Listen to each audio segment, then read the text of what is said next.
अभय जी नमस्कार, welcome.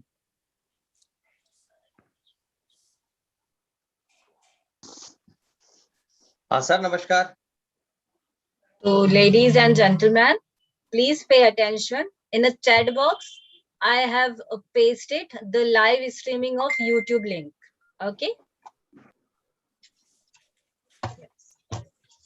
So, Aslam sir, with your permission, can I start the meeting? Ma'am, there is no need of my permission. You can very well start the session. Okay, sir. Thank you very much. Here, I would like to mention that just because of Aslam Khan, he is a global convener. We could collaborate with the Mahatma Gandhi Central University. So thank you very much, Aslam Khan, sir, for doing a great efforts.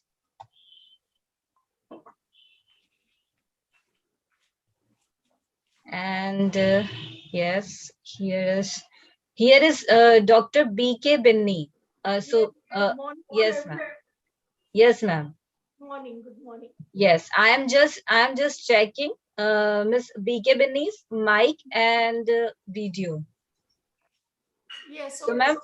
Yes, ma'am. Okay. So, is there, I think, no issue with the mic and video, right? Yes. Can you hear properly? Yes, ma'am. You are audible, loud and clear. Thank you. Thank you. Okay. Okay.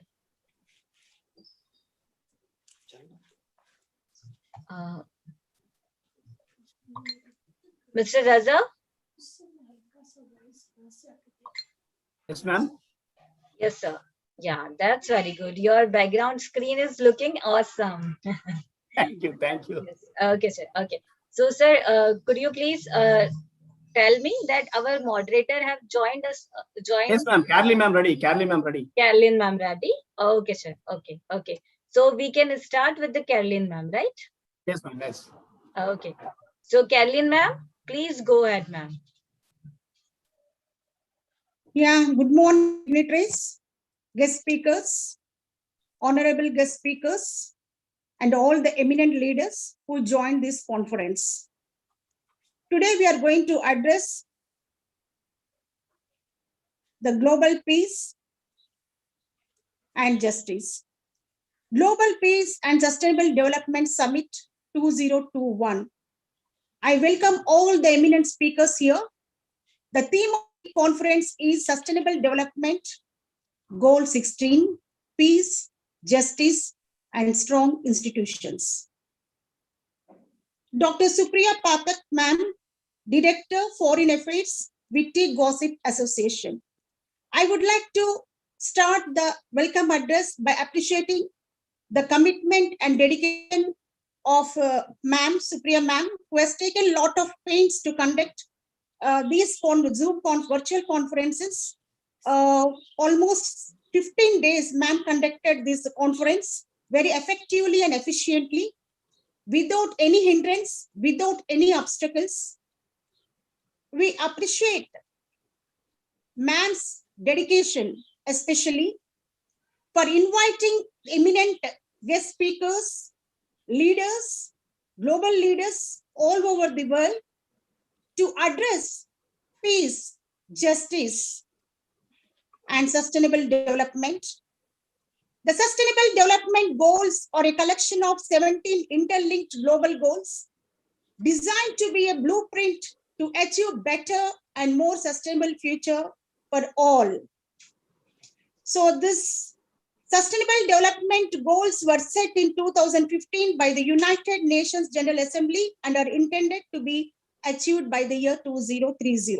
So by taking global sustainable development goals, ma'am is inspiring everyone that every nation has to look at peace, justice, and especially the sustainable development of the nations globally. I would like to invite Supriya Pathak ma'am to express her views on this agenda. Today is 16th goal we are addressing, that is peace, justice, and strong institutions. I welcome you, ma'am. Thank you very much, Caroline ma'am, for introducing me very well. Thank you very much. Thank you. And actually, you have told us that it's just because of my effort. So I want to mention here that it is because of all our global conveners who put their rigorous efforts to the 15 days for the summit.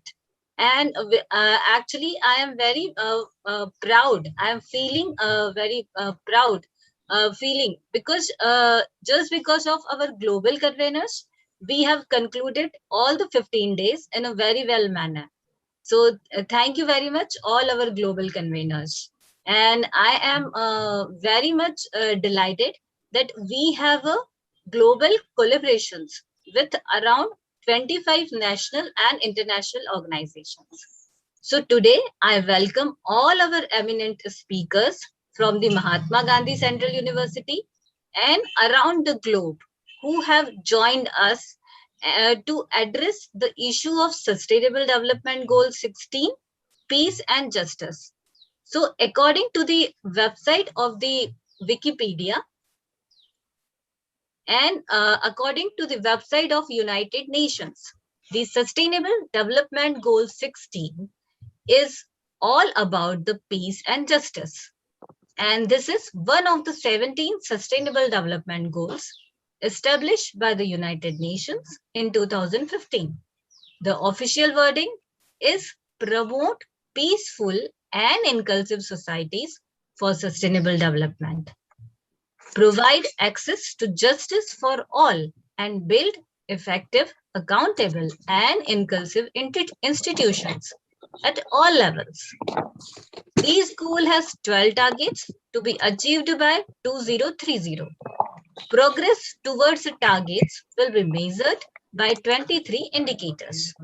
So ladies and gentlemen, and my all brothers and sisters, we will address these 12 targets of the Sustainable Development Goal 16. And definitely we will promote here peace, justice, and inclusive societies for the sustainable development. So thank you very much. And now over to you, Caroline ma'am. Thank you very much. Thank you, ma'am. An excellent expressions you have given to us and clear information where we are going to address the summit in a more efficient and effective way with your inspiration. I would like to invite our chief guest, Dr. Bindi Sarin, founder, Global Initiative for Peace and Well-being, Peace Ambassador, Mount Abu. I invite you, sir, to express your views on this regard. Dr. Binny, are you comfortable? Yeah, I'm okay, but I was just thinking if any other speaker they start, then I will join. Maybe after two speakers or one speaker will be better. No issue with ma'am. Ma'am, we can start with your welcome address because ma'am, for us, you are joining here. So it is our great pleasure, ma'am. Please go ahead. Please don't feel nervous. No, no, I'm all right. Only thing was that my response is okay. Okay. So first of all, a very, very special greetings of peace to all of you. And it is my proud privilege that today uh, we are all together here from the different parts of the world, the different countries, those are listening. And today is a very important goal, as it is mentioned by our Dr. Supriya Pathak ji, peace, justice, and strong institutions. United Nations goal number 16. So as I was listening that from last 15 days, you are all contributing for a very, very important United Nations goals. And I think it is aptly a very right time because as all over the COVID is going on and the people are in real stress. So today's topic is really a very worthy according to the time. So I know that most of our speakers, eminent speakers, and others, I would really, from my heart, from the headquarters of Brahma Kumari's Mount Abu, want to congratulate the whole team, conveners and eminent speakers, and especially Dr. Supriya Pathak, and also today's organizers, Witty Gossip, and also Shiksha Mahavidyalaya, as I have come to know, is you have really inspired and you have taken a great step in these today's challenging time. I would really want to share something which is very practical, which I'm doing as a peace ambassador. And also from last 15 years, basically focusing on peace activities. From last 5 years, Global Initiative for Peace and Well-being is really given me so much strength and experience. So when Dr. Supriya Pathak told me about this topic, I was extremely happy. I thought that this is the need of the hour because we all know that how peace is today important. And peace and justice, they are not separate. They are connected with each other. When we are peaceful, there will be justice. Of course, you will be going to find there are so many details about why it is required. But I just want to quote the few lines about the guidelines of this topic by the United Nations, why this matters to us, why this is so important to us to promote peace. Because promote peaceful and also inclusive societies for sustainable development, provide access to justice for all, and build effective, accountable, and inclusive institutions at all levels, because institutions starts with individuals, because institutions, they don't exist separate. We all are like very important pillars of the institutions. So I always feel that individual contribution in promoting peace is very, very important. So it is also very, important to quote here that every day, like why we need peace, because the violence is increasing day by day. It is increasing, and every day, 100 civilians, including women and children, are killed in armed conflicts despite protections under international laws. So this is really very, very, news is not good that how the violence is increasing. And it is very, very important that what needs to be done. This is very, very important thing for all of us, because scenario is in front of us. We all know that it is happening here. World is facing challenges today. So what needs to be done? Why peace is important? Why justice is important? How simply I would like to share some of my practical aspects and the experiences, that how with very simple thoughts and with simple contribution individually, we can increase the level of love, peace, and justice in this world. Because when I was working I was in USA in 2015. There was, global initiative, peace and prosperity, very big summit, and I was invited as a main speaker. And it was wonderful that all of we were together.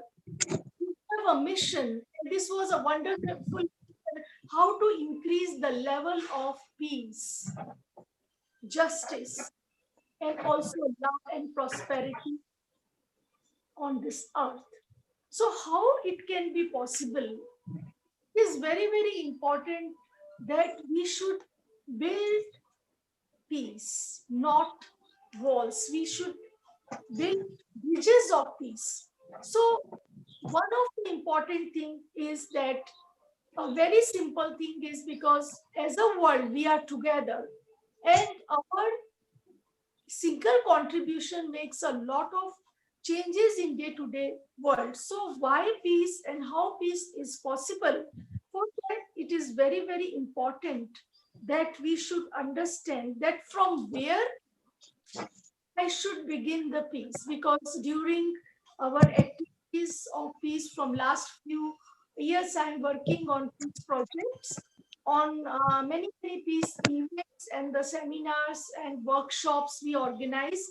And I feel very happy to share that most of our events we projected on youth and children. Of course, there are many other, areas and professions, but mainly on youth and children, because there is a need to educate them. It is the need of the hour to educate them that how we can live peacefully, how can we present our thoughts. It is not the only way to resist anything with anger, with violence, or breaking any of the properties of the country. This is not the way that we are presenting our thoughts. It is very, very important that how we are able to manifest, how we can share our thoughts, how we want that our ideas should be accepted. So I was having a very, very interesting projects and experience, that when we were working on youth and children, so at that time we given them many, many interesting projects, creative projects, I can say that these were peace activities, peace projects, and then peace paintings, peace seminars, peace music, and also and peace, so many other things were there. So I feel, I really want to share one thing, was that when I was visiting many universities, of course, like MIT University, Delhi, many other, Bombay University, Gujarat University, we went there, and Udaipur University, I found that most of these, children and the youth in the universities, they were very, very eager. They were very interested actually, when we created in their mind that no, peace is important property. It is an important asset of the human life. So we created so many writing, we allowed them to do so many activities in a peaceful way, and they presented so well by cultural activities, song, music, painting.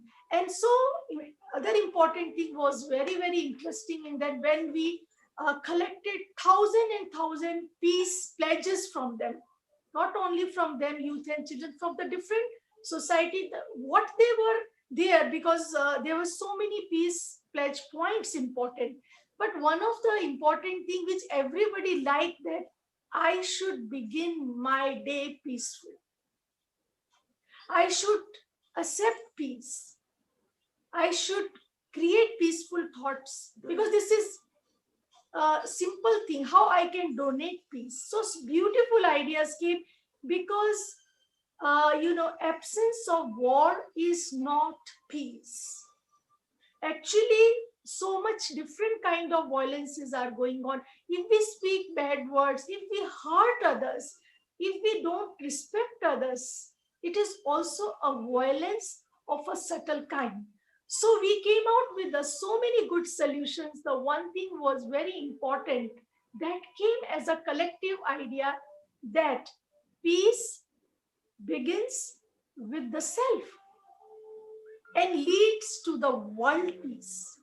Dr. Paula Fellingham from the USA, she was with me in many projects, and many other United Nations NGOs, main key representatives. We were together in many, many programs and promoting this. And we came with the wonderful ideas that when you are positive, with the positive smile, I will request you, wherever you are, if you're smiling, it means you're peaceful.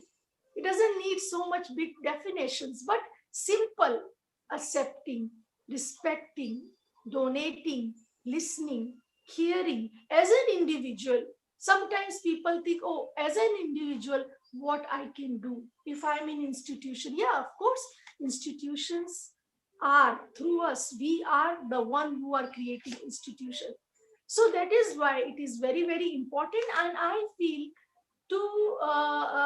proud to share that I'm here with the Brahma Kumaris World Spiritual University headquarters. We did many, many projects because Brahma Kumaris is having a very respective status at the United Nations as a consultative status there.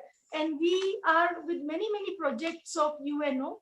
And a few years back, Million Minutes of Peace Appeal. This was one of the project, and Culture of Peace. These were the two projects. Actually, millions and millions people cooperated us to increase the level of peace, love, not only in our nation, but all over the world. I would like to share with you, because of course I'm also sharing here the need of the hour today is to be peaceful. Means we have to be holistic in our peace activities. What that exactly means physically, mentally, emotionally, and spiritually. These are the four pillars. When we address these four pillars, we will be going to bring peace and justice in this world. When I was contemplating, of course, I'm doing my meditation from many, many years, and I have found that just a simple few seconds in the morning when you're peaceful, it means you're contributing for the world peace, of course, for your family, for your society, for your workplace.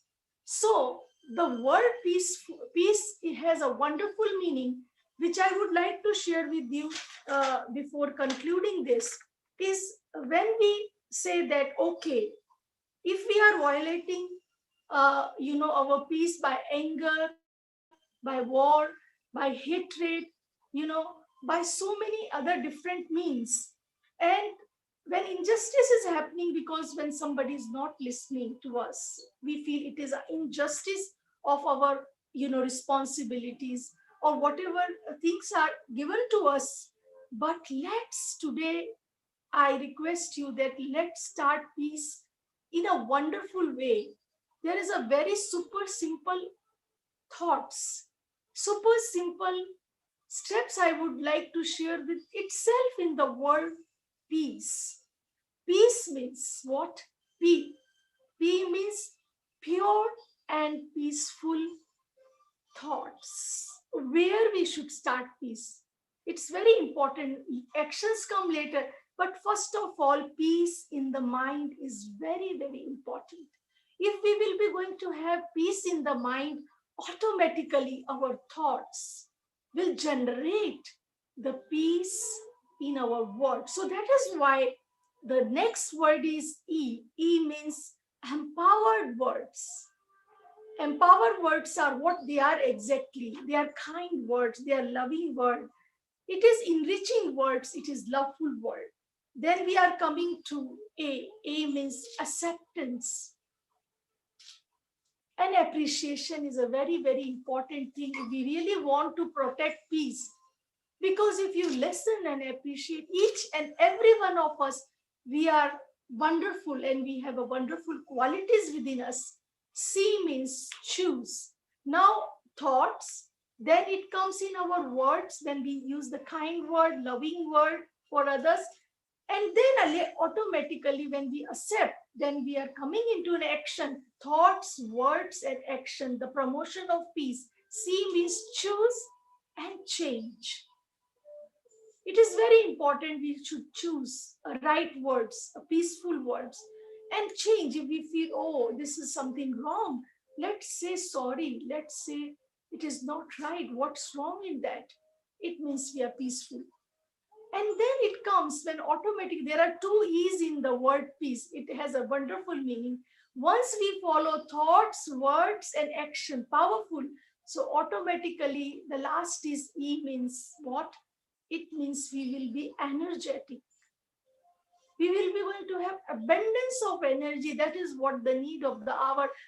This is what the health scientists, they are saying today. If you really want to fight the challenges of the today's COVID, please be positive. Keep your mental health good. Don't get depressed. Don't feel that it will be going to come to me. No, keep in mind, I will be healthy always. So these things, the automatically the need of the hour for today's. So I feel that one of the important thing, which is very, very important, individually, all of us, we are here, let's go back with a practical thing that whenever I will get up in the morning, I will be going to be peaceful. I will be going to be loveful. I will be going to be creative. So I'm just ending here, but I don't say it is ending because it is a new beginning. So let's have a few seconds of peaceful thoughts.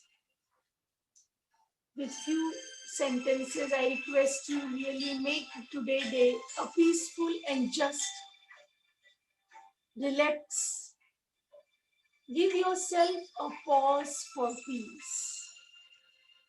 Wherever we are sitting, be peaceful inside and create a positive thought, powerful thought that I am a peaceful being, because peace is the property of our soul. How to begin peace? Let's start the peace in our thoughts, in our words, in our actions. So peace is there within our soul energy. Today,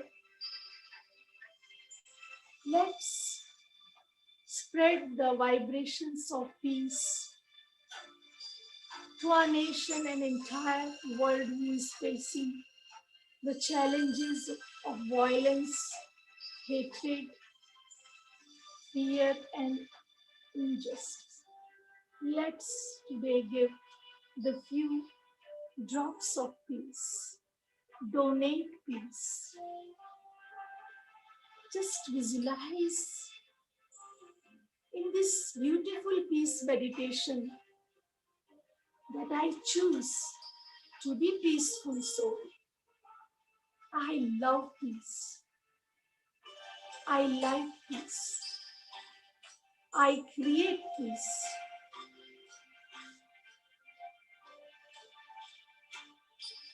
I accept peace. I respect peace and justice. Today, just write P here. In the middle of your forehead, just write P. Means this is a place where soul energy is there. Feel that I'm peaceful being. And gently receive the energy from the Almighty, who is the ocean of peace. Through this everyday beautiful peace practice and positive and powerful thoughts, we can translate peace in our action to our youth and families and institutions. They will be more and more better, and we can have the wonderful societies. Let's take the peace pledge today that I will choose peace. I will speak peace. I will act peace. And I will create peace and donate peace. Thank you very much for providing me this wonderful opportunity to start the day today with the eminent speakers, to experience and to give and to promote the gift of peace. Thank you. Om Shanti, Shanti, Shanti. And in the last, I would like to request you that we have our Global Initiative for Peace and Well-being YouTube, in which we are giving and sharing peace videos. You are most welcome to watch them.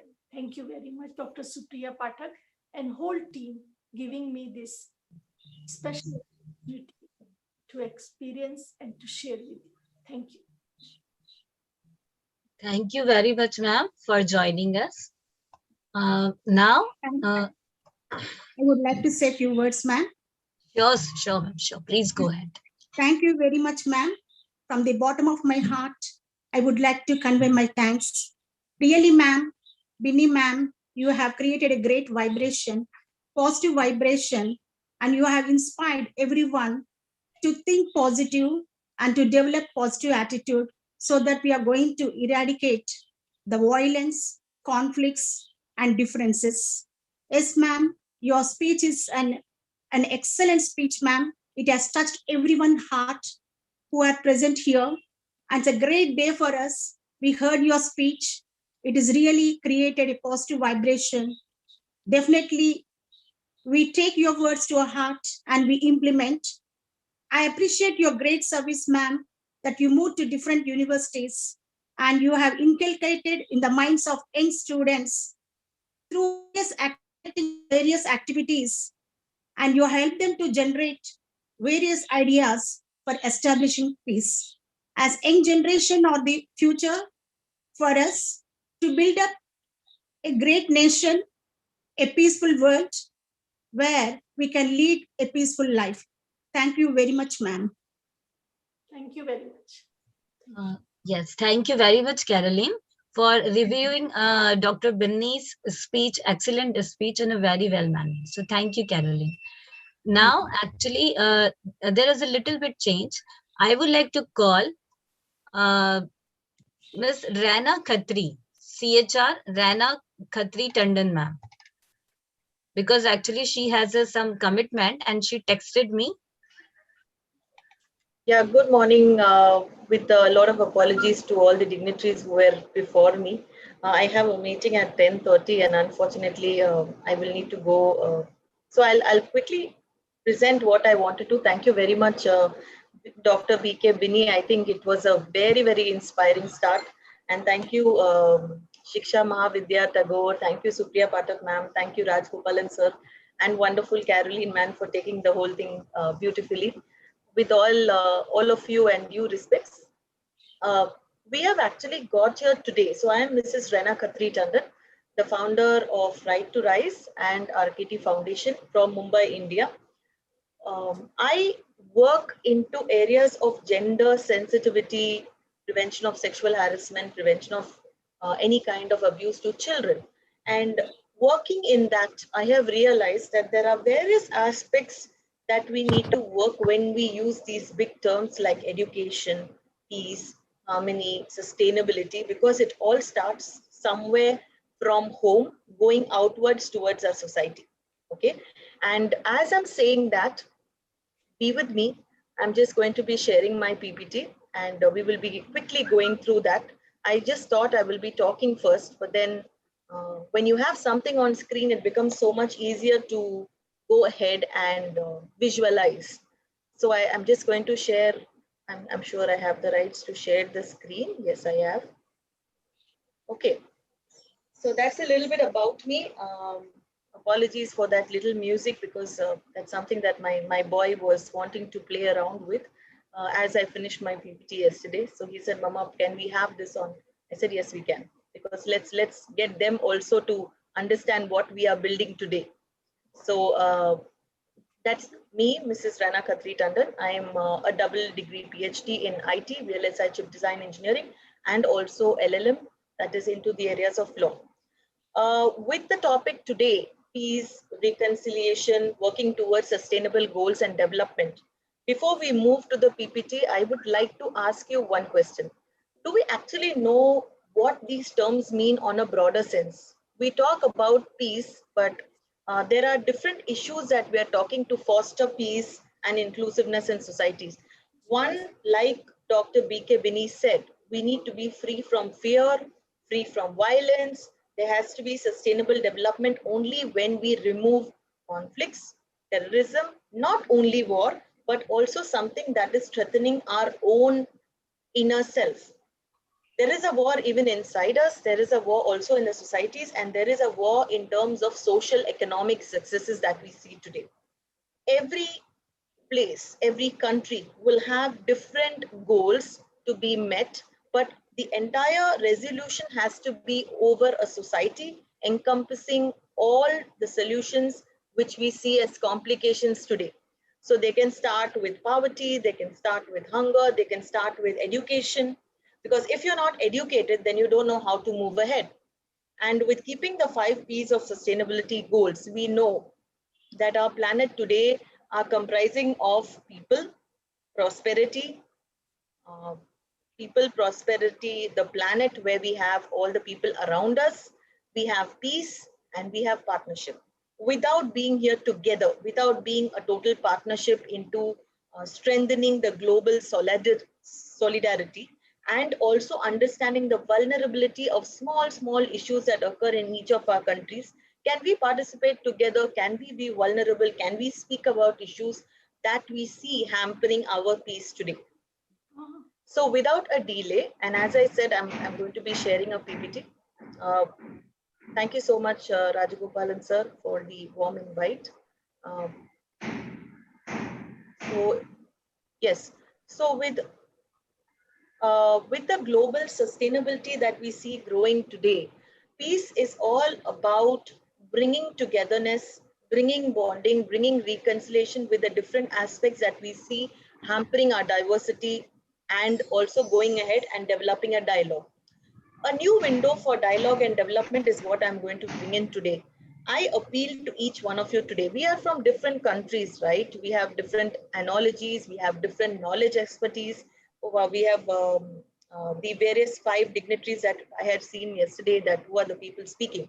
So I appeal to all of you today. Now, we individuals, we see peace only as suspension to all violent activities. But I would also say, see it in another way: a respect to law, a respect to self, a respect to dignity, and bringing across education to schools, colleges, institutions, firms, societies, that what is peace to them? What is peace in the broader sense? But also understanding for individuals, one by one, peace could be different. Let's initiate that dialogue. Let us allow to impend the dialogue to take place, to find out where is that they don't feel peaceful. A safe gender inclusiveness, a conducive atmosphere. We are all in together in this. We will need to find this way, bit by bit, puzzle by puzzle, to achieve peace and justice, right? So I'm sure you're with me. If you are with me, then let me just see that thumbs up of yours, because I know as we speak, we are speaking so much that we fail to know whether people are with us or not. So I like to always go back to the people. Yeah. So I have an unknown host, but the name doesn't flash. Welcome, ma'am, from somewhere down Africa. I can see Lara. I can see Madhumita ji, Dr. Sheetal, and many other gentlemen. Dr. Pratik, Vidrana, Satvira, Bhavna ji, whoever I can see, I'm probably taking your names. Let me know if it makes sense. To promote development in India and global countries, there must be peace. There's no doubt on that. Not just peace because absence of war, but an atmosphere of tolerance, equality, women rights, stopping abuse, creating and co-creating harmonious coexistence and mutual development.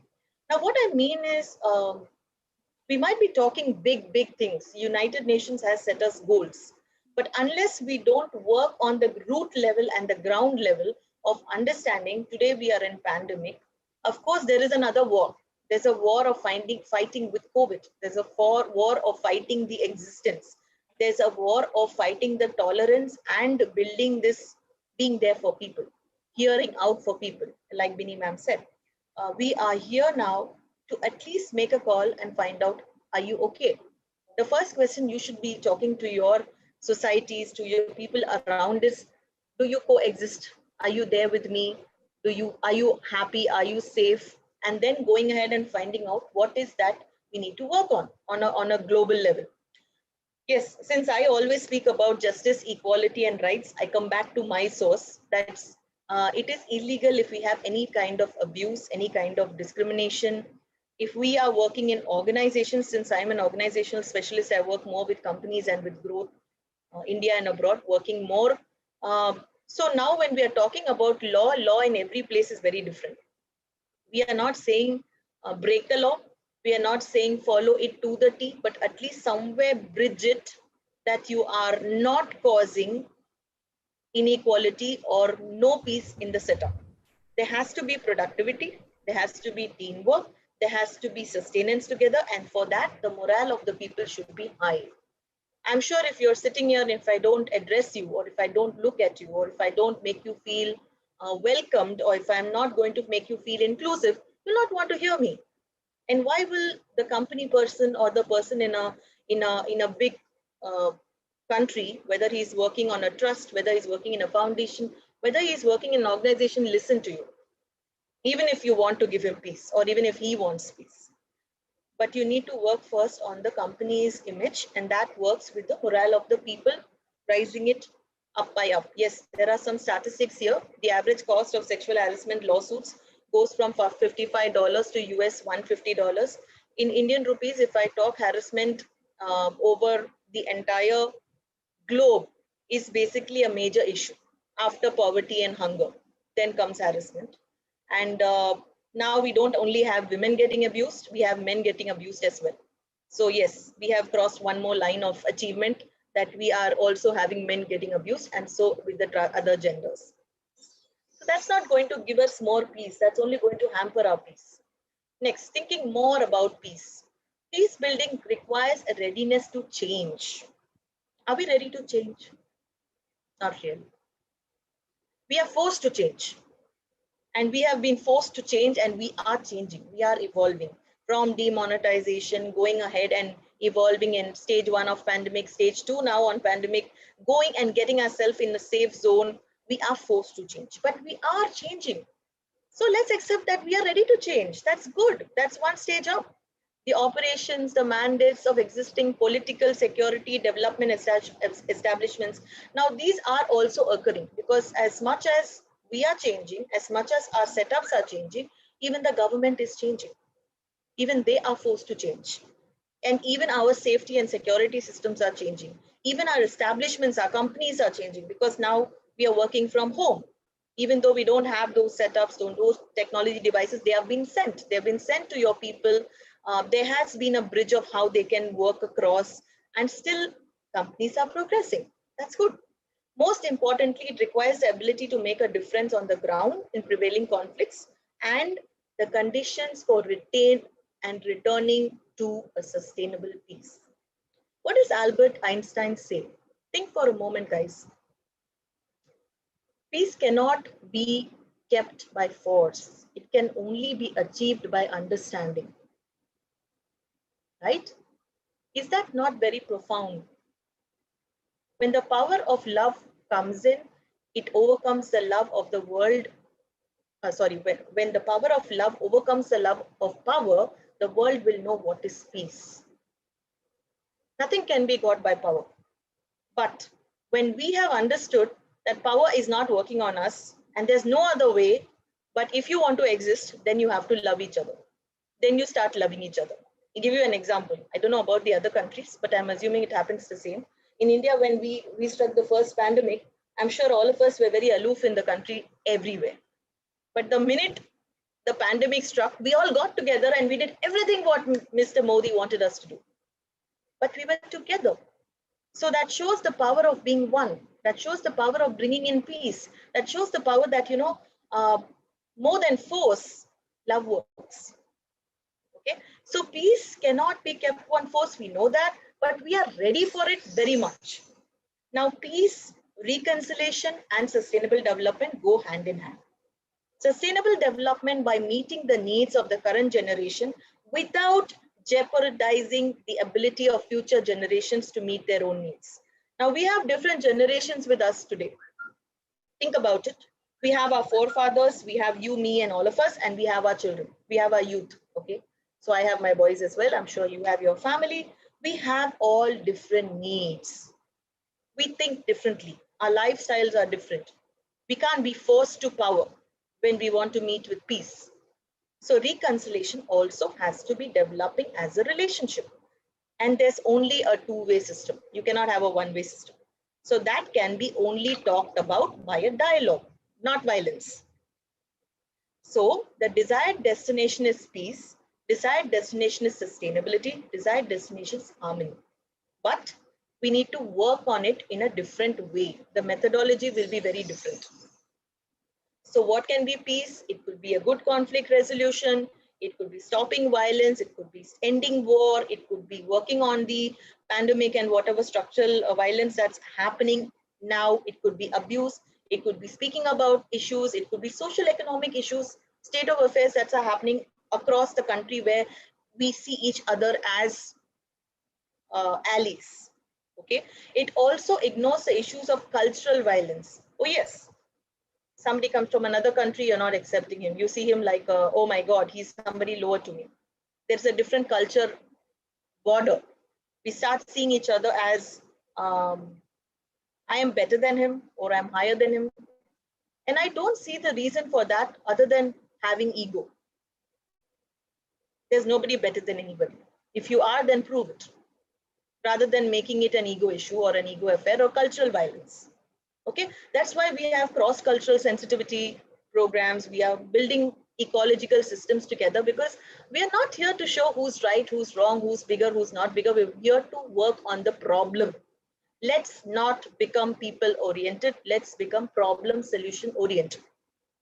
The practice of these cultural norms that create discrimination, injustice, human suffering, indignity to women, inflict suffering, or even death. These are all cultural violence that are being leading, including ragging, bullying that we have in youth.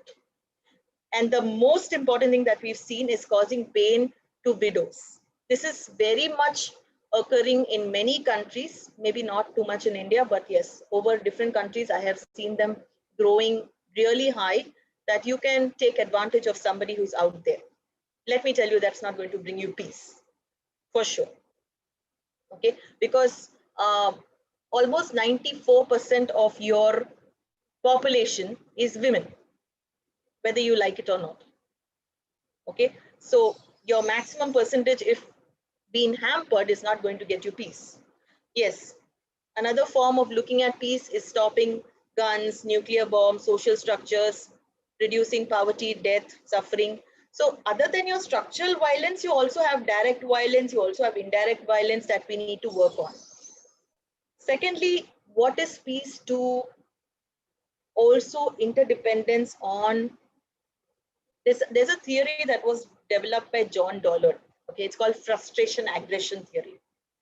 I didn't want to bring in too much of depth of the theory, but you need to know this because it will stay with you for life. The theory says aggression is just not undertaken as a natural reaction or an instinct, but it is the outcome of frustration that is built up over time.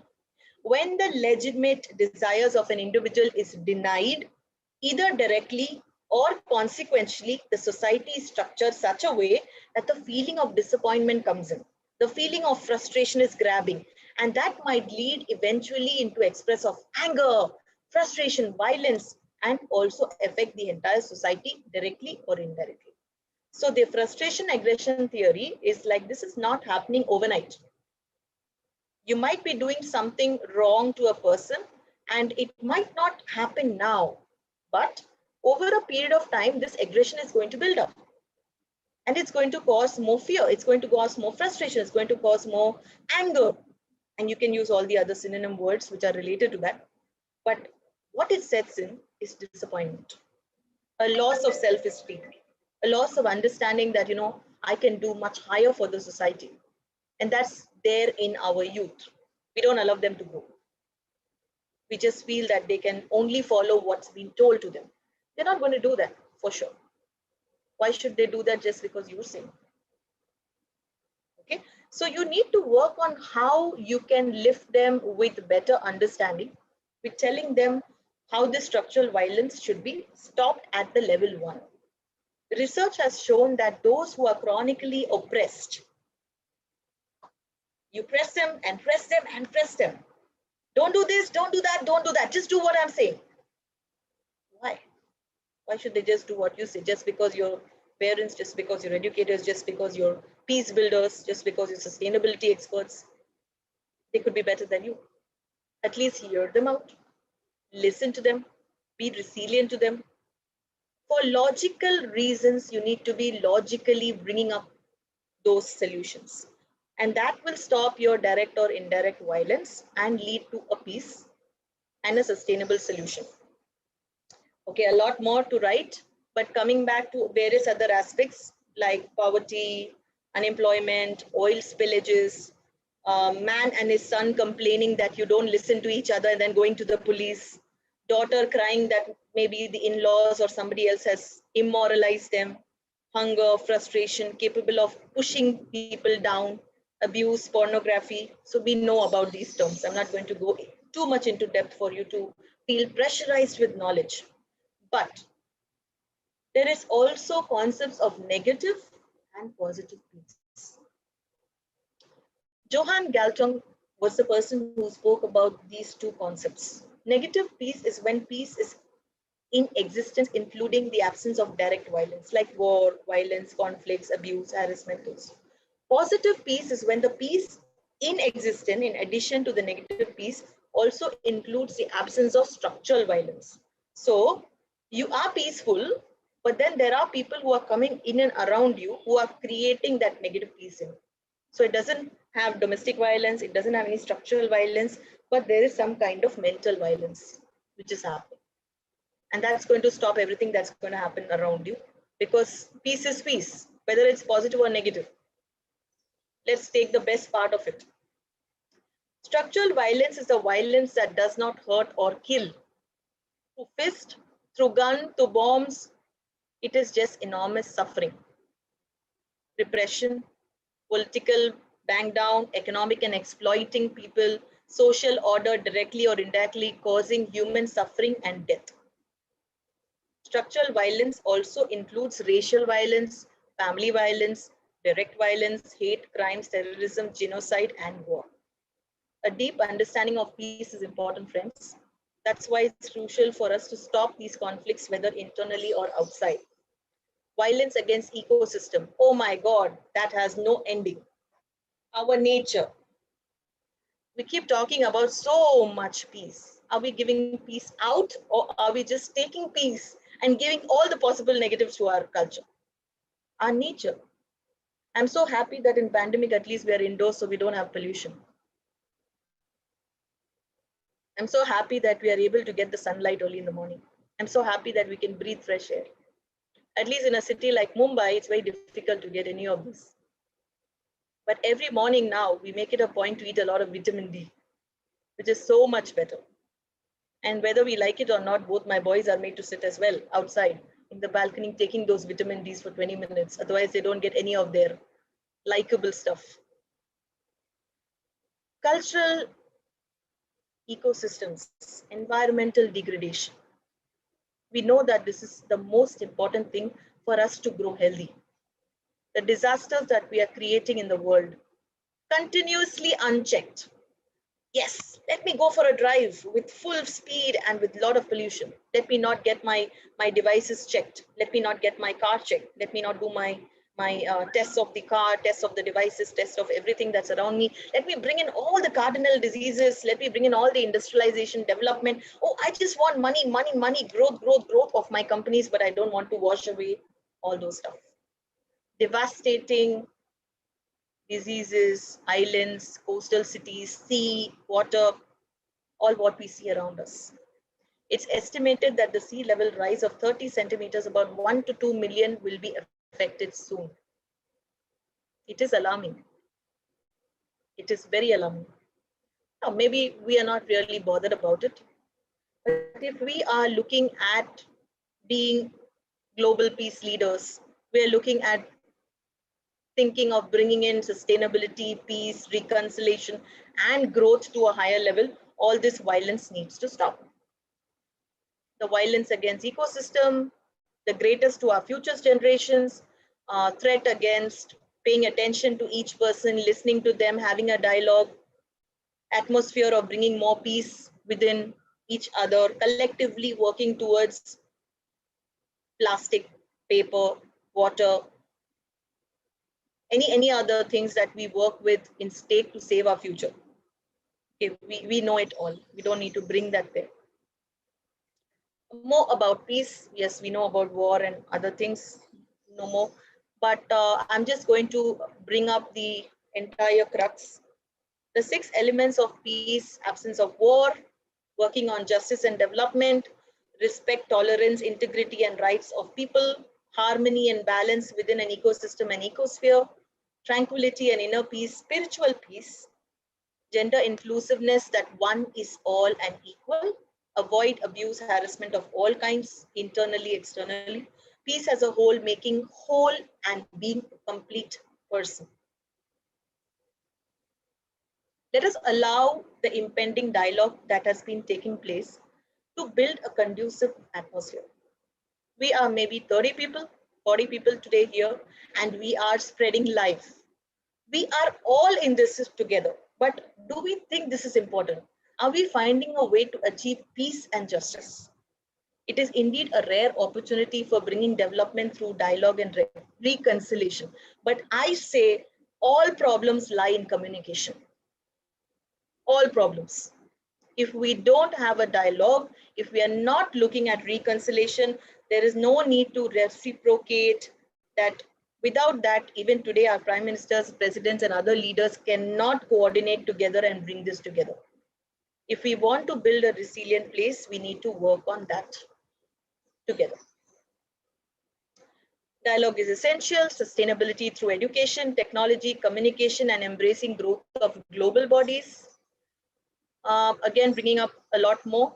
So I'm just concluding now that remember, peace, reconciliation provides the basis of sustainable development. Sustainable development by meeting the needs of current generation without jeopardizing the ability of future generations to meet their own needs is essential to guaranteeing peace. The relationship between peace and sustainable development is a two-way process. So, just like we say peace without sustainable development is a time bomb ticking to explode, dialogue is the roadmap that will help you to lead to the desired destination. So remember, you have to roll, you have a very important role to play. People say, what is the sense of a small effort? They cannot see what we must lay on one brick at a time. Take one step at a time. One pebble in the pond creates ripples. I'm sure all of us are 30 ripples. So each one of us have our own thoughts, words, deeds, and we can sit down making this hopeless effort to become hopeful. There's so much work to do. Thank you so much. That's Mrs. Rena Khatri Tandon from you, Posh POSCO Gender Diversity Specialist, working towards peace and sustainability, founder of Right to Rise and RKT Foundation. Of course, we do have a lot of programs that we do at India and for people across the globe. There are people far and wide who work on our gender sensitization, equality, peace, a lot to do with sexual harassment, abuse with children and women. Thank you for helping me to spread more awareness through this session. Thank you for all the dignitaries and everybody who's heard me today.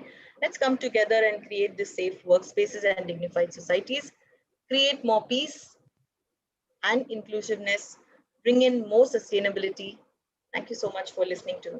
Thank you. Thank you, Raina Kakki Tandon ma'am, for the wonderful message on equality, teamwork, justice, and rights to all. Thank Really, you. it's an excellent and amazing message, ma'am.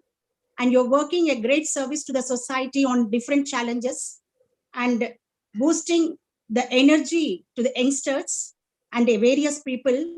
And you're inculcating a great knowledge to them and bringing a great awareness for working on, especially for developing great peace and equality and justice among the people. Thank you very much, ma'am. Thank you. Thank you. Thank you very much, ma'am. Thank you.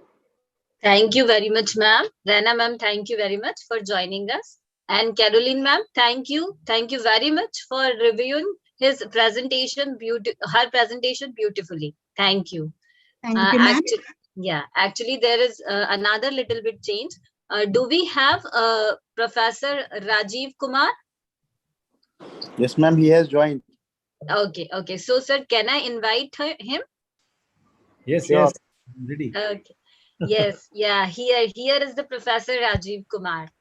So actually, I just want to put his little introduction. Professor Rajiv Kumar, Registrar, OSD, and Dean, Faculty of Social Sciences, Mahatma Gandhi Central University, Bihar, India. So thank you very much, sir, for joining us. It's a really a great honor to have you. Thank you, sir. Sir, please start, sir. Please start. I'm audible. Yes, sir. You are proper audible and visible, sir. Loud and clear. Thank you. Good and very good morning. It is 10 a.m. in India, and as I know that we are discussing the 16th goals, Sustainable Development Goals of United Nations, which deals with peace, justice, and strong institutions. That is related to conflict, insecurity, weak institution, limited access to justice. But we should be acquainted that we are living in an unequal world. However, it is claimed that we are living in an age of globalization, AI age, reaching planets, witnessing modernization of weapons, claim to be living in a modern civilization. Obviously, that is divided between developed and developing, fast growing economies. We are frequently quoting GDPs, but at the same time, we also notice that we are living in an extremely unequal world. As far as child trafficking, child abuse are concerned, these are not even noticed. As far as peace and justice is concerned, colonial powers introduced rule of law with a trained lawyer in this modern civilized world. I will quote Mahatma Gandhi, who said in his diary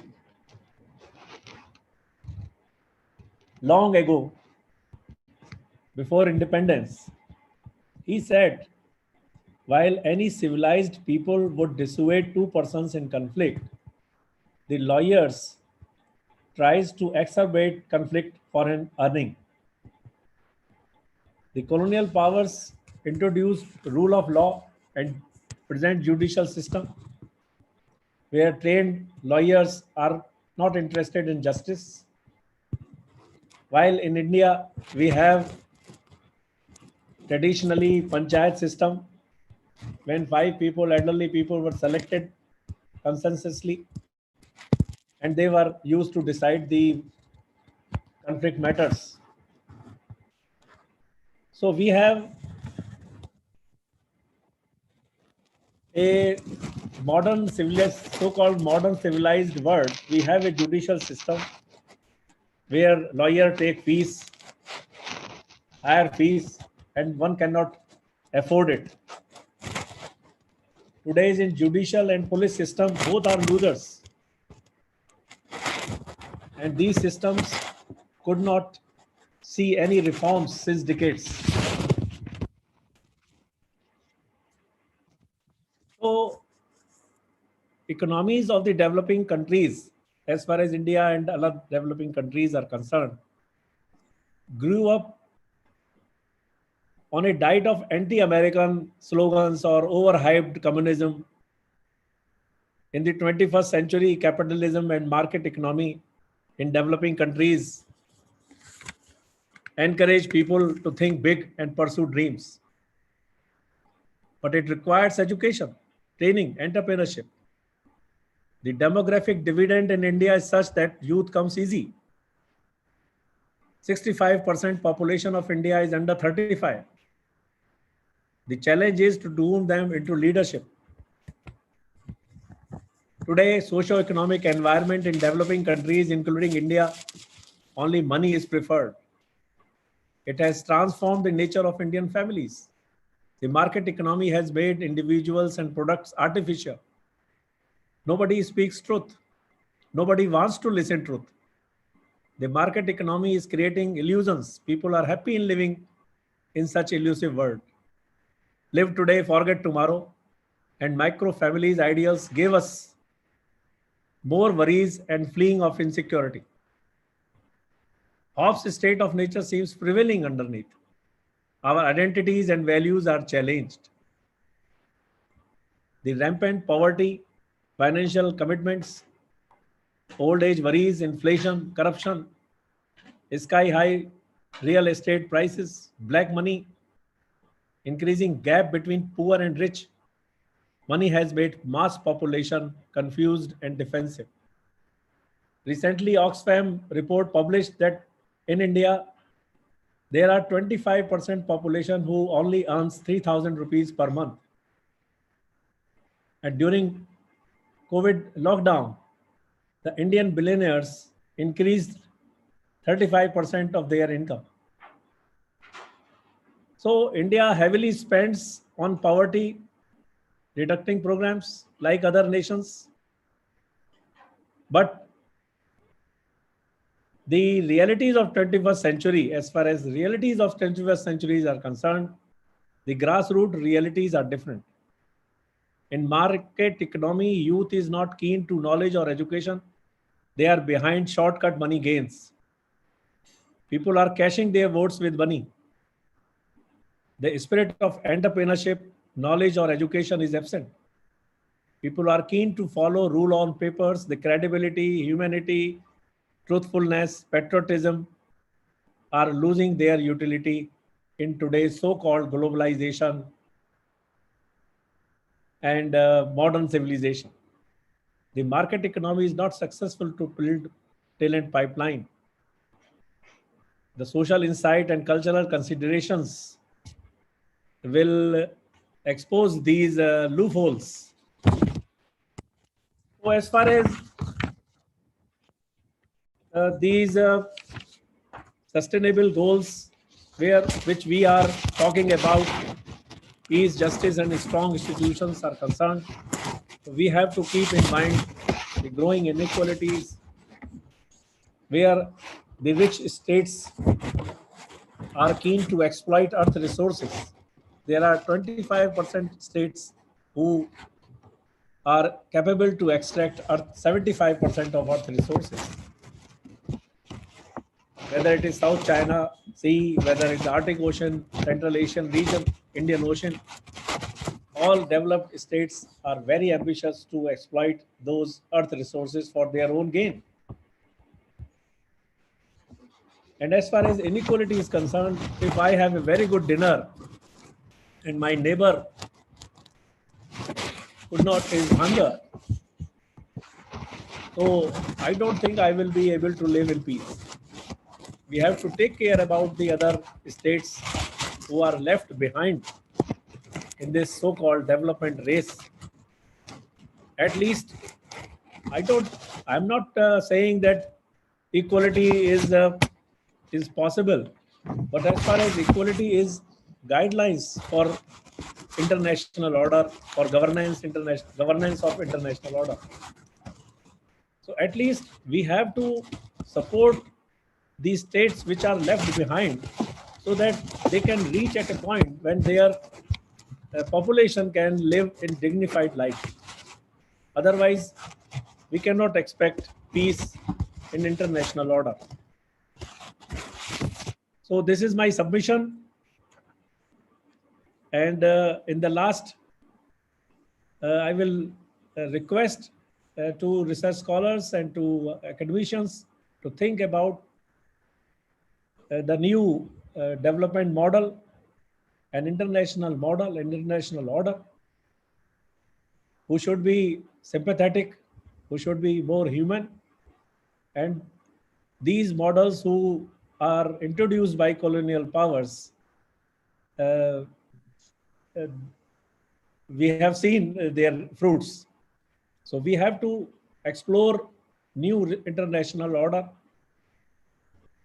which may be more human, more balanced, and more empathic towards humanity. Otherwise, the conflicts are growing. We are regularly seeing the migration crisis. Regular conflicts are increasing. And on the one side, we are claiming that we are modern civilized world. We are uh, going towards a very scientific world. But on the other side, it seems that we are living in an stone age. Thank you so much for giving me opportunity for sharing my brief ideas on the topic. Thank you so much. Thank you very much, sir. Professor Rajiv Kumar Garu, Registrar and Dean, Mahatma Gandhi Central University, Bihar, India. Really, sir, your message is an awesome. Especially you spoke about youth as they've taken up the shortcut routes for their prosperous and growth. So this attitude has to be erased from their minds. Especially we need to concentrate on youth as we are concentrating on other areas. So especially youth are our major human power. So we need to concentrate as they are choosing up the wrong paths. We have to guide them, motivate them, and inculcate the righteous path which they have to choose. Really, sir, thank you very much for the wonderful speech and inspiring message. Thank you, sir. Thank you so much. Sir, Professor Rajiv Kumar, actually, I would like to request you, please do this gesture. So I want to capture your screen. Okay. Thank you very much. Thank you. Can I invite Elizabeth Lucas, ma'am, Queen? Yes, sure, ma'am. Sure. Please go ahead. A warm welcome to our guest of honor, Queen Dr. Elizabeth Lucas, ma'am, Director You Can International, United Kingdom.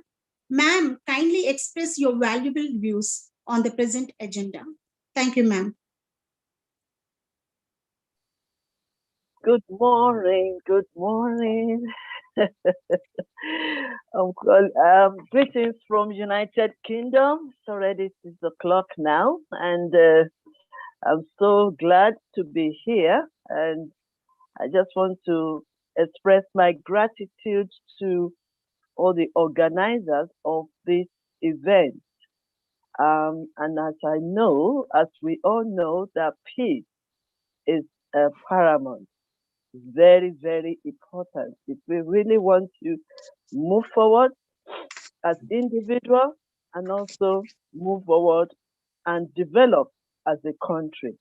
So I want to say thank you very much and congratulations to this successful conference this morning. All protocol observed, greetings to the distinguished keynote speakers this morning. All the honorables, our royals, our excellencies, the beautiful faces I'm seeing and facing here. Greetings to you all from United Kingdom. All our guests, our participants, you are all welcome to this. And I want to say thank you for inviting me. Let me seize this moment to appreciate the gesture of inviting me to come and share my view, my wisdom, and my story. And because we sometimes I speak from my experience and I speak from my heart, because we need to speak one to one. Very, very important. Because when we're talking of peace, peace starts from within, from individual. Peace starts from our heart. If we are at peace with ourselves, then we will have peace with others, and then we can promote peace. So this is very, very important topic. We are talking here about global peace and sustainable development, which is very, very important because without peace, we cannot perform. Without peace, we cannot work together. Without peace, we cannot be happy. And without peace, we cannot build any relationship. So that is why we are all here today to speak about peace. If we want to define what peace is all about, we can be here till tomorrow because we all have the definition of peace. But in a very simple way that I will just define it, peace is a better understanding. When we have a better understanding of ourselves, we have peace. When we have a better understanding of others, then we can have peace within ourselves. So it is very, very important. But let me ask you a question. Can peace reign in this world? Can peace reign in our heart? Can we experience peace with ourselves and with others? Is it possible to pursue peace? Very, very important question. But I'm here to tell you, and it's a good news for every one of us, that peace is possible. We can pursue peace, we can promote peace, and we can experience peace, either in our life, in our family, in our community, and also in the nation. The moment of truth is, it is very important for everyone to pursue peace and sustain global peace for the development of the nation, and it is possible. I'm Dr. Elizabeth Lucas from the United Kingdom, inspirational speaker, author, mentor, advisor. I'm also an entrepreneur, CEO of Elizabeth Creations, CEO of Yes You Can International. Yes You Can International is another way of supporting our youth to have peace, to develop themselves, to know who they are, to empower them, to inspire them that they are somebody, and to prepare them to become the leader, a successful leader. So that is why we are here as international speakers. What is peace? Peace is the freedom from anxiety, disturbance, troubles. Peace is the freedom from abuse, from violence, from aggression. Peace is also a freedom from fear, from war, from fighting. It is a stress-free life And it is also a security. Peace is also a calmness. Peace is harmonious. When you have peace, you are free with everyone. So when we talk of peace, we mean wholeness, calmness, friendly, harmony, fulfillment, security, and well-being. But I'm not here to define all the peace in the world. We need to move on when we're talking about peace. But peace can either be enforced by justice, government, or free choice of individuals by wanting to live together peacefully, happily, and joyfully. So the question is, how can we experience this peace? Firstly, it has to start from within, from individuals.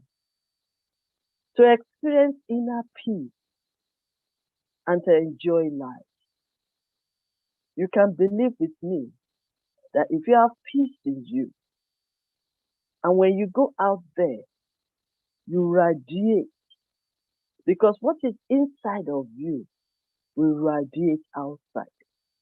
When you have peace in your mind, then you can have peace with people, because it all starts from individuals. They always say something. Charity begins at home.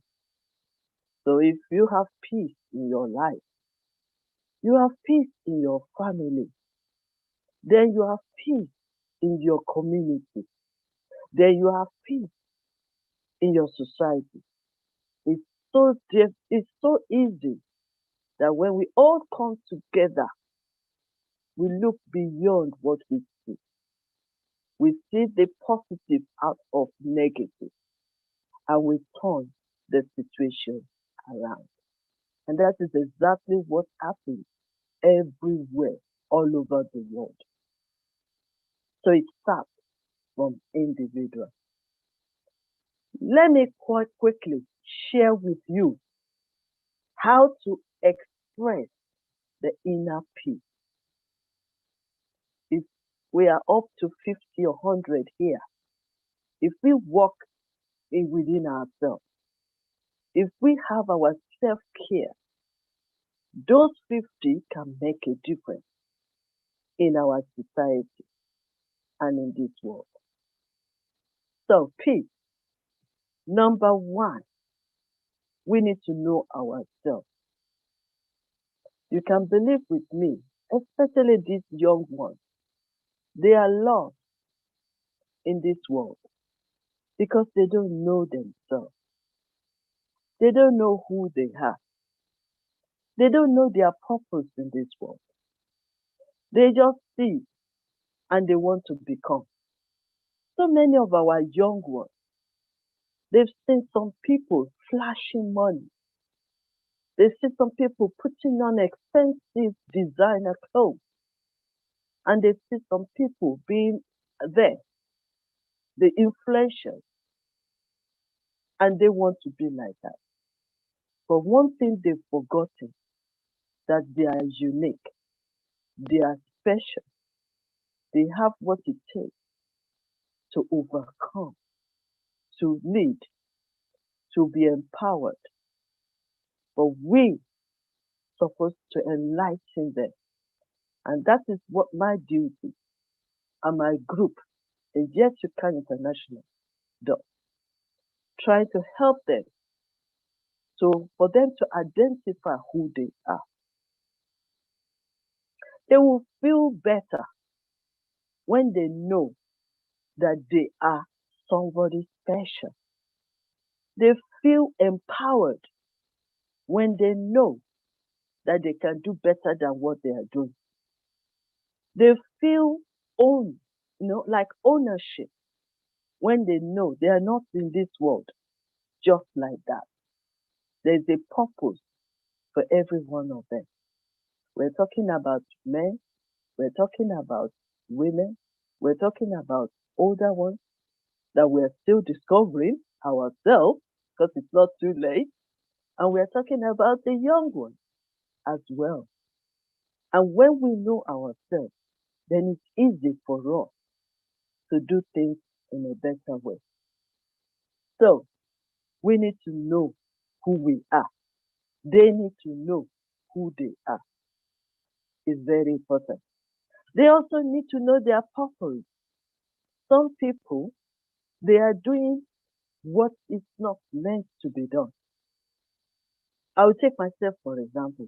For many years, I was building so many businesses in UK, working hard, building shops, offices, running markets, running businesses, and I made it.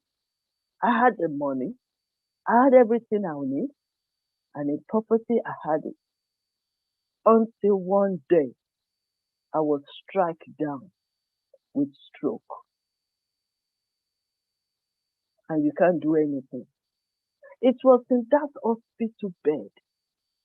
I mean, especially when I woke up one day, my left side patient died. My right side patient died. They now moved me to a room by myself, privately. That was the time, at the age of 45 or so.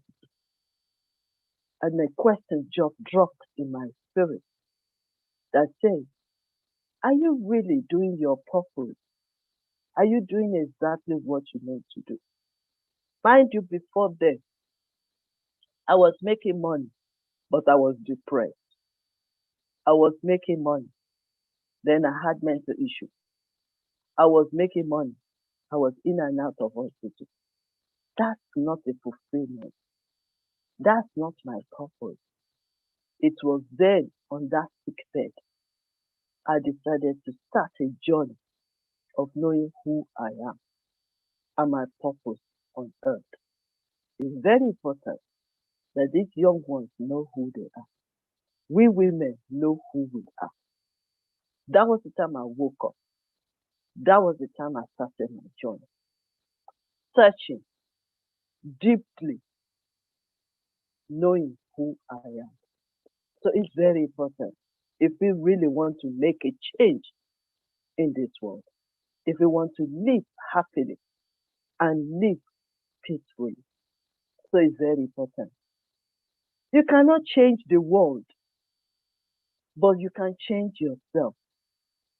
And when you change yourself, I'm talking to myself as well, then you will influence people around you.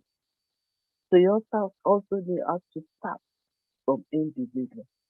So when you change yourself, when you know yourself, when you develop yourself and get yourself better, then you will reflect, you will influence, and you will inspire others.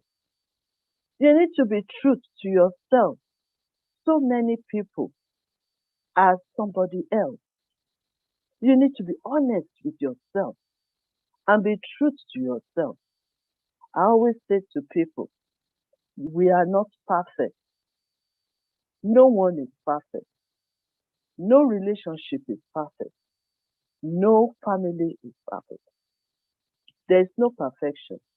We are all working towards getting better. And that is how to live a life. Because when you try to make yourself better, then that's the time you get it wrong. That's the time you want to compete. That's the time you want to copy your next door neighbor. That is why we want to impress. That's the time you want to oppress or manipulate to get rich or to make money. So be true to yourself. Know that you cannot be everything and you cannot be anyone. You are original, made by God. So when you are true to yourself, that you are going to be Either you have every one of us has, we have the weakness point, and we also have our strength. Once you know your strength and you are happy with your strength, then your weakness will reduce. Every one of us has weakness and we have strength. So when you be yourself, know yourself, then things will be better and you reflect the world. Be mindful of what you say to yourself and what you say to others. Because I'm talking here, I know we are all talking about peace, but I said peace starts from within. If I can develop myself and help myself, then I can reflect to my neighbor, my family, and then we are talking about the nation. So it's very important. Be kind to one another, but know your limits and know when to say no. We cannot say yes to everything. We must know our ability. We must know our capacity. We cannot do everything. But the one you do it right and do it best. Self-care matters, and that is what I want to share. Meditate on those positive words and say it constantly to yourself. If you don't like yourself, you cannot like others. If you are not happy with yourself, that's the time you start doing something else. You'll be frustrated, of course, because you are operating outside your own limitation. I mean, outside your own ability. Better understanding is very important. Understand yourself. Understand others. Understand why these things happen. We need to reflect. We cannot go on, everything cannot go on like that. They always say, it's not every day that we are happy. There will always be ups and downs, ups and downs. But when we understand, then we can then of understanding ourselves. We enhance our understanding about others. The word of God says, peace that passes all understanding we guard in our heart. So when we understand, peace comes and then it regards in our heart. You understand the situation. You understand yourself. You understand why others are doing what they are doing. You understand why you also find yourself in that situation. And then, third, and be proactive in terms of forgiveness. Forgiveness is poison. I mean, unforgiveness is poison. You have to learn to forgive quick and release that bitterness. Because sometimes when people do something to somebody, sometimes it's not that little thing that that person did, but it's what is hitting them within.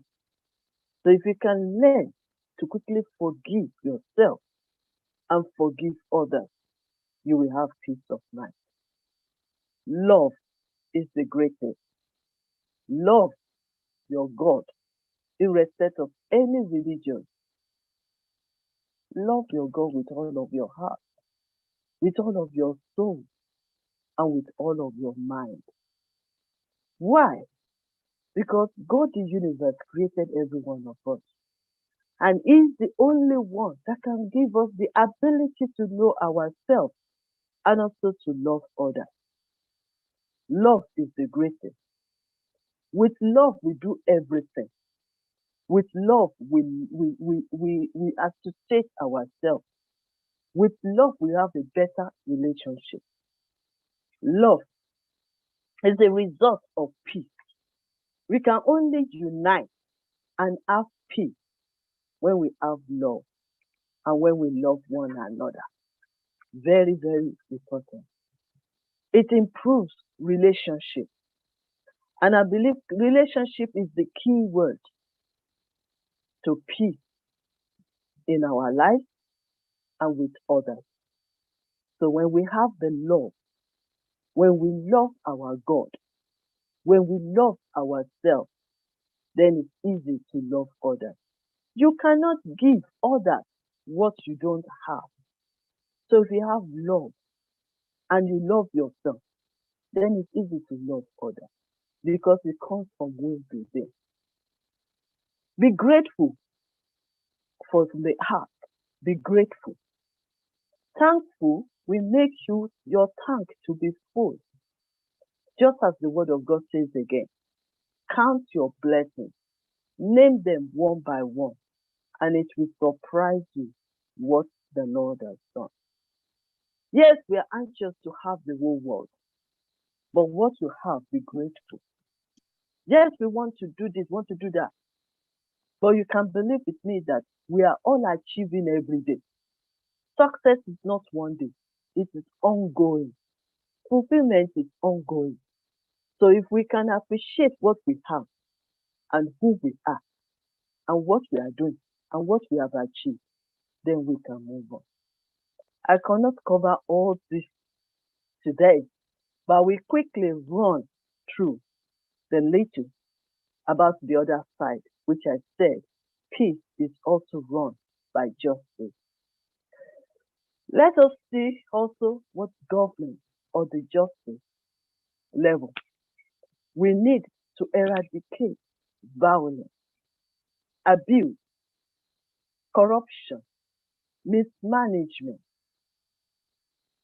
abuse of power, knowing our rights as humans, as women, and as young ones, exercising our rights, giving us the opportunity to excel, to do the right thing, giving us a voice, just like I've been given a voice today to speak, willing to listen to ourselves and to listen to others, most especially these young ones.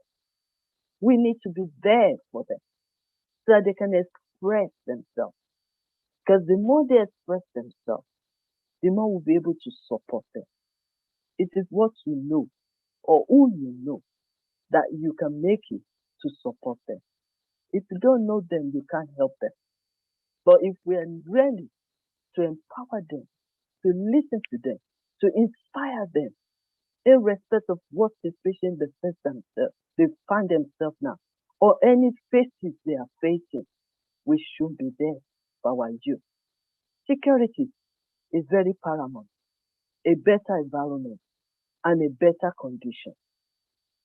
Secure environment where people can move freely without fear. They can play with one another. They can play with their neighbors. They can express themselves. They can communicate well. Is very important. Good infrastructures like good roads. We have clean water. We have good health. These are very important to promote peace in the land. Because I believe that even this war that is going on all over the world is for a reason. There's a voice that is there that has not been heard. Or the relationship, or even doing things in a different way. But when we start sitting together, like my previous speaker said, we open a dialogue. It's very important. We keep talking. We keep speaking. We keep expressing ourselves. Education for all. Educate our ladies, our women. Even when they are raising children, they can still be educated in their home. Our young ones, they need a good education. We need to empower them and support them. They have dreams. They have visions. But some of them are buried all this in within themselves. Because you know what? We are too busy to listen to them. We are busy making money. But look at this COVID pandemic. Everything stands still for almost a year. There's a message for every one of us. Are we to continue the way we are doing things? Or are we need to sit back and reflect, and then give back to this generation that is coming. Listening to the voice of the voiceless, most especially the women and the youth. George Harrison says, with love, we can save the world. So let's start from there. Mother Teresa said, let us always meet each other with smile. For the smile is the beginning of love. Thank you very much for inviting me to speak. I'm grateful.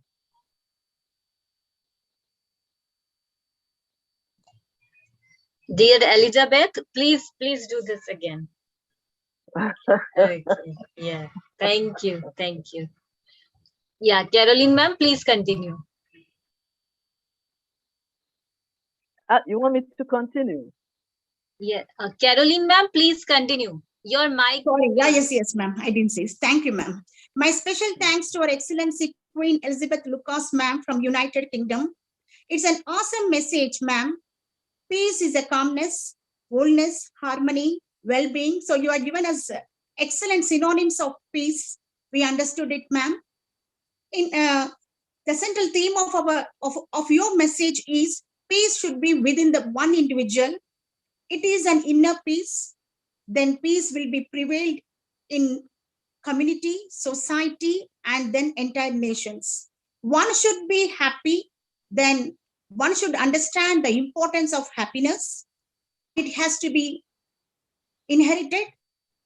And another weapon of human being is forgiveness.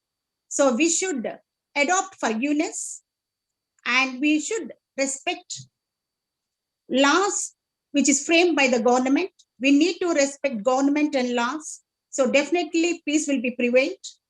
And especially you spoke about the importance of education, especially for girl child and empowerment of women. Thank you very much, ma'am, for your excellent message. Thank you. Thank you so much. Thank you.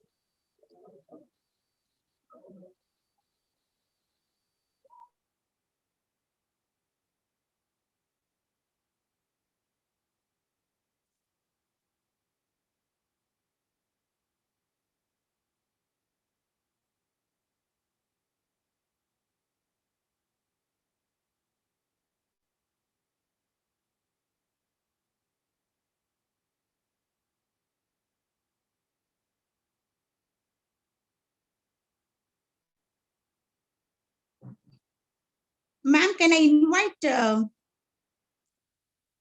Vasiloka Evangela? Can you hear me, ma'am? Yes, I can hear you. I'm here. Good morning Okay, from Greece. welcome, ma'am. Good morning from Greece, Athens. Thank you very much for inviting me today. And I'm very happy to meet all of you here online. I feel privileged with all these great and eminent personalities and all the speakers. And I have been hearing actually so many nice and inspiring talks. So allow me to share my screen.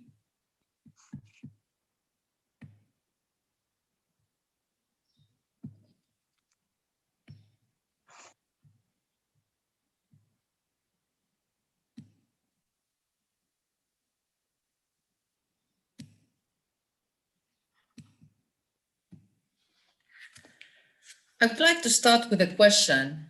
Have you ever thought what a warlike nature can be?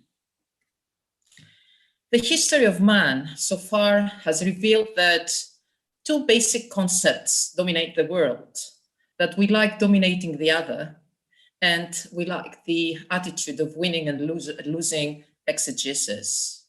So dominating the other has been just a means for survival. In the old ages, this way was termed and manifested in tribal wars. In the 19th century, it was colonialism. In the 20th century, it is post-colonialism. And in the 21st century, it is globalism. About the winning-losing attitude, the winners are those who want to dominate over the climates on the losers. And the losers struggle against impositions.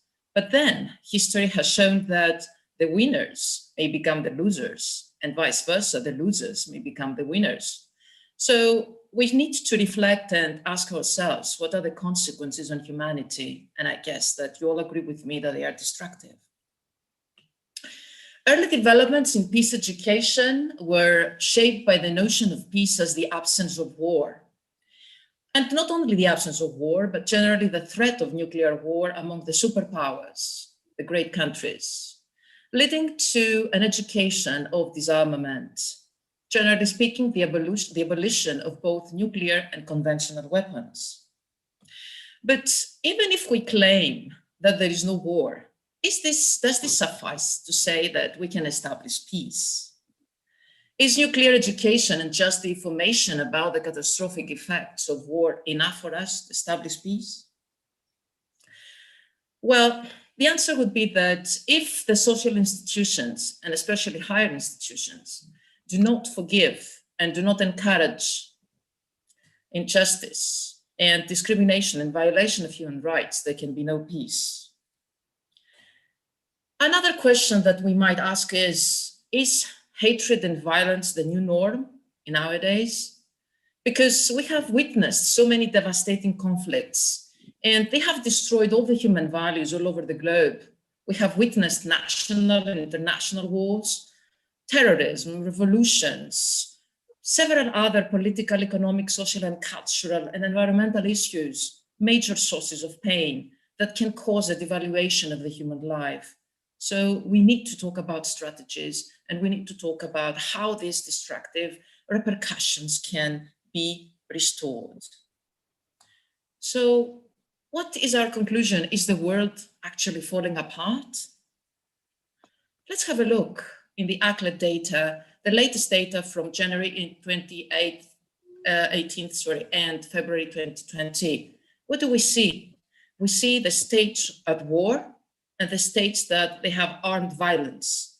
The states at war are the red ones represented on the map, and the other blackened dots have to do with the number of events, and they are many, unfortunately. So we can talk about global violence here. We can talk about serving the god of war. We can talk about massive humanitarian crisis, and we can talk about sustained, intensified levels of violence. What is the lesson that we learn? According to Martin Luther King, is that true peace is not merely the absence of war, it is also the presupposition of the presence of justice. There are many types of violence. Let's not forget that it is a multidimensional concept. We talk about ecological violence, armed conflict violence, structural violence of oppression and poverty. In his address announcing 2001 and 2010, the Director General of UNESCO says that the United Nations and UNESCO were founded to achieve a world at peace. And this is very important because this is what really inspired me to talk about peace education as an urgent action today in that platform. What is peace education? How it has been defined? It is a philosophy and it is a process. It is not just a key concept. It involves skills, listening, reflection, problem solving, cooperation, and conflict resolution, because it's a process that involves empowerment of people, the attitudes, the ideologies, and the knowledge that they need to have in order to build a safer world, and most importantly, durable, sustainable environment. It's a philosophy that teaches nonviolence, love, compassion, and reverence. The center of peace education, according to Betty Repton, is an authentic planetary consciousness that will enable us to function as global citizens and be in a position to change the existing human condition by transforming all the social structures and the patterns of thought that have been created. What does research show? That the sooner children get introduced to the knowledge of peace and they practice the skills, all the values related to peace, the more likely they are to become agents, global agents in the future. My thesis statement today, and I agree with the sources that I have studied, is that peace education programs should not only be there at late stages, it will be too late. They should be introduced into learners in their early school years until university level, at least as a general education courses, if not compulsory ones. Conflict resolution skills are of pivotal importance, and many universities are now offering courses on peace studies, such as conflict resolution and transformation, but such programs, unfortunately, are exclusively the departments of political science in few universities. That's why I talked about general education at all levels. So if we were about to recapitulate how we can change and how we can inculcate values of peace in the educational field, we would say that they should include international conflict resolution, the origin of armed conflicts, how we can resolve them, strategic interaction, international law and third-party conflict managers, historical and modern case studies that can be used in order to elaborate theories on the beginning and the termination of violence. Also, simulation, imitation of a peace process, and envision peace, feel peace, analysis of human communication, the sources of violence, and concepts like empathy, cooperation, and tolerance. Also, these skills have to incorporate the notion of global citizenship, because these global citizenship can inflict positive changes, not only a generic change, but changes at the political, social, and cultural level. Adrian Nastas, in 1983, as cited in Question 2018, says that there is a short-term objective of peace education and a long-term objective. The short-term should be the promotion of the resolution of conflicts that are already existent, the current ones. And in the long term, the overarching aim is to prevent any serious international conflicts.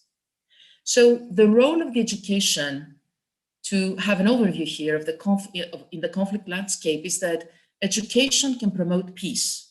Confucius said that education breeds confidence, confidence breeds hope, and hope breeds peace. Also, the education promotes independent thinking, because the independent thinkers may be less likely to join militant groups or be followers. They are overwhelmed by critical thinking, and they just reflect their next steps. Education also inspires problem-solving skills. And as I said before, the critical thinking skills can result in innovative solutions, and these innovative solutions in turn can be the alternatives to violence. Education also builds communication skills. How? In the classroom, students are witnessed to communicate and do projects together, speak together, cooperate together, do exercises in small groups. These communication skills are honed, and communication is the key to solving conflict. Without communication, there is no chance for peace. We need to understand that through quality education, the students can be equipped with all the tools they need within their communities, and later on, this microcosm can be extended into a macrocosm of the global society and the global scale. Education also reduces poverty, because it's the driving force, the propeller behind peace. With education, students are equipped with knowledge, power, safety, security, and peace at the end. Education increases the political involvement, because they are more likely to stand for the government corruption. They have a voice, they're educated, and knowledge is power. The women can participate in political discussions, town meetings, decision-making. Therefore, they can lead the government and represent the citizens in egalitarian terms. So the more educated women become, the less they support terrorism and the more they promote alternatives to politics. Education also reduces terrorism and militancy. As I said before, the educated women are the driving force behind peace. Education also builds empathy and tolerance on condition that this is quality education. The children and the students of the young generation need to learn the quality of empathy and understand the differences among us. They may be more willing to accept others and more likely to solve problems and avoid resorting in violence. Education also cultivates respect, They learn to respect in the classroom not only their teachers, but also their peers. They are taught to let others speak, turn-taking, express opinions diplomatically, academically, in a civilized way, not to interrupt, how to deal with stress management, and have an integrated personality. But I would like to introduce another important term of biocentrism. For me, at least, it is the most important suggested strategy. Why? Because it is holistic. But let's see the main principles of biocentrism. We need to teach the students that humans are members of the Earth's community, that all species are integral elements in a system of interconnection and interdependence. All the organisms are centers of life. Each of these organisms has its own interest and its own value. Humans are not inherently superior to any other living things or beings. So we need to teach them the difference between biocentrism and anthropocentrism, because biocentrism presupposes moral values, and it is an ethical point of view. It's a theory of everything and suggests a very different view of reality. And if we don't change their attitude and the way they think, all the prefabricated ideas, then they will get stuck to anthropocentrism or humanocentrism, which focuses on the human supremacy or human exceptionalism. And we can't talk about peace, because we can't talk about equality if we talk about supremacy, because supremacy brings conflict. So we need to understand the root cause of the problems that are created by the human action and this kind of egocentrism. Life contains consciousness, and this consciousness is the awareness or the perception of the world of consciousness regarding biocentrism. So we need to inculcate the value of biocentric egalitarianism that puts forth the view that all living beings have equal worth as teleological centers of life. This would pave the way to achieve durable and sustainable peace, first of all at an individual level and later on at a global level. Students will learn how to manage their anger. They will learn how to develop empathy, anti-bullying programs, also restorative approaches to repair the harm, not just to cause it, but to see the causes, but also what can be done afterwards. And of course, the peer mediation projects, another interesting idea, where some trained students act as neutral mediators. So it's role-playing. They can feel what it means to mediate, and they can work with their peers to uncover all the evil roots of disputes and decide how they can resolve the conflict. Some topics for whole class discussions would be human rights education, cross-cultural studies, social justice education, promotion of healthy relationships, conflict awareness, and the synthesis, how to combine individual transformation and interpersonal relationships in order to bridge the culture of peace. And towards my concluding slides, I would like to refer to Sen, Nobel Prize winner and professor at Harvard University. In his book, his book Identity and Violence argues that humans have a shared humanity that really connects them and joins them. And this connectivity is more important than external differences.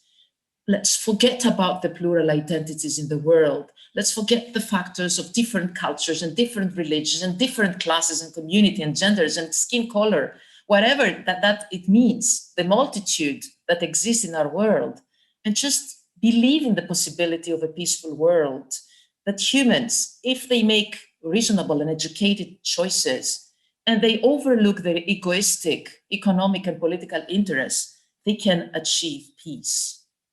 But will humans commit themselves to these reasoned choices? Because we need to have a heart-shaped world to prevail.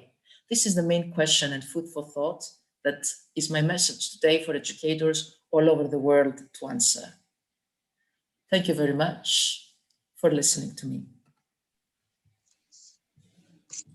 Thank you very much, ma'am. Our Excellency, Guest of Honor, Dr. Vasilika Evangela, Manager of Education. Yeah, pronunciation, just see, ma'am. Manager of Education, okay. English Academy of Languages, Greece, international speaker, global advisor. Ma'am, it's really an awesome message, ma'am. It's great, inspiring, especially you spoke about education. Yes, ma'am, education is an all-round development of one individual. Education reduces poverty, increases political involvement, reduces terrorism, builds empathy, tolerance, cultivates respect. Really, ma'am, it's a very inspiring message. It is a wonderful message, ma'am. Thank you very much once again. My pleasure.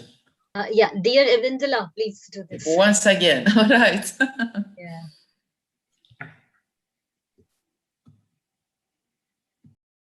Carolina, please continue. Yeah, please continue. Please continue. I invite guest of honor, Dr. Rajarao Pagadipalli, Director in India for American International Education Federation, Telangana State, India. A warm welcome to you, sir. Kindly express your views. Thank you, ma'am. Thank you so much for this wonderful opportunity. I think I may not going to take much time because today we have so many international guest speakers. We have heard so many things regarding world peace. Really, it's a fantastic feeling to be among you people, to know a lot from you. Really feeling very happy. So it's a wonderful opportunity for me to put my ideas regarding peace, justice, and building strong institutions. So let me start this one saying with an example of a child. When a person is born, when a child is born, when a human being is born, you know, if he is exposed to peace, one side, and if he is exposed to violence, another side. If you see the growth of that person who is with peace and who is with violence, certainly the person who is growing up with violence, we can see so many mental disorders with that person. We can see the war veterans. We can see, if you see their experience, most of the war veterans suffering with post-war traumatic disorders. You know, when they kill, they don't feel good. So by default, it is not taught by anyone. It is not taught by parents, or it not taught by schools. By default, it happens when human beings are exposed to violence. When human beings, they themselves commit violence, automatically they themselves got hurt. So if you involved in violence, or if you witness violence, if you commit violence, or if you are a part of violence, or if you witness violence, certainly it will affect your future lifestyle, because we face so many disorders when we are exposed to violence, which means human beings are by default, they are opposed to violence. Whereas a person who lives with peace, a person who grows up with peace, certainly we can see a flourishing lifestyle in that personality. Now I want to say, by default, every person is blessed by God to live with a peace of mind or proclaiming peace. If you do against to peace, if you go against to peace, certainly you will face the consequences. So that is what we are witnessing at the present. So for this reason, we are supposed to concentrate on childhood of the people, especially. Let me say one example of Hitler. When Hitler was in his childhood, he was humiliated n number of times by his father. Even though Hitler's mother was so good, but she was so vulnerable that she cannot fight against her husband. So that was her problem. The problem with Hitler was when in his childhood, he faced so many humiliations, he became a rebellion. So one person's childhood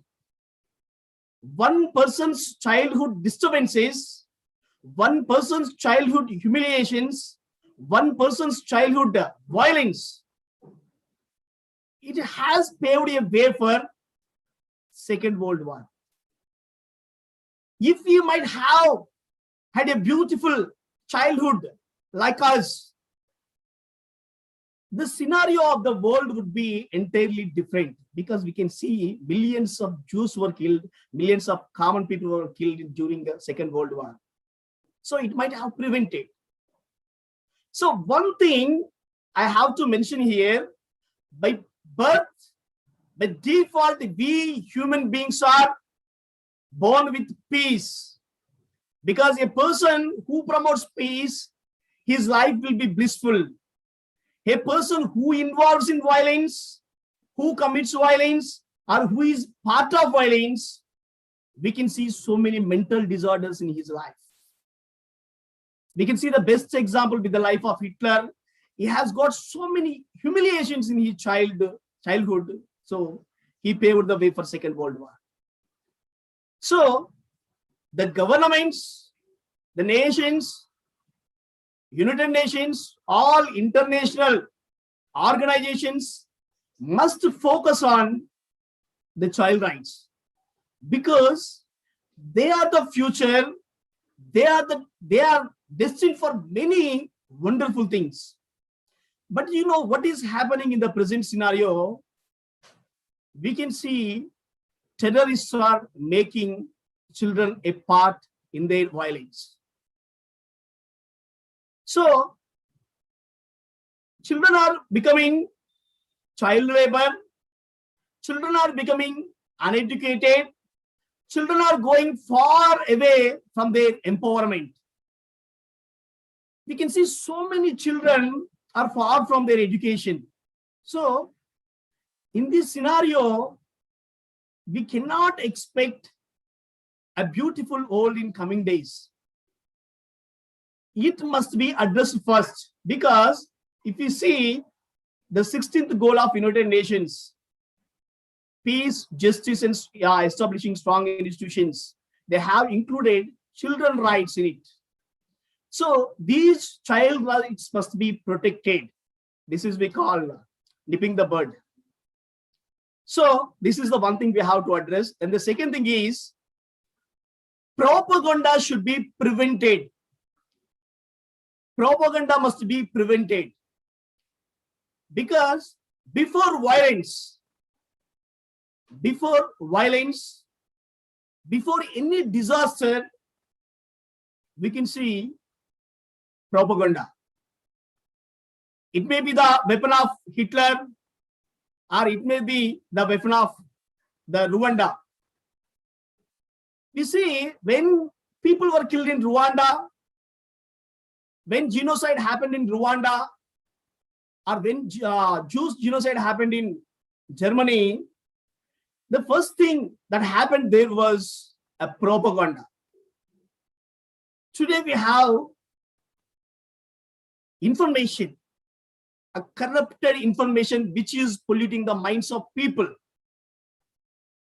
They are spreading so much of false information. You know what happens if you listen to a lie, if you listen to a false information every day in Facebook, Twitter, WhatsApp groups, if you listen to false information many times, you know what happens? Generally, we take it as it is a factual information. So This is what happening with so much of false information which has occupied social media and TV channels. If you see, most of the TV channels were sold. They are propagating politicians' political views. So when these TV channels, which means media, when media personal were used by politicians and for their personal use or their political use, you know what happens? They are propagating the false information. You know, what is the false information? What is the propaganda here?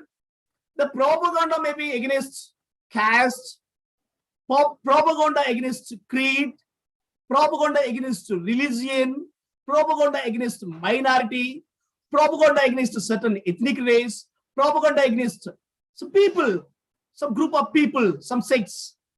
So this must be prevented first. This must be addressed. If we are able to control the false information, the propaganda which is spreading through social media or some social media channels, then the violence can be prevented. So it has to be answered first, because the root cause is there in spreading false information, propaganda spreading.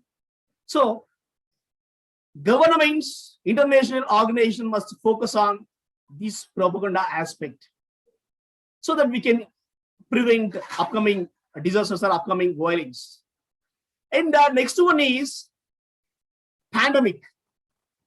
The pandemic has shattered the billions of lives worldwide.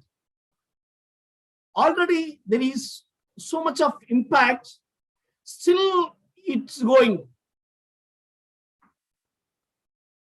Secretary General of United Nations in 2020 has given a statement saying that this epidemic will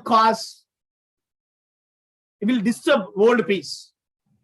And certainly, because when people are facing the problems, if it keeps on going, you know, when it persists, when this problem keeps on persisting, certainly they will rebel at one point, because already people do not have proper health care. People do not have proper health care. People do not have basic amenities. People do not have even food. If it goes on like this, if governments do not concentrate on such issues, certainly problems arise, violence erupts. So governments and international bodies should focus on the first piece, healthcare and basic amenities of people. They must concentrate on these issues. Taking this issue as a top priority, health and food basic amenities, we started a campaign in 2020, March, a World Peace Campaign for the welfare and protection of vulnerable people. We got 50% success in it. We have got appreciation of so many from so many nations in response to our campaign to help vulnerable people regarding these basic amenities, healthcare, and other aspects of protection. So all the organizations, all international organizations must focus on this issue. So I also request governments on this platform, if people are given healthcare, if people are given free healthcare and education system, so many people, especially middle class people, are suffering. They are unable to pay the fee. They are unable to bear the burden of education. Especially in Indian context, education has become a billions of business. So they were unable to cope up with the fee structure of those schools or those colleges or those that education system. So it should be answered. Education must be made free. If governments made education free and health free, So they do not go for anything else, because these two things are making vulnerable people to worse situation. They are making them to take to a worse situation. So it has to be addressed. Education must be given free and health must be given free. Because if you see healthcare in governments, if we approach government hospitals for medical care, we do not get all facilities there. But if we go to private hospital, we can get all the facilities. So certainly when some health problem arises, even though there are government hospitals, people are unable to go there because of the afraid of these rats. So government should focus on these two issues. Education and the health should be made free in all nations, so that middle class people and below middle class people are the people, those who are in poverty line or below poverty line, can get benefits. They can empower themselves with education, because education is the weapon to conquer all these things. So it is my humble request, and all international organizations, NGOs should propagate this one. It is very essential. So, and one more thing is, we can see the role of diplomats and ambassadors. So usually it is the responsibility of diplomats and ambassadors to play a vital role in setting peace in conflict zones. But recently we have studied so many articles in promoting and recruiting diplomats and ambassadors. The people, those who were paying the money to party funds in the form of party funds to governments, they were given in return some honorary posts in the form of ambassadors and diplomats. So this is the very saddest thing to hear, because when they were given out of their loyalty to their political party, instead of deserved people and instead of worthy people, only the people, those who are rich, they can become diplomats and they can become these ambassadors. So government should implement a policy to recruit ambassadors. It should not be a honorary or something like that. So, and I request the ambassadors, diplomats, and international bodies to maintain or to have a dialogue among nations to establish peace, because we have United Nations, a strong organizations with a greater policy. We can compare it as a lion, but it is a lion on a paper, because these policies are so great, but when it comes to an implementation, they say no, because that is a sovereign country, we cannot involve. Because sometimes we send some petitions to United Nations to protect the people in Bangladesh, or to protect the people in Myanmar, or to protect the people in some areas, or Syria, or Yemen. So when we send a petition, we get in reply that no, we cannot involve because they are a sovereign country, so we cannot involve. So there is a peacekeeping mission, there is an army, there is a great people. Still they say they are unable to do the things they are supposed to do. So this is what happening. Instead of policy, and not only focusing on policy, but also they have to be very strict on implementation. That has to be take it as a priority by United Nations.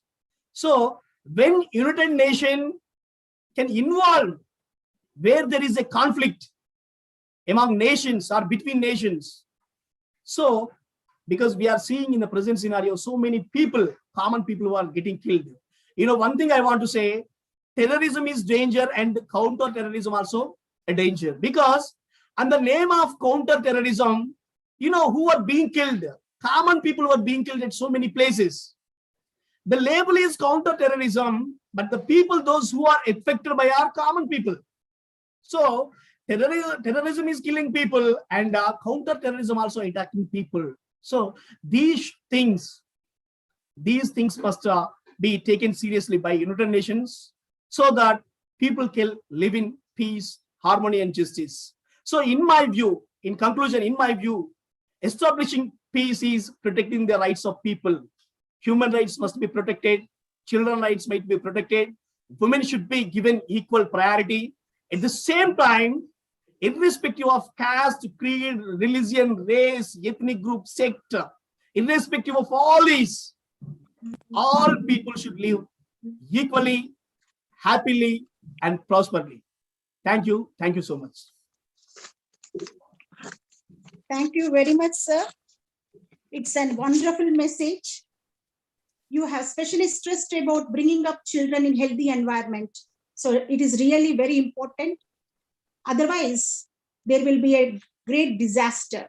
It can be lead to anywhere, and where human beings will be affected. And you stressed it even about the education of children. Yes, it's really important.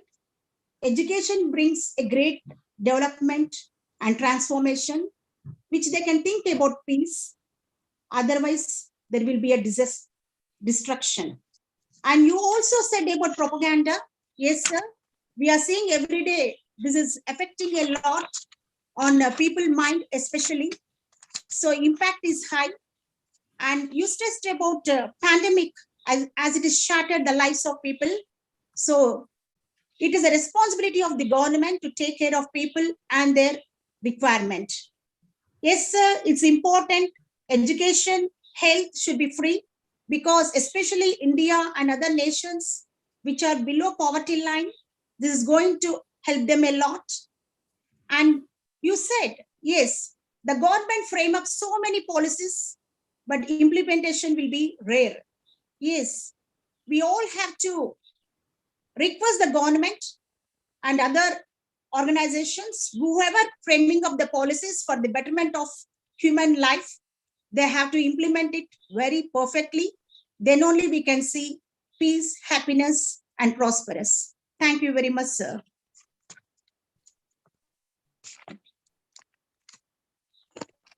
Ma'am, I would like to, shall I start, ma'am?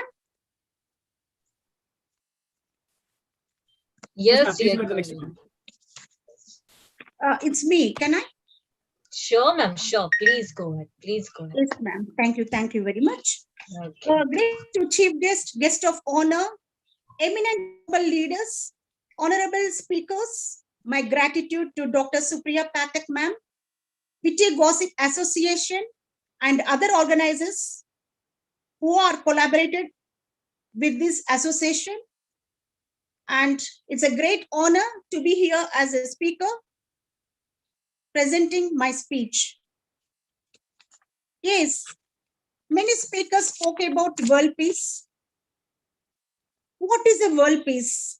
World peace is a state of non-suffering and a celebration of human life on this globe. God has created the universe, created man and woman on this earth, and asked them to lead very perfect life, a peaceful life, and asked them to be multiplying and occupy the entire universe. It doesn't mean that they have to master the world by suppressing people of different caste, creed, color, race, and gender. Based on these, one should not separate. We are all equals. We should understand all human beings on this earth are equal.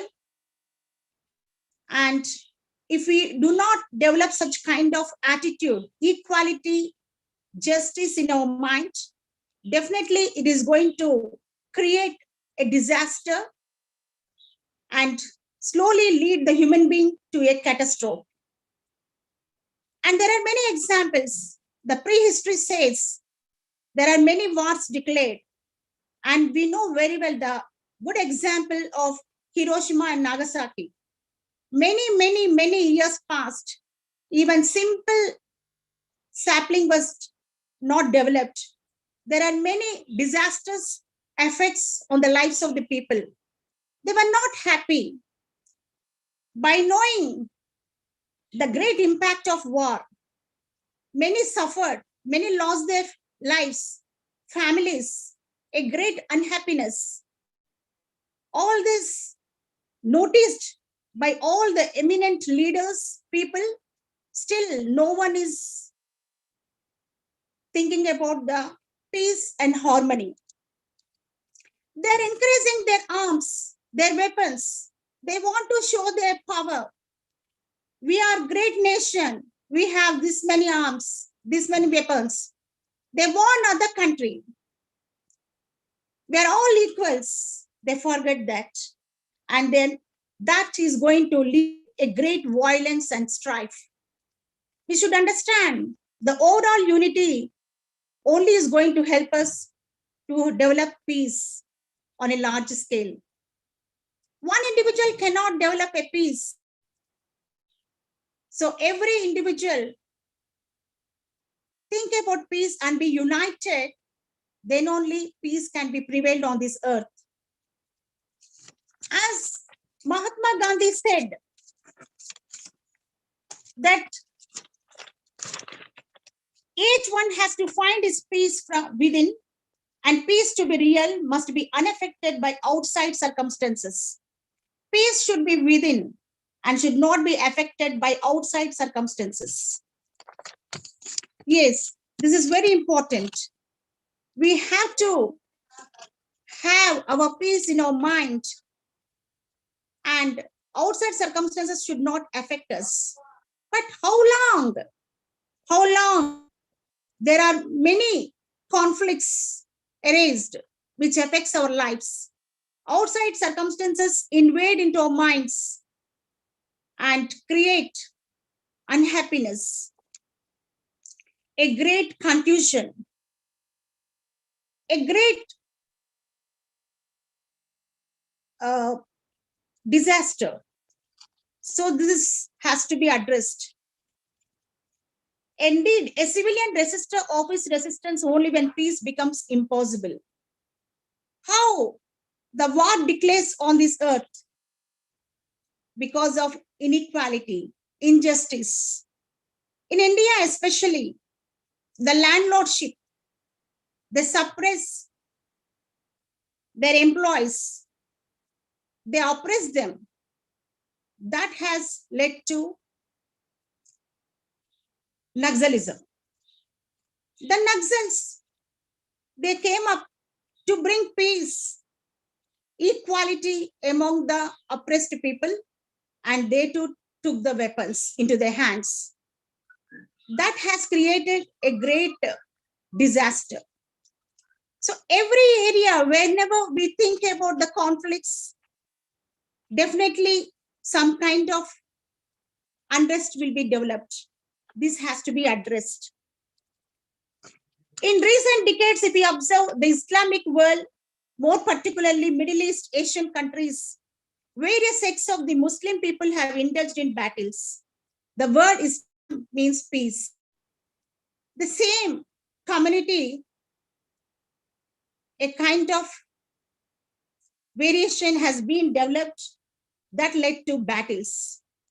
They forgot that we are one. Even in India, we see such kind of unrest. Every part of our country. It is important to address all this unrest, and it's a great challenge for the human beings to bring peace on this earth.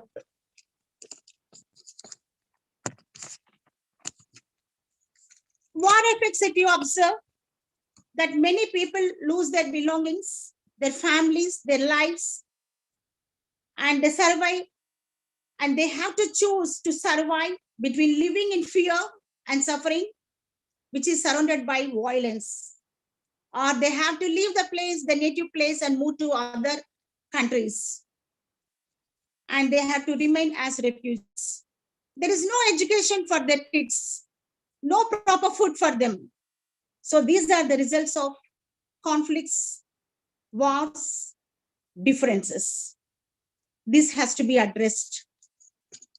How can we establish peace to stop these difficulties and suffering of human beings?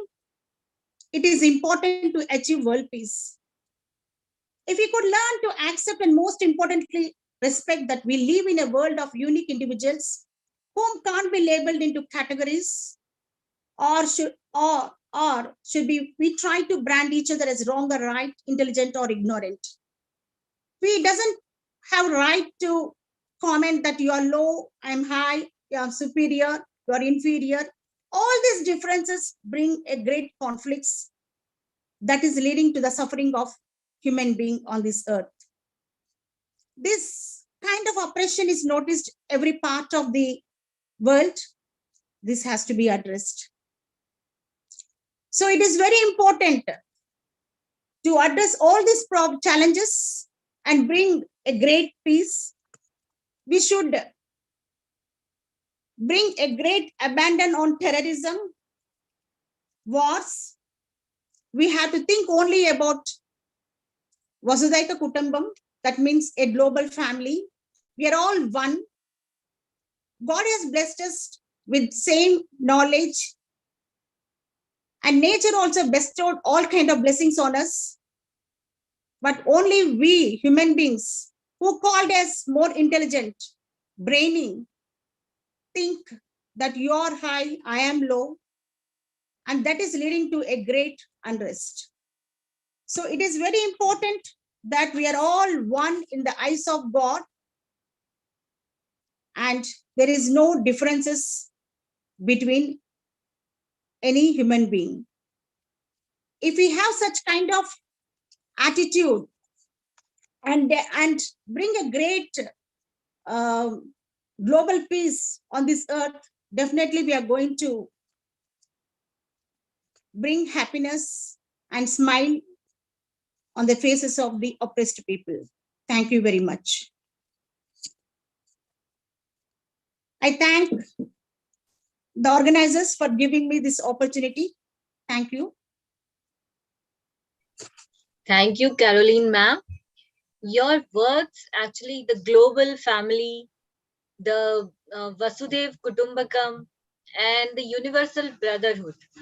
I must, and my team members must appreciate these words.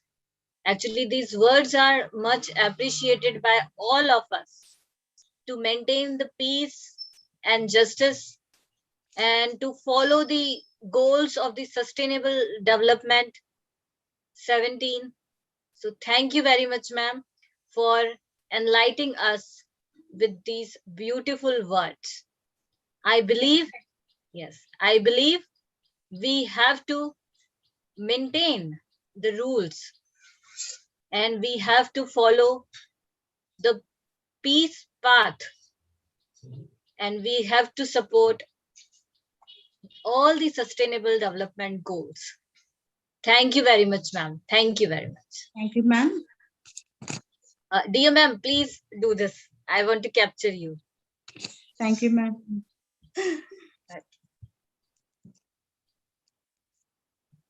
I invite Dr. Jessica Ash, ma'am, Excellency, Campuses Global Programs Specialist at Miami University Regionals. A warm welcome to you, ma'am. Kindly express your valuable views.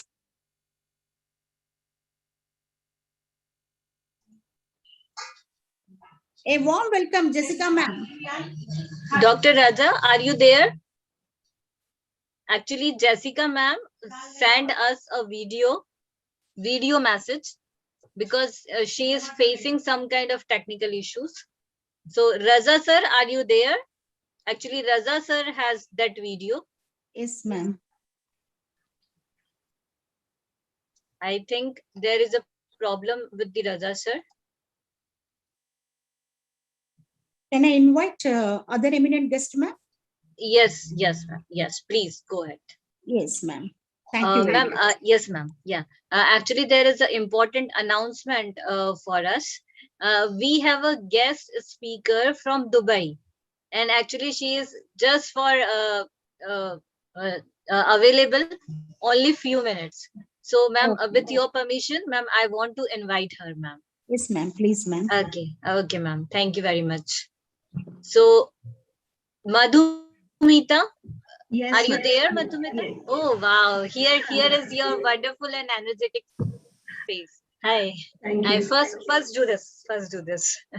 Okay. Yes. Thank you very much. So, ma'am, please start with your introduction. Yes. We would like to more know about yourself. Please start. Please start. Okay, thank you so much. Thank you, organizers. I am delighted to be here on this platform, and I've been listening since morning 9 o'clock. I logged in to listen to all the eminent panelists. I am currently in Dubai, but I am a global educator. I teach a subject called Global Perspectives, which is an IGCSE A-level subject. I'm also an educational blogger and a global the global topics and everything related to anything which is close to our heart for the UN SDG goals. I've been working with my students for a very long time, and I'm a diversity and inclusion coach also. So I got an opportunity for 5 minutes to place my views in front of this eminent guest today.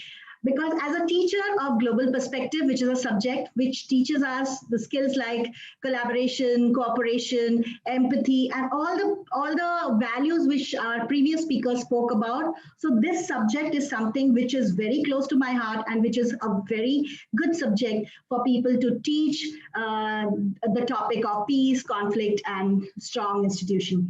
So I will quickly place my views. We all have a role to play for taking UN towards achieving the goal by 2030. All the goals are equally important, but yes, we are passionate about today's goal, and I am certainly very passionate about this. Everyone dreams of a place which is a peaceful and safe and which has where human rights are protected. We have had lots of definitions today about peace and what is not peace, what is actually peace. I won't go into all the definitions, but for me, peace is safety and stability, the knowledge that my voice matters and it will be heard, and trust fellow human beings. This is what a peaceful scenario means to me. We come across so many instances of crime, injustice, inequality, and lots of other unfavorable things. We listen to them and we blame the institutions who are supposed to guard them. We think that they are not doing enough. But my question to all my students and all the faculties and all everybody here is, what are we doing? Fear and greed are the two most, I would say, the weapons in people's hand, which gives rise to conflict. Just think about this. If there is no fear of losing anything, fear of one-upmanship, fear of getting things, and greed of what you have and more you want to have, whether it gives rise to conflict, right from a small family to the global issues. I think these two are the most important matters. If we can inculcate, as we all have said, a purpose in our students, that why are we learning something, why are we doing something, and tell them to choose a cause which is close to your heart. I think a purpose can guide all our students and make them grow into much more peaceful citizens as they grow from their childhood and to the adulthood. So what is my role? What is our role as an educator? Let me bring a small instance, which I think is very important for us to know here, is somebody, a global, we are very proud to know about Ranjit Singh Disale. I'm sure you all have heard about him. He has been awarded the Global Teachers Best Teacher Award 2020, and we saw him on the screen. And he is a small, he works in a small municipal school in a village in Pune. And he has achieved so much to be regarded as the best teacher in the world.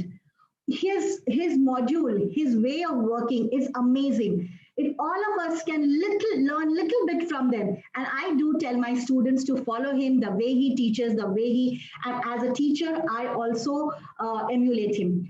So what he has done is something very beautiful. He has a venture called Across the Border. What he has done is, from the small classroom which he has in his small school in Pune, He has reached out to all the students across the globe, to Pakistan, schools in Pakistan, and they are interacting with this school, students in the school in Pune, and share their views, their ideas, their projects. They talk once a month, not only in Pakistan, they are reaching out to almost 15 global schools. I was amazed to see this. I was amazed to hear about this. Students can be such good brand ambassadors for peace if only we guide them the right path. I have small 6 steps which I share with my students, and I want to share quickly with you all that we can all do this to give them some hope and of peace and resolution of conflict, because as they grow up, they have to face a lot of interpersonal conflict, a lot of bullying, a lot of peer conflict, siblings problem, peer problems. They all are into conflict zones all the time. So what can we do? So there's 6 simple steps which I think can be practiced by everybody, and I'm sure people are here to elaborate on this, and people can take this forward. So the first one I tell this to my students is sponsor a girl child. Maybe they're not in a position now to do that, but tell your parents to do one. And if they're not able to do now, when they grow up, they must sponsor a girl child. To look at the data, how the conditions of girl child is education wise will shock them. And if they can complete the child's education from childhood to adulthood, this is one big tick mark. The second will be donate once a month to a charity which is very close to your heart. One of the goals of UN SDG, they can choose whatever they want. I tell them there are 17 goals and 169 targets. They can choose any one of them and donate a little bit of their money which they save for maybe eating out, for anything. They can donate maybe 500 rupees, whatever they can donate from their pocket money to one of the charities. They feel close to that. The third thing which I tell my students is volunteer. Volunteering is a wonderful, wonderful way of developing empathy and peace within us. That volunteer for 1 or 2 hours to, again, a charity of your cause.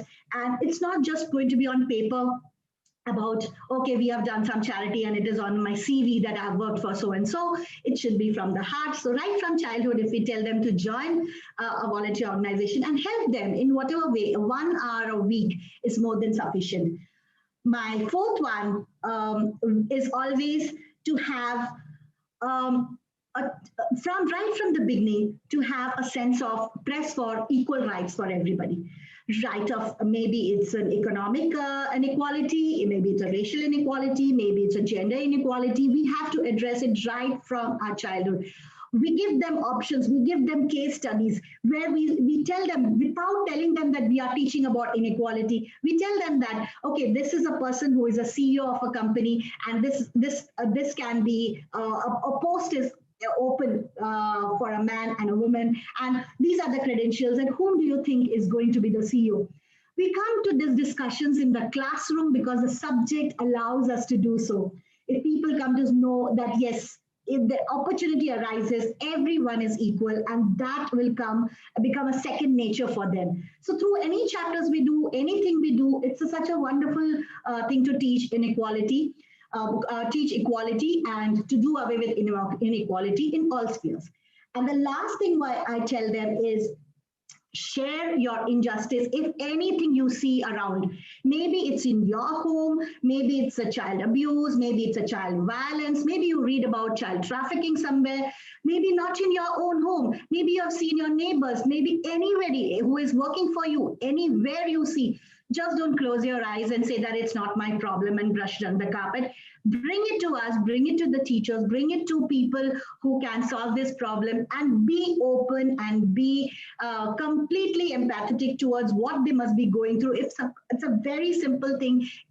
It can grow and blow into a big problem later on. And as somebody mentioned how Hitler was treated, everybody has a problem at home. Sometimes we don't realize that, but if it grows out of hand, there has to be a platform they can come and bring to us.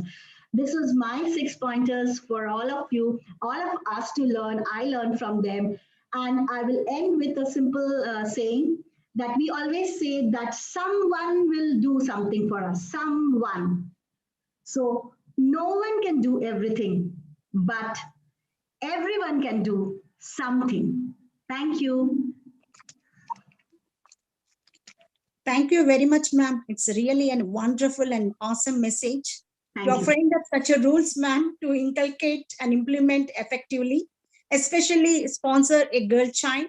Donate once in a month to your charity. Really, it's very important task given to the students and everyone, ma'am. It's very important. They keep how much money they earn. They don't feel like donating. So most of the people, they have developed this attitude. As I run NGO, I'm noticing this kind of character and attitude develop in the minds of the people. So really, it's an excellent implementation, ma'am. Rule passed to your students especially. And volunteering, really, ma'am, it's very important. It develops peace, empathy, and also they understand the psychology of people.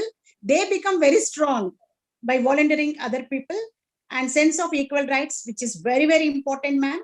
And yes, ma'am, it is true. What they observe, it has to be shared, so that the people who are eminent and who look after those injustice, they can come to their risk and rescue them and try the best level to bring out from the suffering. Yes, ma'am, it's very important. It's really wonderful message, ma'am. Thank you very much. Thank you so much. Thank you.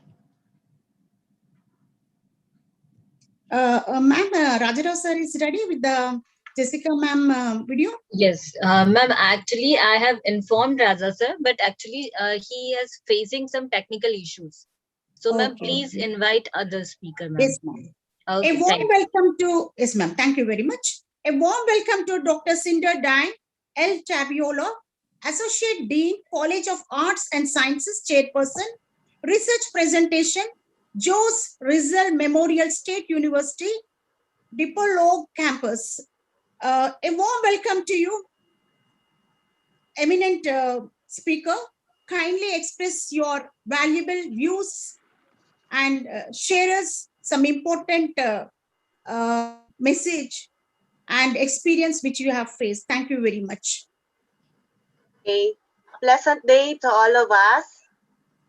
Before I will share my insight about our strong institution in the Philippines, I would like to thank Witty Gossip, headed by Dr. Sapriya Pathak, in collaboration with Beyond Books Publication, my family, and Dr. Leonilo Capulso, the CEO and President, for this opportunity and trust given.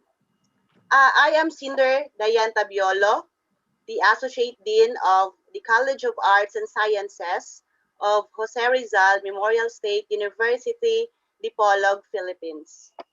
So I would like to share screen now. Ma'am, you are the co-host. You can share the screen. Thank you, ma'am.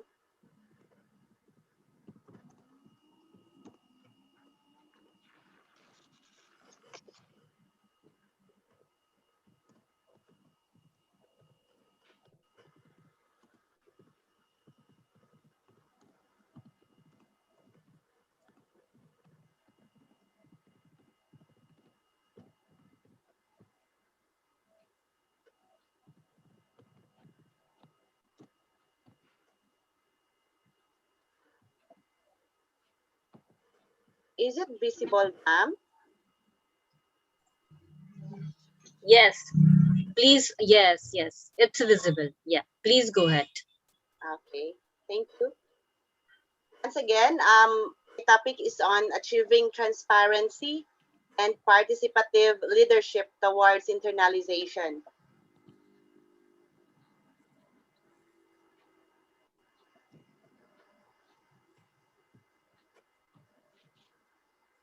The success of every higher education institution is manifested by its quality teaching, high performance of students, institutional achievements, and continual improvement, which are interdependent to the institutional collaborative efforts and interconnection among members of the school community in providing quality control and effective management. Leadership, according to W. Cyrus, is anyone can hold the helm when the sea is calm. Leadership has always been more difficult in challenging times, but the unique stressors facing organizations throughout the world today call for a renewed focus on what constitutes genuine leadership. Public, private, and even volunteer organizations are addressing challenges that run the gamut from ethical meltdowns to terrorism and COVID-19 pandemic. What constitutes the normal range of functioning in these conditions is constantly shifting upwards as new challenges, technologies, market demands, and competition emerge.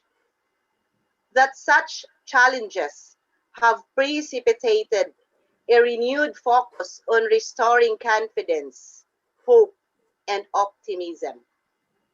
Being able to rapidly bounce back from catastrophic events, display resiliency, helping people in their search for meaning and connection by fostering a new self-awareness and genuinely relating to all stakeholders, associates, customers, suppliers, owners, and communities.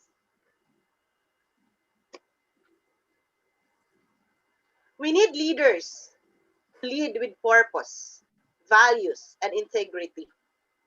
Leaders who build enduring organizations, motivate their employees to provide superior customer service, and create long-term value for shareholders. That is according to Bill George 2003.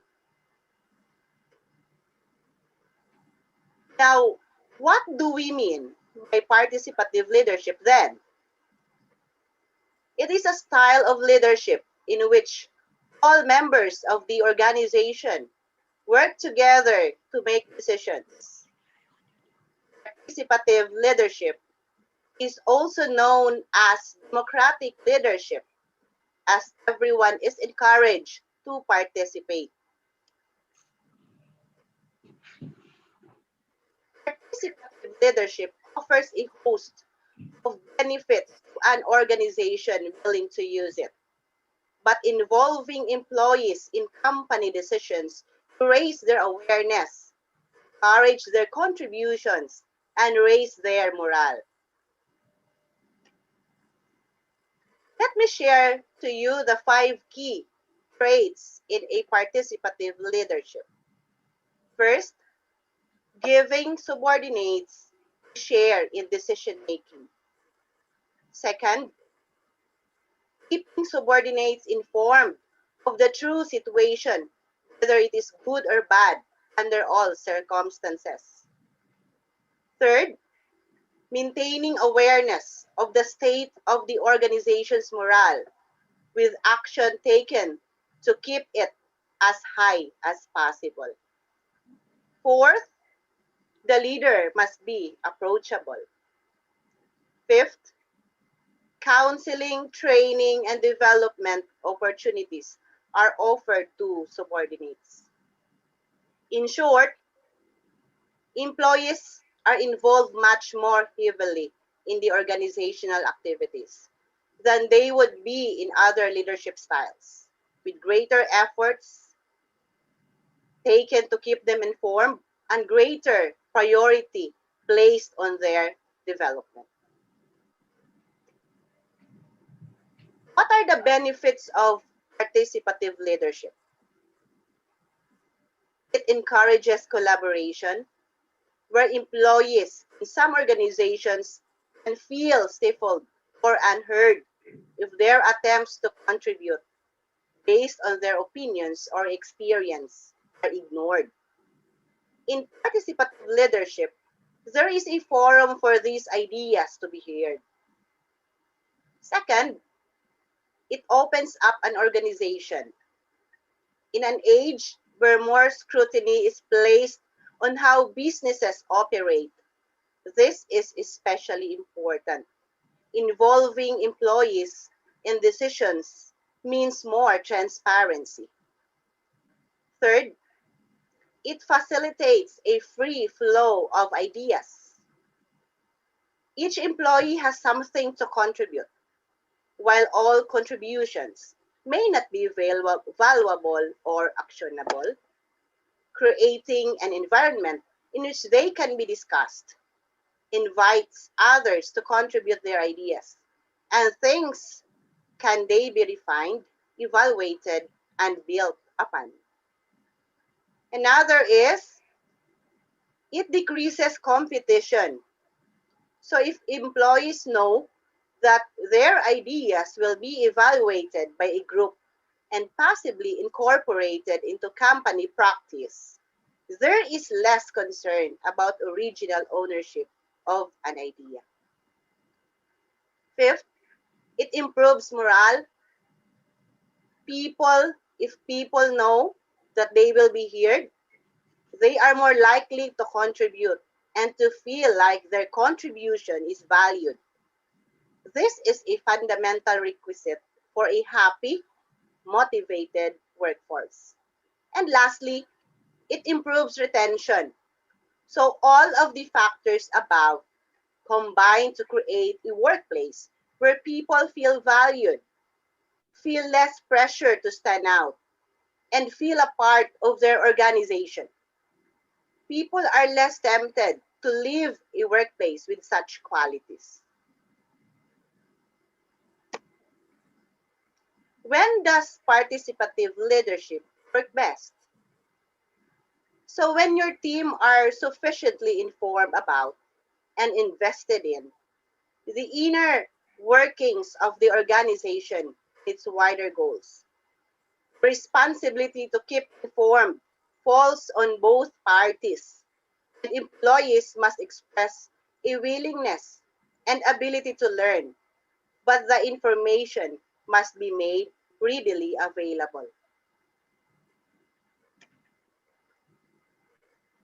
This will be the possible effects if participative leadership will not be practiced. First, they will be put off collaborating. This will in turn close off group participation. The free flow of ideas will stop. Team members may feel more competitive as a sense of urgency begins to build. Morale will likely decrease as the previously open and collaborative environment turns sour. And if it is left unchecked, people will look for a way to extricate themselves from this situation.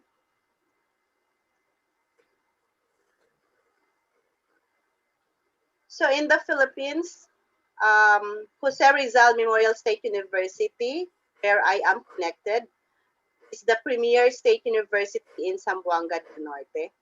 I consider this as a strong institution in our place because it was established by virtue of Republic Act 9852 with Congresswoman Cecilia G. Haloshos Carrion as principal author, Congressman Cesar Haloshos as co-author.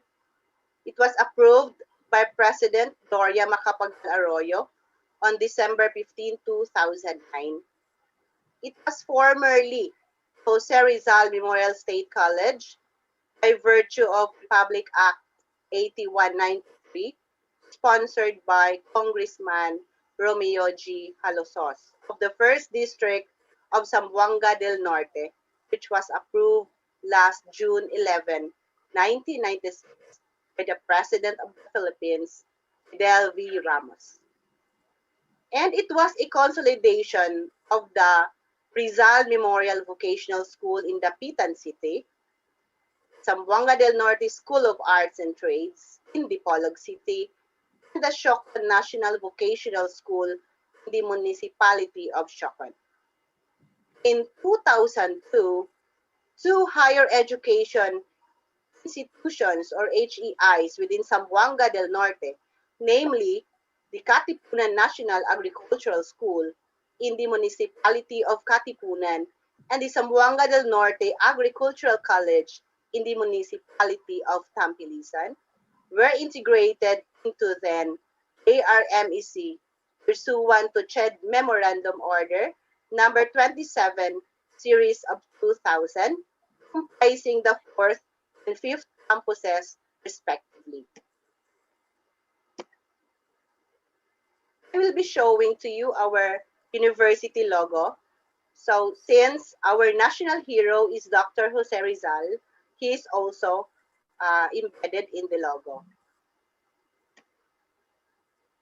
Dr. Jose Rizal symbolizes the landmark of the point of origin of the name of the university and honoring his contribution to the development of Dapitan, his place of exile.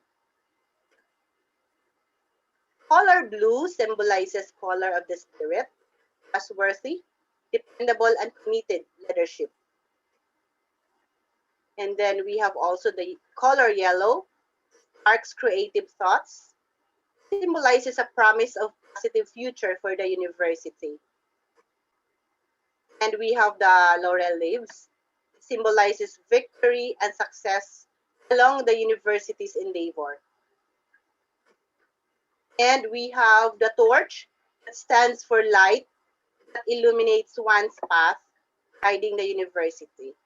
It symbolizes hope, freedom, and faith. The light when all else is dark. And lastly, the open book, the logo, which means anyone can infuse knowledge to the stock of wisdom. This is the university's philosophy, vision, and mission. ARMSU adheres to the principle of dynamism and cultural diversity in building a just and humane society. A dynamic and diverse internationally recognized university, a dynamic, inclusive, and regionally diverse university in southern Philippines. Jose Rizal Memorial State University pledges to deliver effective and efficient services along research, instruction, production, and extension.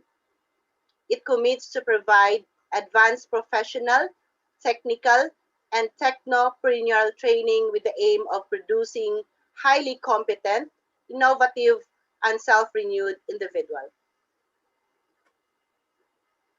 This is the goal of the university, which is the GRIPS, G for Globally Competitive Educational Institution, R, resilient to internal and external risk and hazards, I, innovative processes and solutions in research translated to extension engagements, P, partnerships and collaborations with private enterprise, other HEIs, government agencies, and alumni. And S, sound fiscal management and participatory governance. The core values, humane trust, innovative excellence, and transformational communication.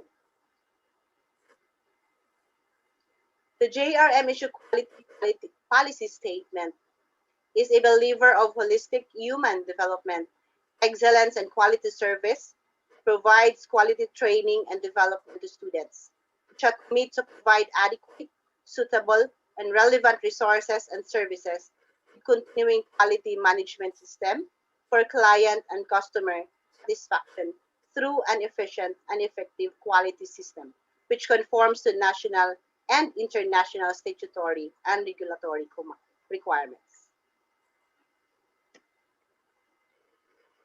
I will be showing to you a brief history and a brief history and a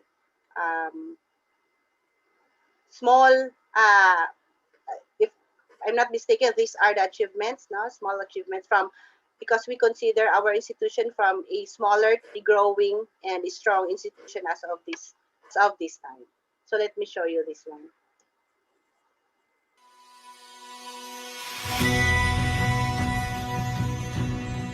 History is the story behind success, and great success has a story to tell.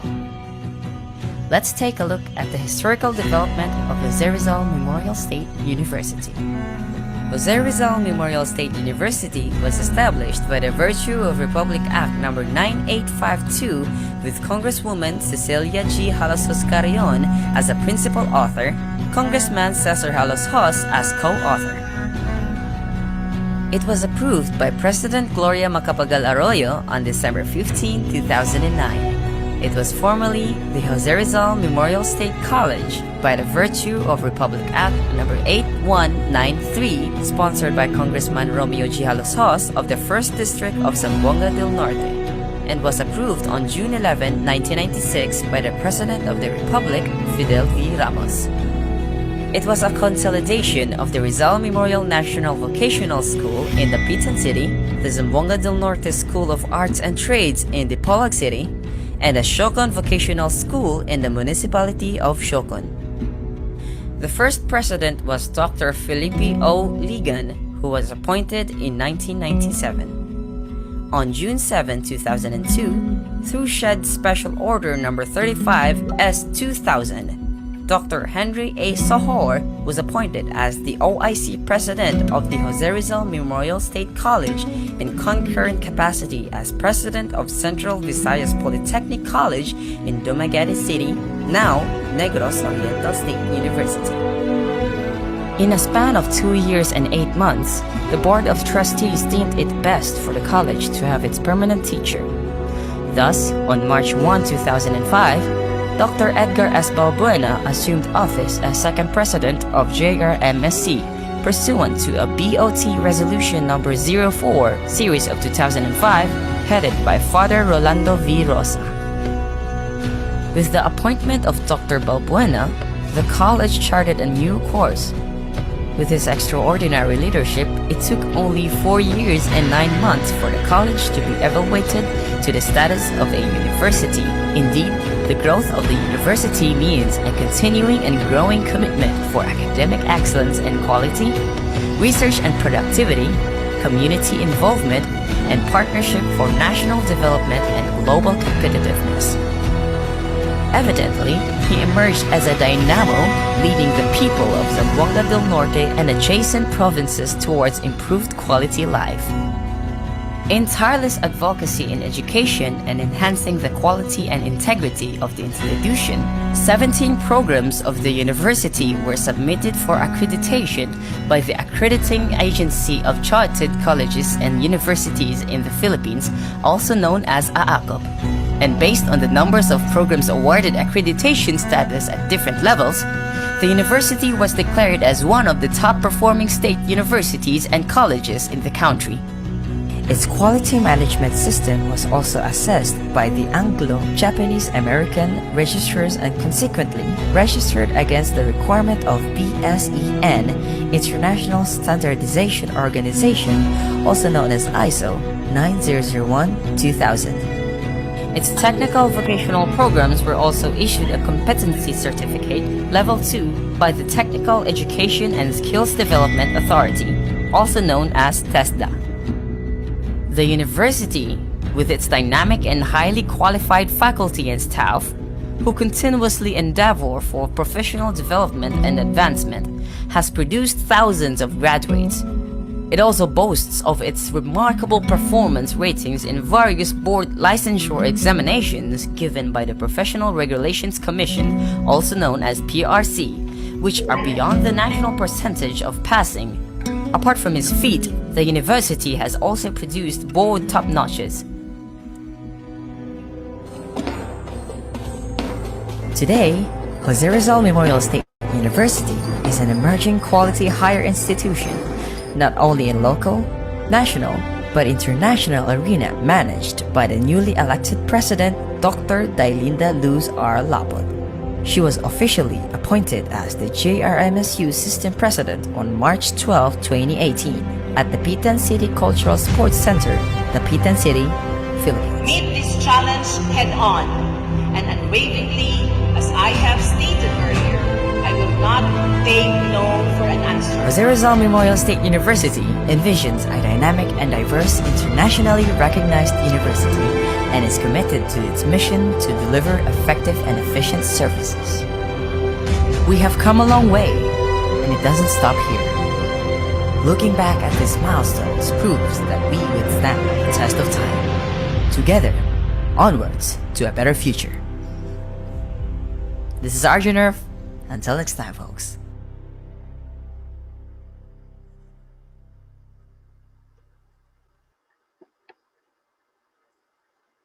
Okay. To add on the institution's update, JRMSU now is a certified international organization, standardization, or the ISO 9001-2015.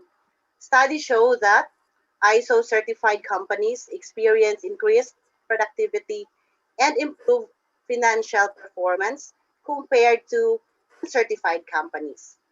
International recognition, ISO is recognized worldwide as the authority on quality management.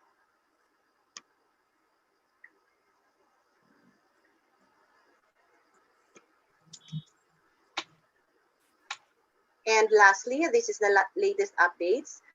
The institution that I'm working is the top one among the SUCs with the highest percentage of accredited programs from 1992 to 2019, and the top two of the most improved internal quality assurance unit in 2019.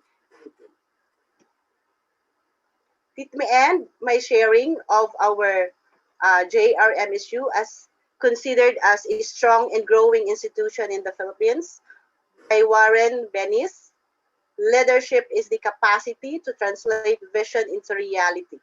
Thank you, and once again, good afternoon. Thank you, ma'am. My sincere thanks to Excellency Dr. Cinder Diane L. Tabiolo, Associate Dean. Thank you, ma'am, for the wonderful insight on the importance of leadership and its benefits. And my sincere thanks, ma'am, my in-depth thanks to you for enabling us to understand the quality and status of the university. Thank you very much, ma'am. Thank you so Caroline, much, ma'am. Yes, ma'am. Caroline, ma'am, we have Raza, sir. So, yes, yes, he has started the screen sharing. Yes. Hello, I'm Dr. Jessica Ash. I'm very proud to be a member of the Global Peace and Sustainable Development Summit. I'm here to talk about the problem of unemployment and stopping it, but I have a slightly different angle. If you live in a community where there's little infrastructure and there are few businesses, it's very difficult to find employment. And in this type of a place, it is less useful to think, where am I going to get a job? But there's a better skill. I'm going to start with creative problem solving, a real world example. A farmer made animal enclosures, 6 of equal size. And one night, someone stole a piece of fencing. The next day, he rebuilds his animal pens. Again, there are 6 pens, all the same size. The question is, how does he do it with one less piece of fence? I start with this little brain game because it really is the perfect example of creative problem solving in a real world setting. Now, I founded Mindset News at the beginning of COVID to inspire youth around the world to continue their education despite the chaos. So one other thing I started doing a year ago is working with Jimmy Ngango. He's the head of Integrated Youth Empowerment Center, IYEC, in the Democratic Republic of Congo. When I first met Jimmy, he kept saying, give me money, give me money. He had a victim mentality. Why is this happening to me? This is a horrible government. It is a tragic crime that there are so many horrific governments on earth. They're not even embarrassed to not provide basic infrastructure like water systems or roads. But I don't control them, and neither do you. So one of the clues is to focus on what is possible. We don't control a pandemic, and we don't control other people's actions. We do control our own hands and our own mind. And if we focus on things that we don't control, like a pandemic, we feel great fear and anxiety and stress. Frankly, one of the reasons I founded Mindset News was for my own peace of mind, because I was able to do something in the face of this horrible fear. But back to Jimmy. So I said, I have no money for you, but I can help you become self-reliant. I can train you in personal leadership. So I did. I sent him my materials, and we had lots of conversations about how instead of just reacting to a stimulus, as humans, we have this huge brain. So when something bad happens, we can think about it and come up with a response that may be more effective and certainly from which we're more proud. How to be results oriented. These are just skills you can learn. Now, Jimmy was the only one in his group that had internet access. So after our conversations and analysis of the personal leadership materials, he went and trained his volunteers in personal leadership.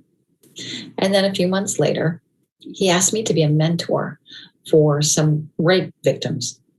I told him that I did not have a degree in psychology or psychiatry, that I couldn't be a counselor, but I could mentor them. So I sent them videos of hope saying, you can overcome this. This will become a bad memory in your past. And then he trained them, and I helped train them in personal leadership, moving from the victim mentality, why is this happening, to one of, there's something that I can learn here. I'm sure I can overcome this. The last video of these women, they are selling fruit, feeding their families, including the victims, including the children of rape, feeding their community at sustainable prices. And they're literally dancing in the street because they were useful to their community. Now, everybody wants to feel useful to their community. And literally, these women moved from a victim mentality to one of empowerment. So now I move on back to the entrepreneurial spirit. It requires, 1, focusing on what is possible. 2, it focuses on acquiring a mentality of questioning. What can I do in my community? What does my community need? And then you have to think about your talents. Personally, I'm not so great in math, so I'm unlikely to go help someone design a bridge and be an engineer. But that's okay, I have other talents. And you have to take calculated risk with the entrepreneurial mindset. Most importantly, you have to actually do something. And this is where we run into a bit of maybe a tough sell. If you're hungry, it's horrible. And if you don't have a job, you feel great fear and great anxiety and great stress. But I ask you, what's better? Sitting at home, feeling all of that stress, doing nothing, or going out into your community and seeing if maybe there are bottles to be picked up to be recycled. Going and talking to a business and saying, do you have any deliveries? I will make your deliveries for you.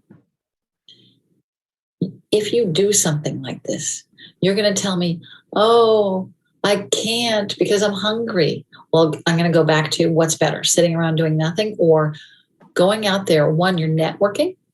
So you're meeting people who could possibly hire you if they think you're responsible.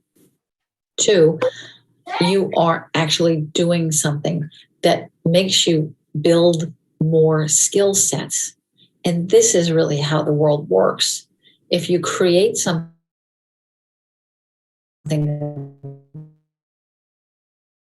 value, you get compensated. A value, you get compensated. Standing around saying, give me something and I feel so terrible, that's a victim mentality. I want to move your minds to one of personal leadership and self-empowerment. Feeling horrible to simply trying to solve problems, something good will happen. I started Mindset News and I have weathered well in COVID. Here's the solution that the farmer found, in case you didn't know. He created 6 animal enclosures, all the same size. He just solved the problem a little creatively. And that's the perfect visual for the end of my brief speech on for the Global Peace and Sustainable Development Summit. If you live in a community where there is little employment, use your own God-given abilities, your natural curiosity, and solve a community problem. I'd love to hear from you. And thank you for joining today. Bye.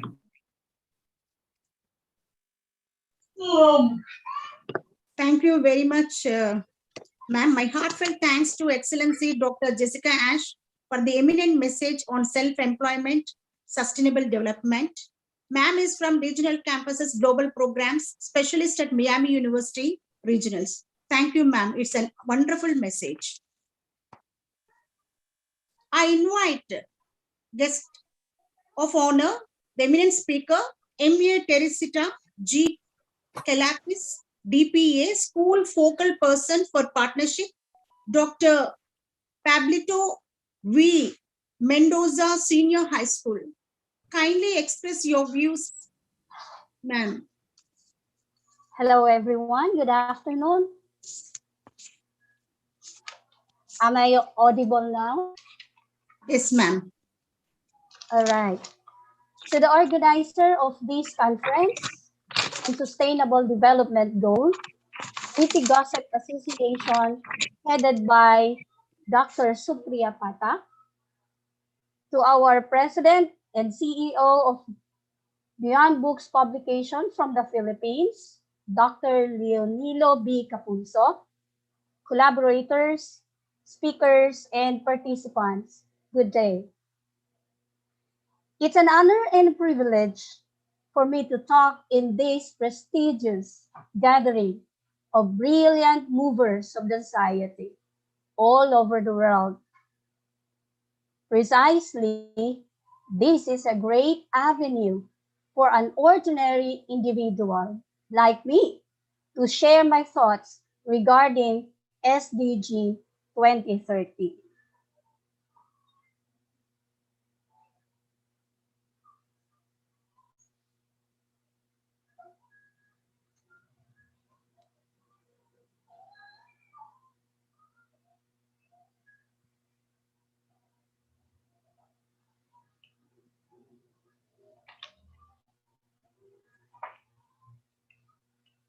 Okay. I am Dr. Maria Teresita G. Calapis, a doctor of public administration, a teacher in the public school, teaching senior high school students, a consultant, and advocate for change.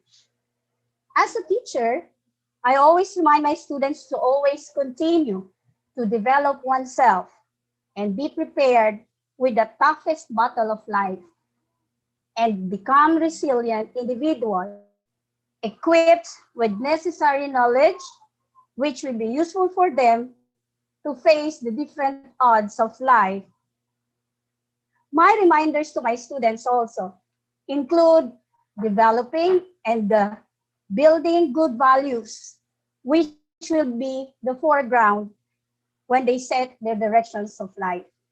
Being a teacher, I have witnessed different phases of poverty inside and outside the classroom.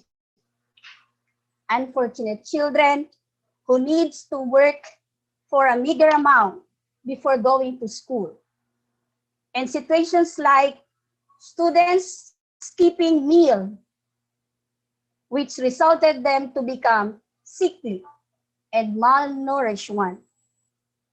This brought me to reflect on SDG 16.7. SDG 2030 is an output of the collaboration of different countries in the world who dream of seeing the world a better place to thrive in 2030, far from the world that we experience right now, especially this time of the pandemic. This SDG was designed to become a roadmap in achieving a sustainable future for all nations who pledge to leave no one behind. This is a great challenge of everyone to embrace safe-changing decisions in terms of collaboration, participation, and representation in the decision-making process. Let us see this means on decision-making. Should I follow the data or my instinct? This has something to do with where we base decisions, especially when we are put in a situations like a critical situation during the first trimester of the pandemic, and even up to now. Or we just simply toss a coin for a head or a tail. Remember, our decisions affects not only ourselves, but also people around us. The objectives of my discussion this afternoon would be having this understand and reflect targets of SDG 16.7, identify key movers in the decision-making process, rethink the highlights of decision-making process, and its success factors.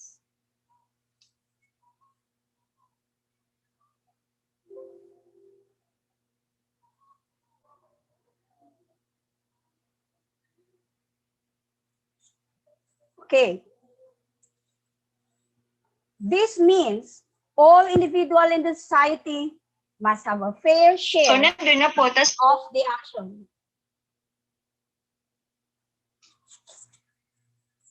Can you see now my screen? For the private sector, it means from the top management down to the lowest rank should be given chances to be heard and should be present in a consultation before any decision be finalized by the top level management. For the public sector like the government, the citizens all over the country through their country representatives or their representatives must be well represented in the decision-making body. In the Philippines and some other countries which has the same form of government, it is in the House of the Representative which always revitalize the action of equal representation. We have the party list system, which is occupying 20% of the representatives in the House of the Representatives. This represents the Filipino citizens belonging to the marginalized and underrepresented sectors of the society, but are believed to be the strong contributors in the formulation and enactment of appropriate legislation gearing towards betterment of the society. These are the list in the Philippines. We also have this RA or Republic Act 7160 or the Local Government Code of the Philippines, which mandated the local government units to become a self-reliant communities through the principle of decentralization. The LGUs are expected to become active partners of the national government. But despite of this, we still remain in limbo. Looking at the indicators of SDG 16.7, which mention the following: proportion of positions in the national and local institutions, including legislature, the public service, the judiciary. And the second indicator states that the proportion of population who believe decision-making is inclusive and responsive by sex, age, disability, and the population group. I want to point out the following: the women and children to be considered when policies and programs be on top of every decision maker's mind.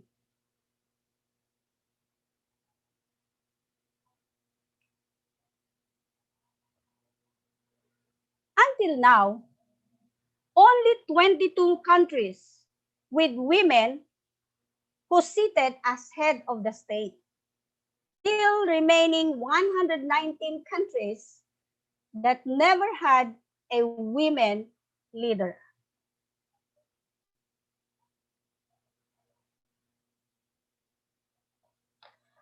Only 4 countries have 50% more women in parliament. Cuba with 53%, Bolivia with 53%, and the United Arab Emirates with 50%.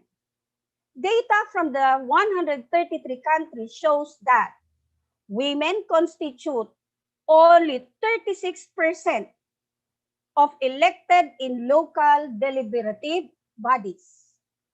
Only 2 countries have reached 50% or more, and an additional 18 countries have more than 40% in the local government. Even in the US, way back 2018, there were only 102 women elected in the House of Representatives. From an article dated March 27, 2021, according to women's rights advocates, women's representation in politics remained low and reported an increase in violence, sexism, and hate speech against women in politics, which they said was discouraging women from participating in political life.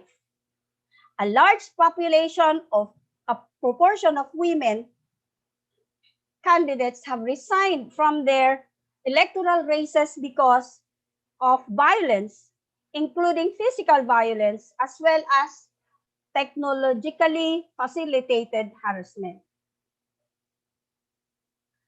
On children, the child protection policy is in its full implementation here in the Philippines.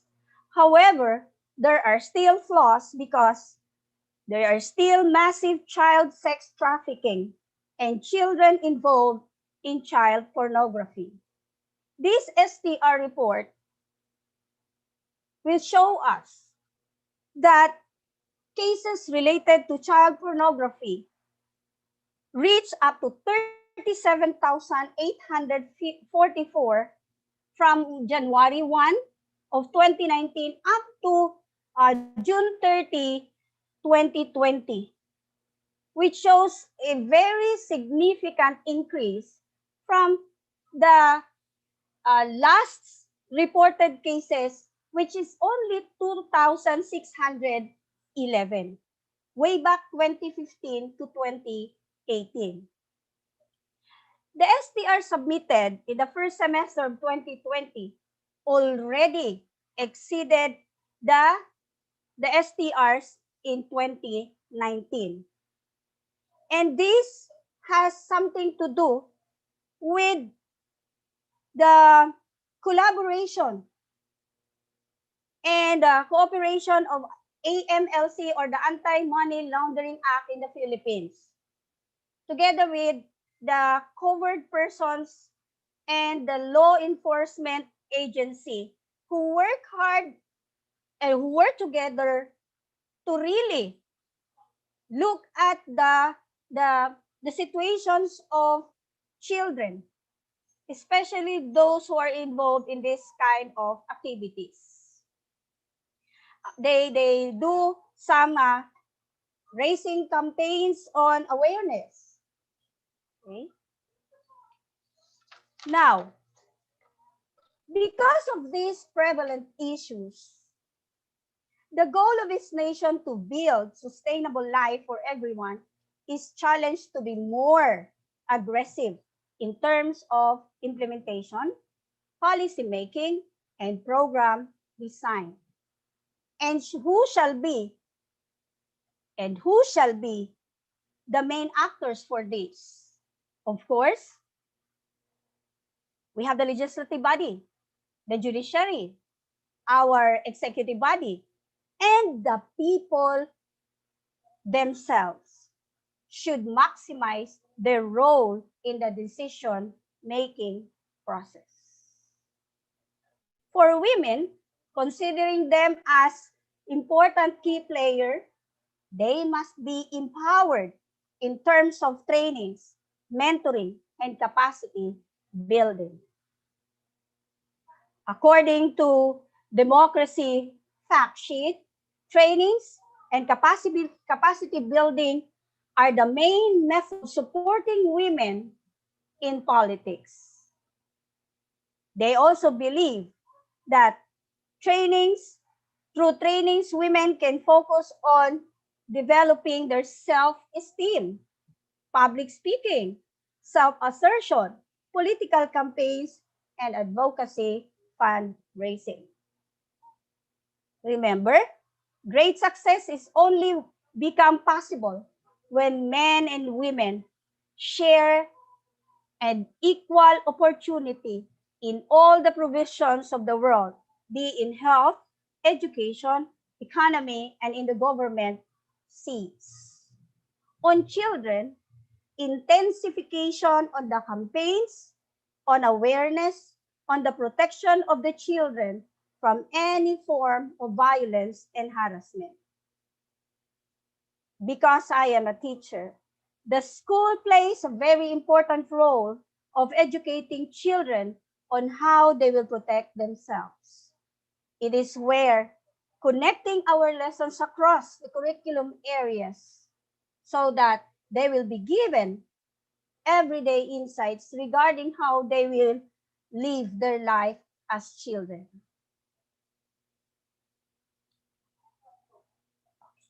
The metaphor of the spider plant would best describe the role and interaction of the different actors in the society. For those who are not familiar with this plant, the spider plant is a perennial flowering plant producing a rosette, long, thin, arched foliage that is solid green or variegated with white. Spider plants were once highlighted by NASA for their reported air purifying ability. The spider plant foliage serves as transportation of the mineral and nutrients from the mother plant to the young spider plant. And the young spider plant transport back the food it gathers to the mother plant. This metaphor describes how each actors of the society can nourish each other and become prime movers in the cycle of life. It is also like our decision making, especially in matters of government activities. To ensure responsive, inclusive, participatory, and representative decision making at all levels, we should strengthen the empowerment of every citizen of the society. Let their voice be heard. Strengthen collaboration and partnership among civil societies, people's organization, non-government organization, and the government. Strengthen a research-based decision-making in the government aligned with its existing policies. Remember this, no one will be left behind. Let's work together and vision success in 2030 to having a quality lives, living in a quality world. To end this, let me share to you Proverbs 15 verse 22. Without counsel, plans fail, but with many advisors, they succeed. Mabuhay tayong lahat. Thank you so much. Namaste.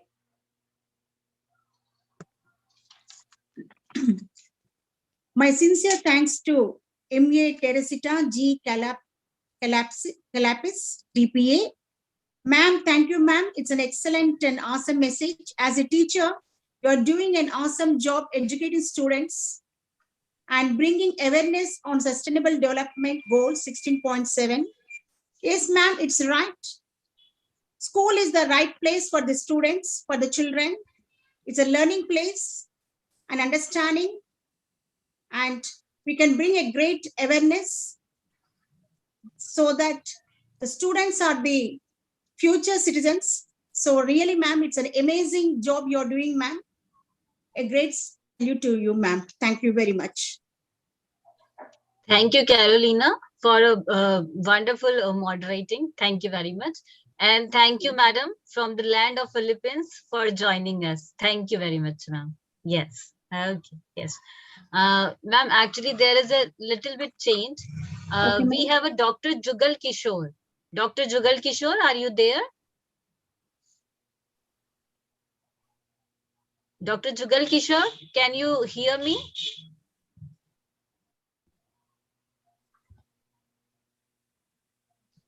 Aslam Khan, sir, could you please coordinate with the Dr. Jugal Kishore? Yeah, I am just going to coordinate with him. I think he has already joined, but let me check what's wrong in it. Yeah, okay, okay. Actually, I can see his name in a participant list. Actually, we are also having a meeting by 2 for research committee. So okay, he was supposed to speak early. So I am just connecting with him. I will let you know in 1 or 2 minutes. Okay. So in the meantime, you can invite somebody else. So okay, next, sir. after Yes, that, sir. Sir, can we invite you, sir, for a few words? Of course, I am ready for that matter. Yes, sir. Okay, sir. Okay, sir. So we can start with you, sir. So here is a Dr. Professor Aslam Khan.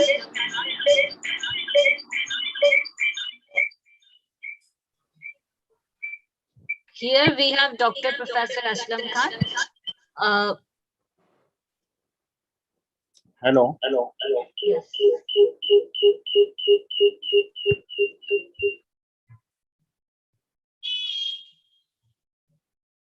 Madam Teresa, please stop sharing. Please stop sharing.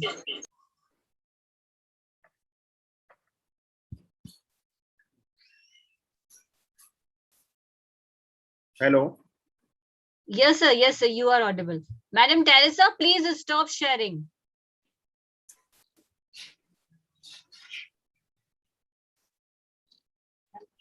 Hello. Hello, Ma Teresa, could you hear me? Please stop sharing. Can I start now? Yes, sir. Yes, sir. Yes, sir. Please start, sir. Okay. Thank you very much for the opportunity, since I am a very much part of this organizing committee. And Sir, could you, sir, sorry to disturb you. Sir, please switch on your camera if possible.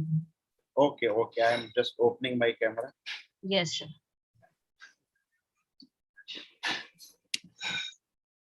Is it okay? Yes, wonderful, sir. Wonderful. Okay. Please start, sir. Thank you very much for the opportunity. I am very much part of this organizing committee since beginning, and I very much appreciate the efforts of the team, and especially Dr. Supriya Patik for this great initiative and marathon kind of summit that we are having. So today I am going to speak on peace, how peace and justice are correlated. Since morning I am listening to lot of eminent speakers. So let me shed some light of theoretical construct of this peace and justice. So peace, that lot of speakers, they have already mentioned different aspect of the peace. But theoretically, peace is a kind of concept of societal relationship, harmony in the absence of hostility and violence. Or in a social science sense, peace is commonly used to mean a lack of conflict such as war, aggression, and freedom from fear of violence. So in this sense, if I will define justice and what is the concept of justice, in the broader sense, justice is the principle that people receive that which they deserve, with the interpretation of what then constitute deserving being impacted upon by numerous fields with many differing point of views and perspectives, including the concept of moral correctness or based on the ethics and rationality. And with justice, we are talking of justice or peace, then we should talk about the fairness also. And fairness is also related to justice, but it is not the same as it is. For while justice is a moral concept and an ethical normative obligation, the fairness is a technical concept and an ethical consideration. But one should take account of that unfairness. And if I will give the reference here of justice in terms of biblical difference, justice means to make right. And justice is first and foremost a relational term that people are living in a right relationship with God and one another and the natural creation, as God is just and loving. So we are called to do justice and live in love. So when I was talking of the theoretical concept of justice, then we should start with the Platonic concept of justice. Then the most important contribution made in justice was of John Rawls. John Rawls was an American political philosopher, and he was a torchbearer of the liberal tradition started from the John Locke, Hobbes, Locke, Rousseau, and Immanuel Kant. Then in justice, we take the name of John Rawls and his theory of justice as fairness that indicates and that clearly define a society of free citizens holding equal basic rights and cooperation within an egalitarian economic system. And Rawls argued that all individuals in the society should have fair equality of opportunities and an equal chance as everybody else of similar natural ability as a human being. So Rawls' theory of justice revolves around the adoption of two fundamental principles of justice, which would in turn guarantee a just and morally acceptable society. And the first principle guarantees the right of each person to have the most extensive basic liberty compatible with the liberty of others.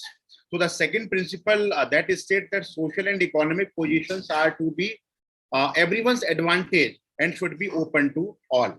So now the question comes that what does a just society look like and what principle should guide us? So if I already mentioned Thomas Hobbes, John Locke, Rousseau, Immanuel Kant, John Rawls, and Robert Nozick also in this tradition. And but I should mention here Amartya Sen. Since we are living in the world of inequality, poverty, and underdevelopment, so the idea of justice of Amartya Sen the book is also with the same name, The Idea of Justice, that argues that this traditional strain of political philosophy or social philosophy, which seeks to identify the just or a single set of just principles that can be used to design perfectly just institutions for governing society, that reveals little about how we can identify and reduces injustices in the here and now. So this is the philosophy of Amartya Sen. And when we are talking of this kind of justice, fairness, then the three principles that our justice system seek to reflect are equality, fairness, and access. So equality is defined in terms of being equal, especially in status, rights, or opportunities. When reflected in law, this means that everyone who comes before the court is treated the same, regardless of the sex, gender, race, religion, culture, etc. So the law should apply to everyone equally and not provide exceptions or discriminatory affect people based on their characteristics. So now come to the fairness.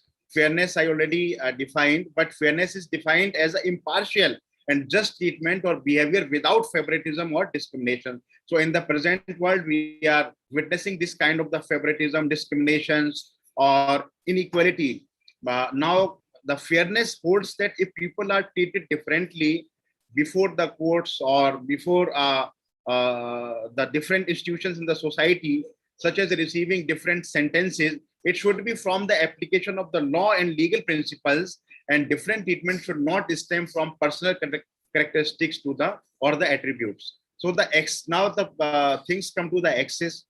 Access means that everyone in the system or in the state is able to use the resources, procedures, and institutions available throughout the systems made for the governance of the people in democratic system or the other kind of the systems. But for law, this means that they are freely known and people can access the laws themselves with the trial processes.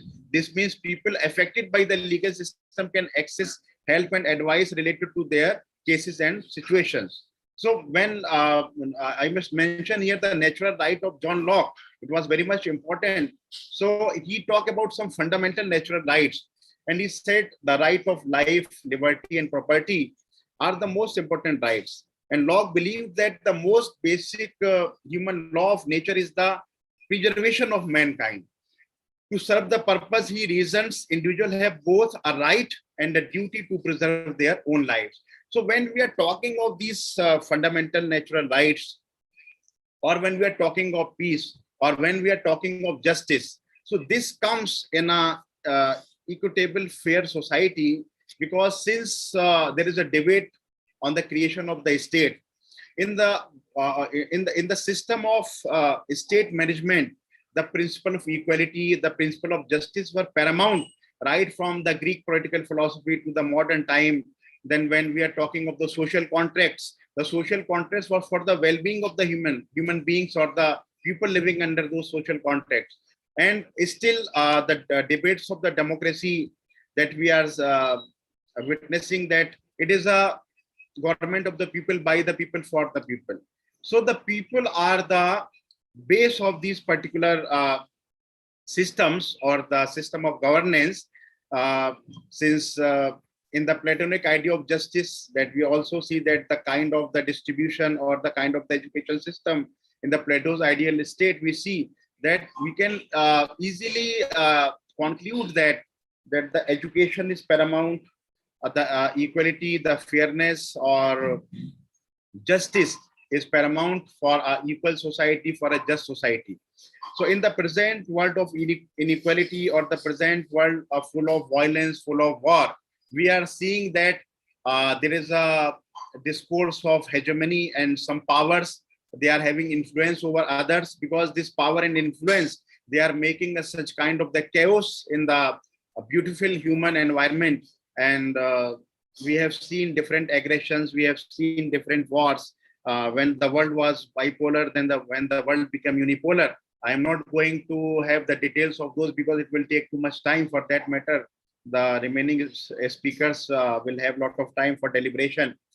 And so here the question comes, when either the world was bipolar and world was unipolar, the kind of the competition or the materialistic nature of the society that forced societies or the human beings to become more mechanical in terms of the nature and more interest based, as Hobbes says that human being is selfish by nature. So this selfishness and non-care for the others making this world more pathetic.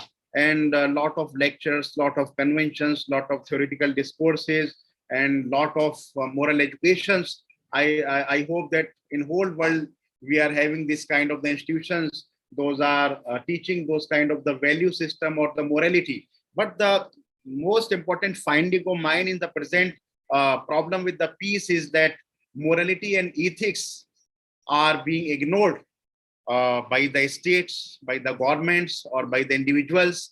As a result, the world is becoming more unsafe, more chaotic. So these are the things that we need to focus, that how morally we should behave, because the family institutions are breaking. If the family institutions are breaking, the states, the problem comes with the state. Now the state in this present time, in the Indian state, I am just quoting an example that the government was forced to make law for the elders, for the parents. If the children, they are not respecting their parents, they are not supposed to have any share in the property, and they are supposed to send to jail under the law. So these kind of the things are, very surprising in the society like India, where we are having the concept of dharma, all highly religious society, I must say here, where people are very much passionate about the religion, and religion tells about the tolerance, about the peace, about the humanity, about the morality, about the ethics. So we should recall, or we should rethink about this value system, and we should re-energize our value system for a more peaceful and a just society. Thank you very much for giving me the opportunity.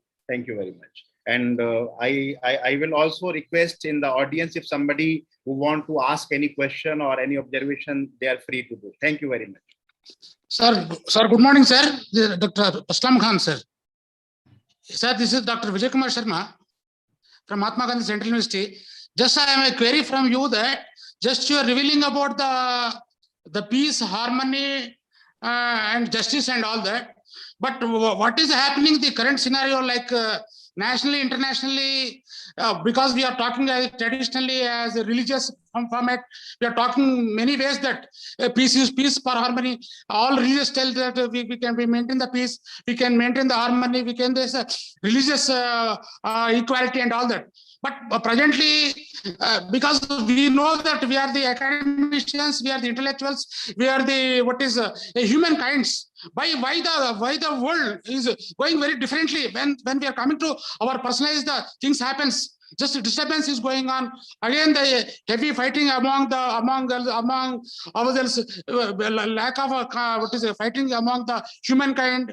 There is a disturbance in the going on our world peace and all that. So how to overcome? Because like India, like Vasudhaiva Kutumbakam, we have like that we are talking. But as the peace is concerned, that harmony is concerned, that justice is concerned, why we are coming to personalize the problem is arising. How to overcome? How to we can equality? Just you are telling that egalitarian society and all that. But how we can reach? Is it possible in coming future? All like that situation is going on like that. Please comment on this.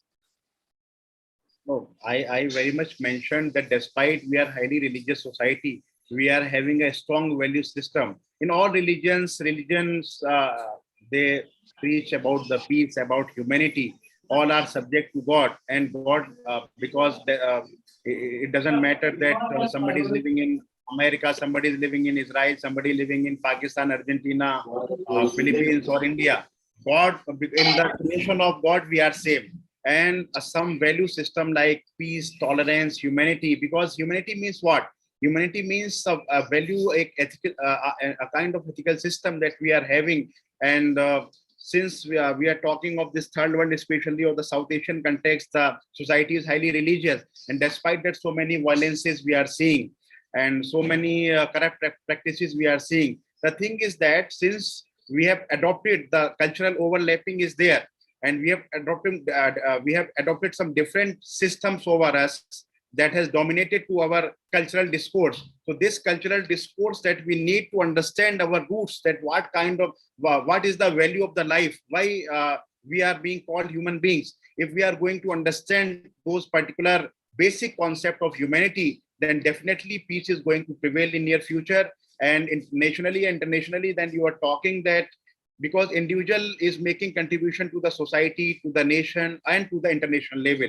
If there is a change from the grassroots level, those are individual, then certainly there is the change may come, and all human beings or the animal beings or the living beings can live in the peace. And since you talked about the Vasudeva Kutumbakam, Islam also preaches about peace, Christianity about peace and the subject to God. So if we are connecting divinity, we are connecting ethical considerations and all, then definitely if we are going to review those particular basic fundamental things that we are having in our religious texts, in our humanitarian discourse, then the peace is going to come. Thank you very much. Thank you very much, Professor Dr. Aslam Khan and Dr. M. Vijay Kumar Sharma for joining us from the Mahatma Gandhi Central University. Thank you very much. Yeah, Miss Caroline. Jugal Kishore is Dr. Jugal Kishore is there now. Okay. So, sir, can we invite him? Sure. Okay. So, Caroline, after Jugal Kishore, sir, we will continue. Yes, ma'am. Sure. Yes. Thank you. So here is Dr. Jugal Kishore from the Mahatma Gandhi Central University. Yes, ma'am. Yes, sir. Please continue, sir.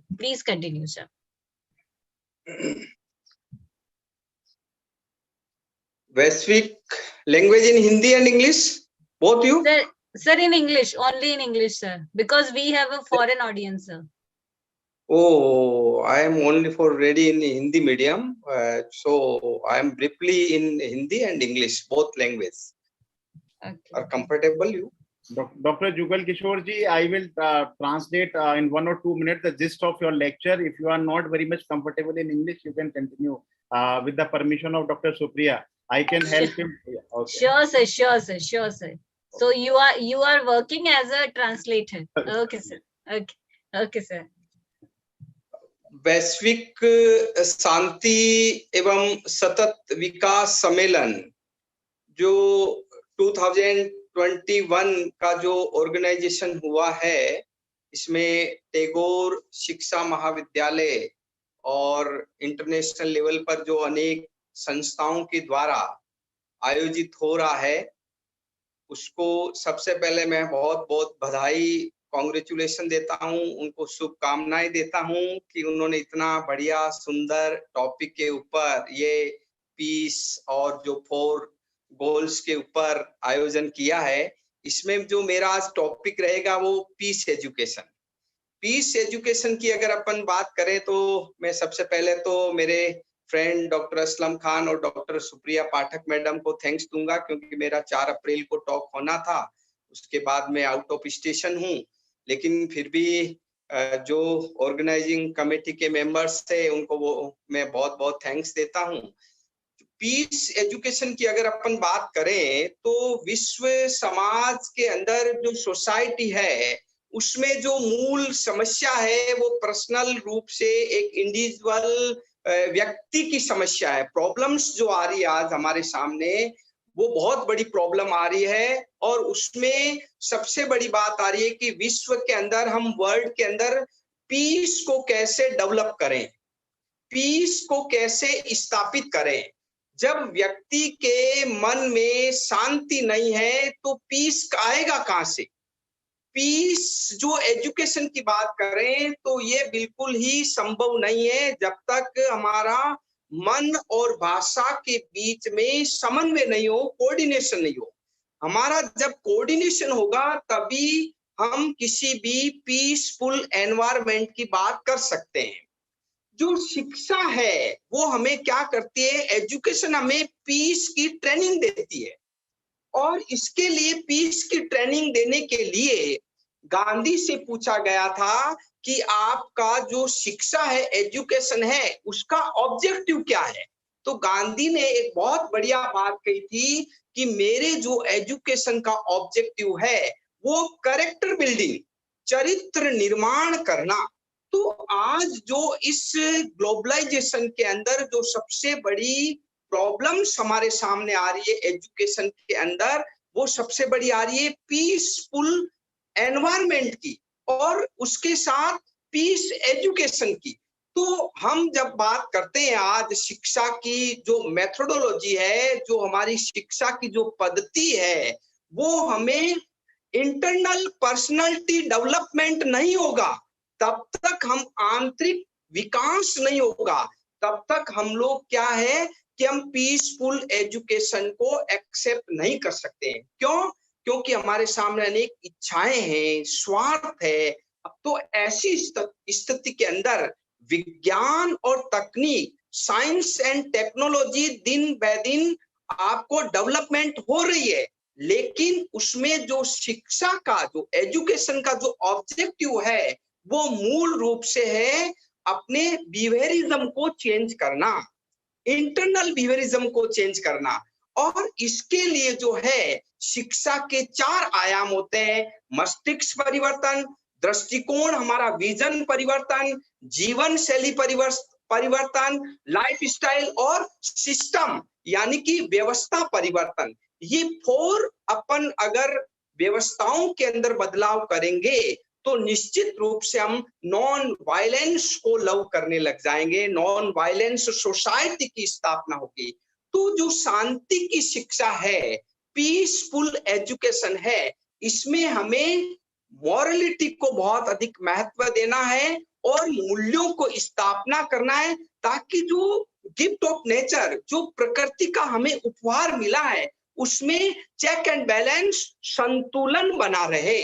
अगर natural रूप से हम लोग coordination करके संतुलन बना रहेगा, balance रहेगा, तो उससे क्या प्रॉब्लम का सॉल्यूशन होगा? हमारी पॉपुलेशन कंट्रोल हो जाएगा। आज एनवायरनमेंट की समस्या है, पॉपुलेशन की समस्या है, और विश्व के अंदर अनेक ऐसी प्रॉब्लम्स इस एलपीजी, जो एलपीजी के अंदर प्रॉब्लम्स दिन ब दिन बढ़ रही है। तो इस संदर्भ में ऑस्टिन ने भी बहुत बढ़िया बात कही है कि हमारे कार्यों में नैतिकता आए, तभी हम मानवता के महान उद्देश्यों को प्राप्त कर सकते हैं। इतिहास इस बात का साक्षी है। हम लोग हिस्टोरिकल बैकग्राउंड को देखें इंडिया के अंदर, तो कलिंगा का युद्ध महान हुआ था, और उसके अंदर मैं आपको बता दूं कि इस कलिंगा के युद्ध के अंतर्गत जो अशोक महान बना, उसने कितने बड़े वार किए, लेकिन आखिर में वो अशोक महान भी पीस की खोज के अंदर निकल पड़ा। भगवान महावीर, भगवान बुद्ध। तो हम लोग, जो मैडम ने बहुत पहले भी कहा था कि वसुदेव कुटुंब की जो बात आ रही है, उसके अंतर्गत आपको पीसफुल एजुकेशन की सबसे पहले हमें हर स्कूल से लेकर के, नीचे से लेकर के ऊपर तक, हायर एजुकेशन तक हमें पीस एजुकेशन की ट्रेनिंग देनी पड़ेगी। देखिए, मैं पीस एजुकेशन की बात कर रहा हूं, उसमें साक्षर ने तो शिक्षा की प्रारंभ है और नई अंत। साक्षरता यानी कि आप छोटे से छोटे स्तर पर आप एजुकेशन दे सकते हो, लेकिन उसके अंतर्गत बौद्धिक ज्ञान का शिक्षा का एक पहलू है, लेकिन इसका मूल रूप से चरित्र निर्माण करना है, कैरेक्टर बिल्डिंग को तैयार करना है। जो शिक्षा का, एजुकेशन का जो ऑब्जेक्टिव है, वो व्यक्ति के व्यक्तित्व का विकास करना है, लेकिन इससे हमारे को राष्ट्र और एक सुंदर विश्व का भी निर्माण करना पड़ेगा। विज्ञान के महत्व को हमें नकारना नहीं चाहिए। साइंस एंड टेक्नोलॉजी दिन प्रतिदिन बढ़ती जाए, लेकिन हम इस आधुनिक युग के अंतर्गत जो है व्यक्ति के विकास, पर्सनालिटी डेवलपमेंट का भी, यूथ जो डेवलपमेंट, पर्सनालिटी डेवलपमेंट है, उसका भी विकास होना चाहिए। तो शांति शिक्षा, पीस एजुकेशन सब प्रकार के वायलेंस के अगेंस्ट है। हमें वायलेंस को रोकना है, और इसके लिए कॉन्फ्लिक्ट, जो हमारे बीच में कॉन्फ्लिक्ट हो रहे हैं, उसके बीच में क्या है, हमें इंटरेक्शन के द्वारा, डिबेट के द्वारा, अपना बातचीत करके टेबल के ऊपर उसका सॉल्यूशन के ऊपर बढ़ना चाहिए। तो आधुनिक युग के अंतर्गत, मॉडर्न सिनेरियो जो है उसके अंतर्गत मैं आपको फिर बताता हूं, हमें जॉन गॉर्टून को एक्सेप्ट करना चाहिए। जॉन गॉर्टून ने क्या कहा? जॉन गॉर्टून ने कहा peace building, peace making and peace keeping.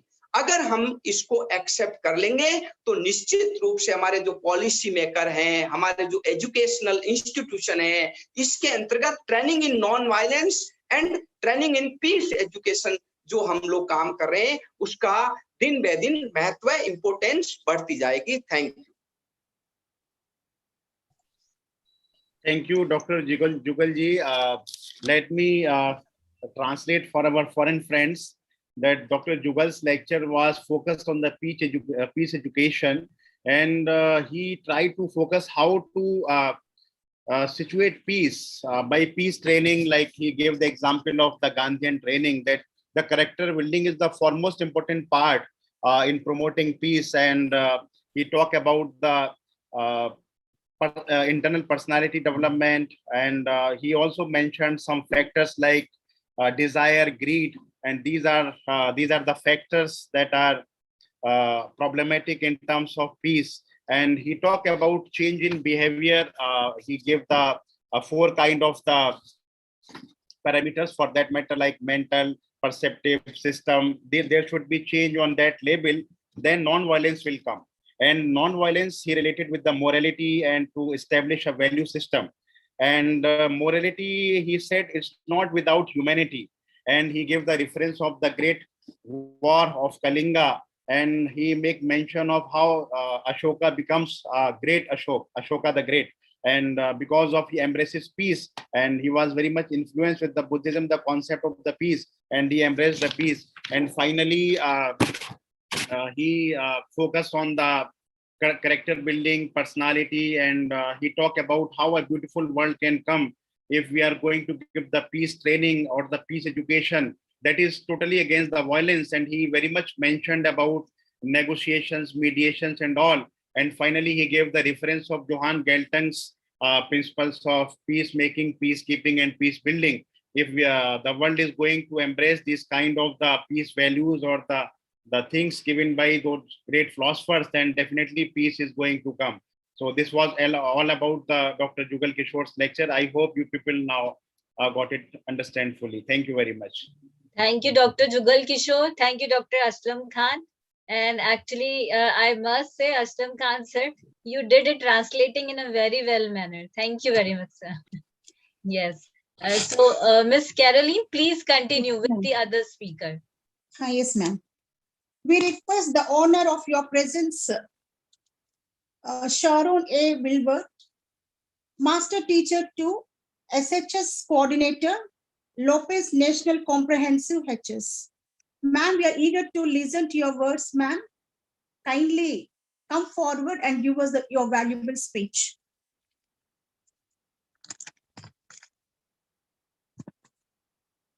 Ma'am, we will invite you.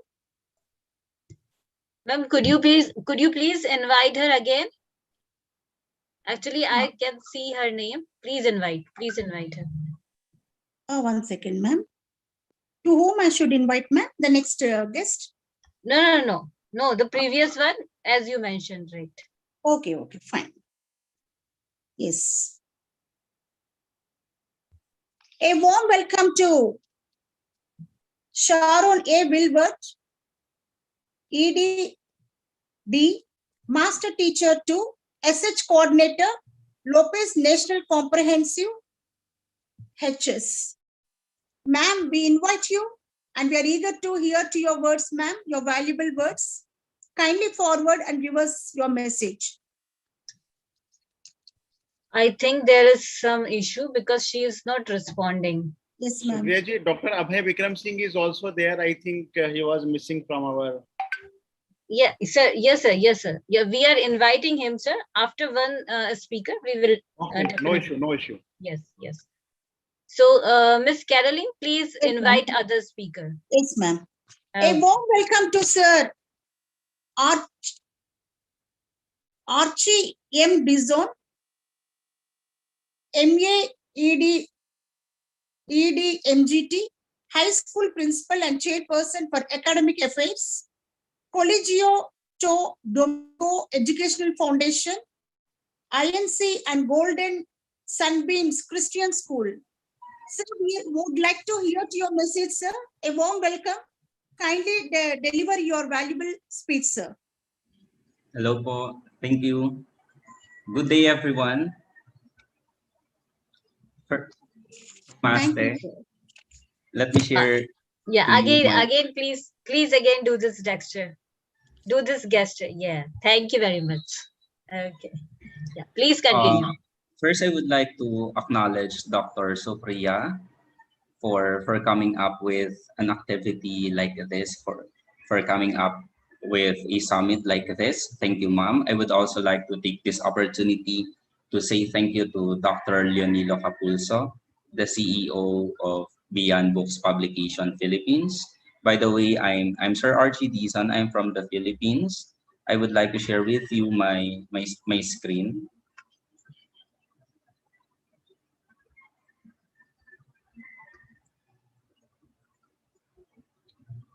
Okay.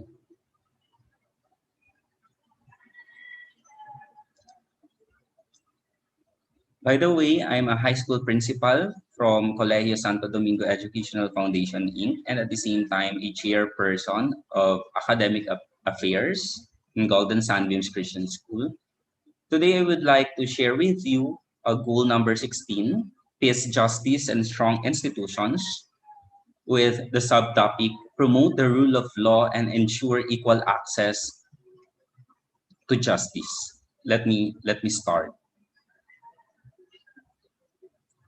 Let's first get to know what justice is all about. I'm pretty much sure that we are all familiar with this statue, with this image. The Roman goddess Justitia, also in Greek mythology, a similar type of goddess is described, whose name is Themis, and similarly in Egyptian mythology, goddess of justice, Ma'at or Mayet. From here, we get a goddess of justice. She got a balance scale in her hand because she can differentiate truth or lie based on facts and evidence. The person who got more facts and evidence will get justice from the Lady Justice. Lady Justice wears a toga because in the time of Romans, this type of dress considers as a scholarly dress, and even today, these types of dresses were worn by judges, but with some modifications. The sword represents that the Lady Justice not only makes the decision, but also make it enforce and have the power to enforce it. The snake under the feet represent to crush the evil under the feet. This means the Lady Justice crushes the evil and evilness along with giving justice and make it enforce. Then the blindfold represents that she cannot see who is standing in front of her and how powerful is she. This lady is blind and only judges based on the evidence, and it does not matter to her that what she thinks, but the judging is based on the number of evidence placed on her balance scale. So this is how justice should really work. But the question for always would be, is justice something elusive? Is it difficult for us to define justice? Definitely, I think it's not. Because when we talk about justice, there comes peace, there comes equality, and all other variables that we have to consider. And basically, we can never have true peace unless there is justice, not only for one, but for all, for everybody, right? It's easy, I think, to define what justice means, but it's difficult to enforce, or it's difficult to portray what justice is, especially when we see people, when you ask them, they completely understand what justice means, what equality means, what peace means. But the thing there is that how about the actions? How about setting examples? Okay, so I think setting more examples about what justice is, about what equality is, about what peace is, would mean so much.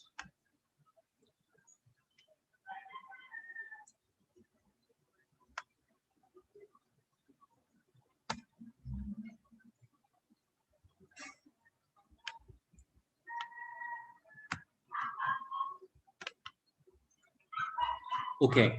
It says here that delivery of justice should be impartial and non-discriminatory, including members of vulnerable groups, and reaffirm the commitment of member states to taking all necessary steps to provide fair, transparent, effective, non-discriminatory, and accountable services that promote access to justice for all. That's according to United Nations in 2019. So it should be impartial and non-discriminatory regardless of who you are, whatever amount of how much money do you have in your pocket, it does not matter where school you are actually studying, it does not matter. Okay, so meaning to say it's all about delivering equality as well as we deliver justice, because there is justice if there is equality.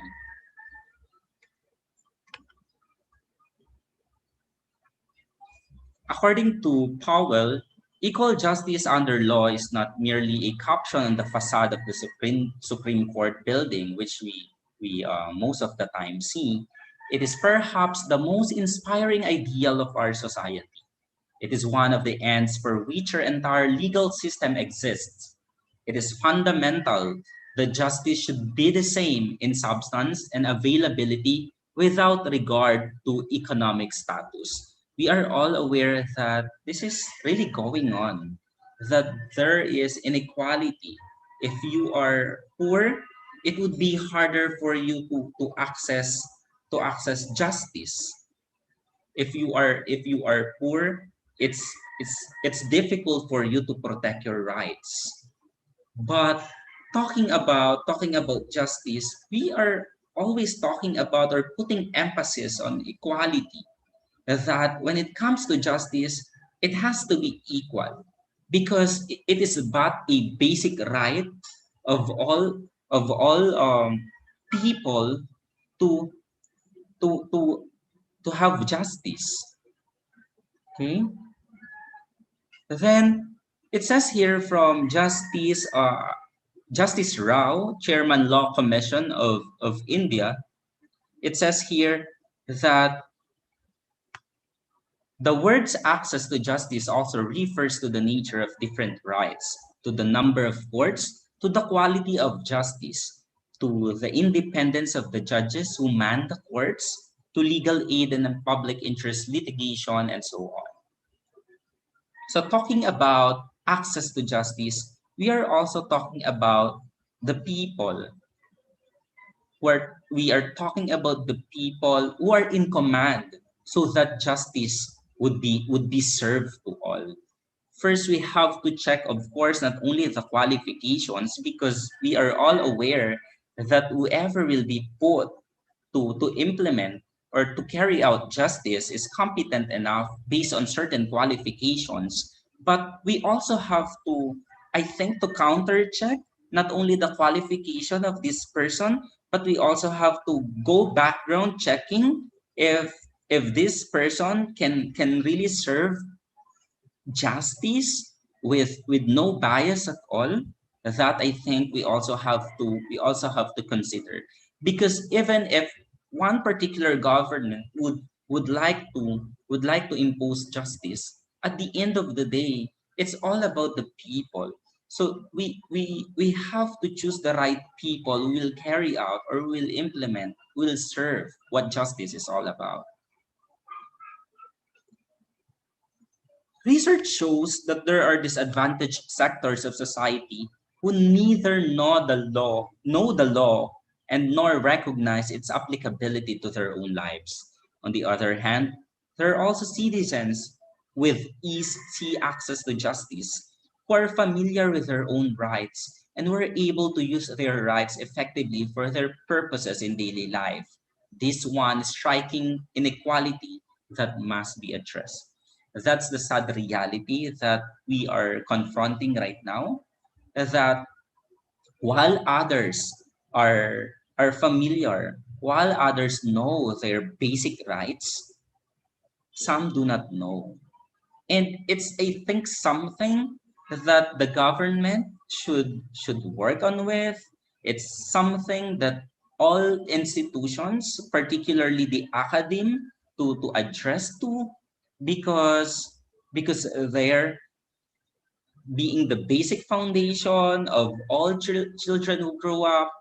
Then I think we can somehow minimize, because I think we can never eradicate inequality, but somehow to minimize, to lessen, with the hope that soon it will all be okay. Okay? Access to Justice research in April 2019 estimated the global outlook. Let's talk about the first bullet. It says here that 1.5 billion people cannot obtain justice for civil, administrative, or criminal justice problems. Why? Because they don't have money. Why? Maybe because they do not know their rights. That has to be addressed. 4.5 billion people are excluded from the opportunities the law provides, such as employment and housing, especially when it comes to employment. If you the age is I think one of the qualifications in some countries, that there is inequality for the housing. Those who should be given, sometimes they are not being given to. 250 million, third bullet, 253 million people live in extreme conditions of injustice. Bullet 4, altogether, 5.1 billion people, 2/3 of the world's population, face at least one of these justice issues. So this data would show that there is inequality, that not all can really access to justice because they do not know their rights, because they do not know where to go. So those things have to be addressed, so that real peace would be enjoyed by people.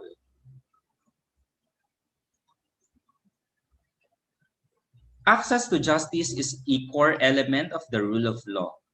It is a fundamental right in itself and an essential prerequisite for the protection and promotion of all other human rights.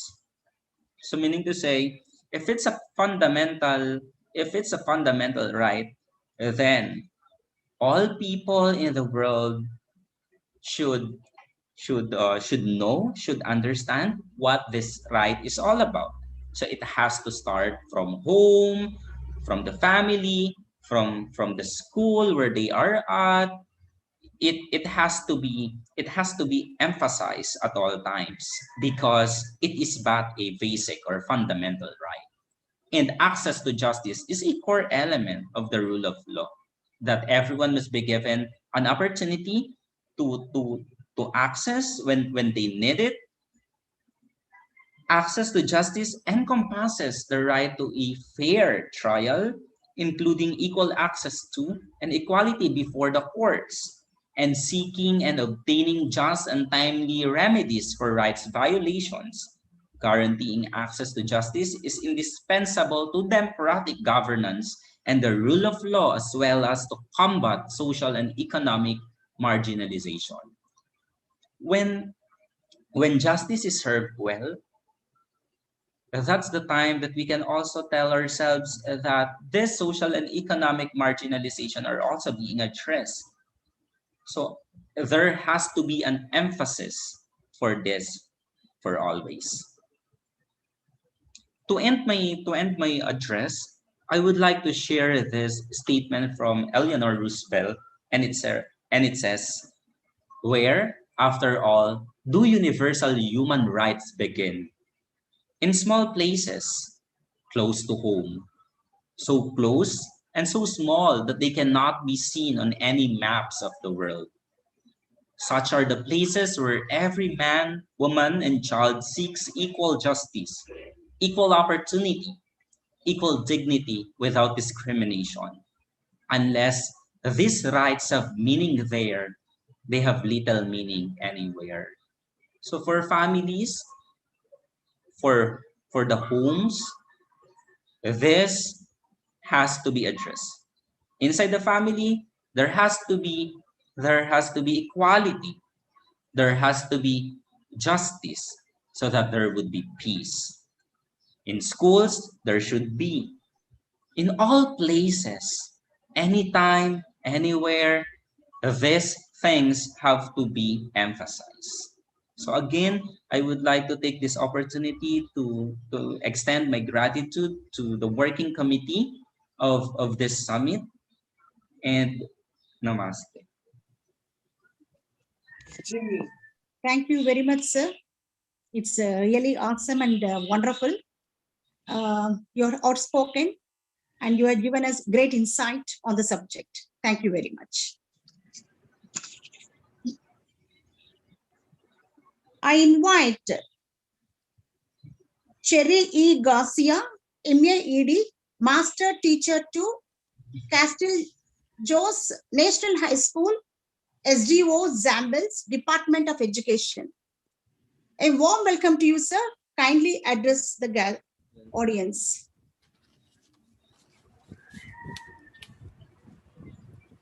Am I audible, ma'am? Yes, ma'am. Thank you. Thank you very much, Dr. Caroline Baikuntam. Good afternoon to everyone. Please allow me to share my screen. According to the United Nations Legal Identity Agenda, everyone has the right to be recognized as a person before the law, as enshrined in Article 6 of the Universal Declaration of Human Rights and Article 16 of the International Covenant on Civil and Political Rights.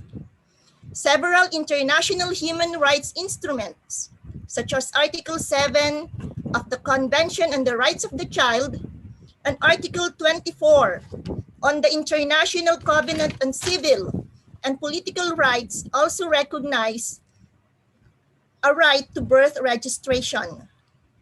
Sustainable Development Goal Target 16.9, legal identity for all, including birth registration by 2030, is key to advance the 2030 Agenda commitment to leave no one behind, and equally relevant is Sustainable Development Goal 17.19, support the statistical capacity building in developing countries, monitored by the indicator proportion of countries that have achieved 100% birth registration and 80% death registration. The World Bank Group has launched the Identification for Development Cross-Practice Initiative to help our client countries achieve this goal, and with the vision of making everyone count, ensure a unique legal identity, and enable digital ID-based services to all. The inclusion of Target 16.9 means that the provision of legal documentation is being recognized and addressed as a global development issue. The current suggestion for an indicator on legal identity is the percentage of children under 5 whose birth have been registered with civil authority, disaggregated by age. Initially, the indicator was not suggested disaggregated by age, but various stakeholders suggested additional or alternative indicators, such as whether it would be more relevant to monitor registration of children under 1, as this would highlight the need for timely registration. United Nations operational definition of legal identity is defined as the basic characteristics of an individual's identity. Example, the name, sex, place, and date of birth conferred through registration. and the issuance of a certificate by an authorized civil authorization registry.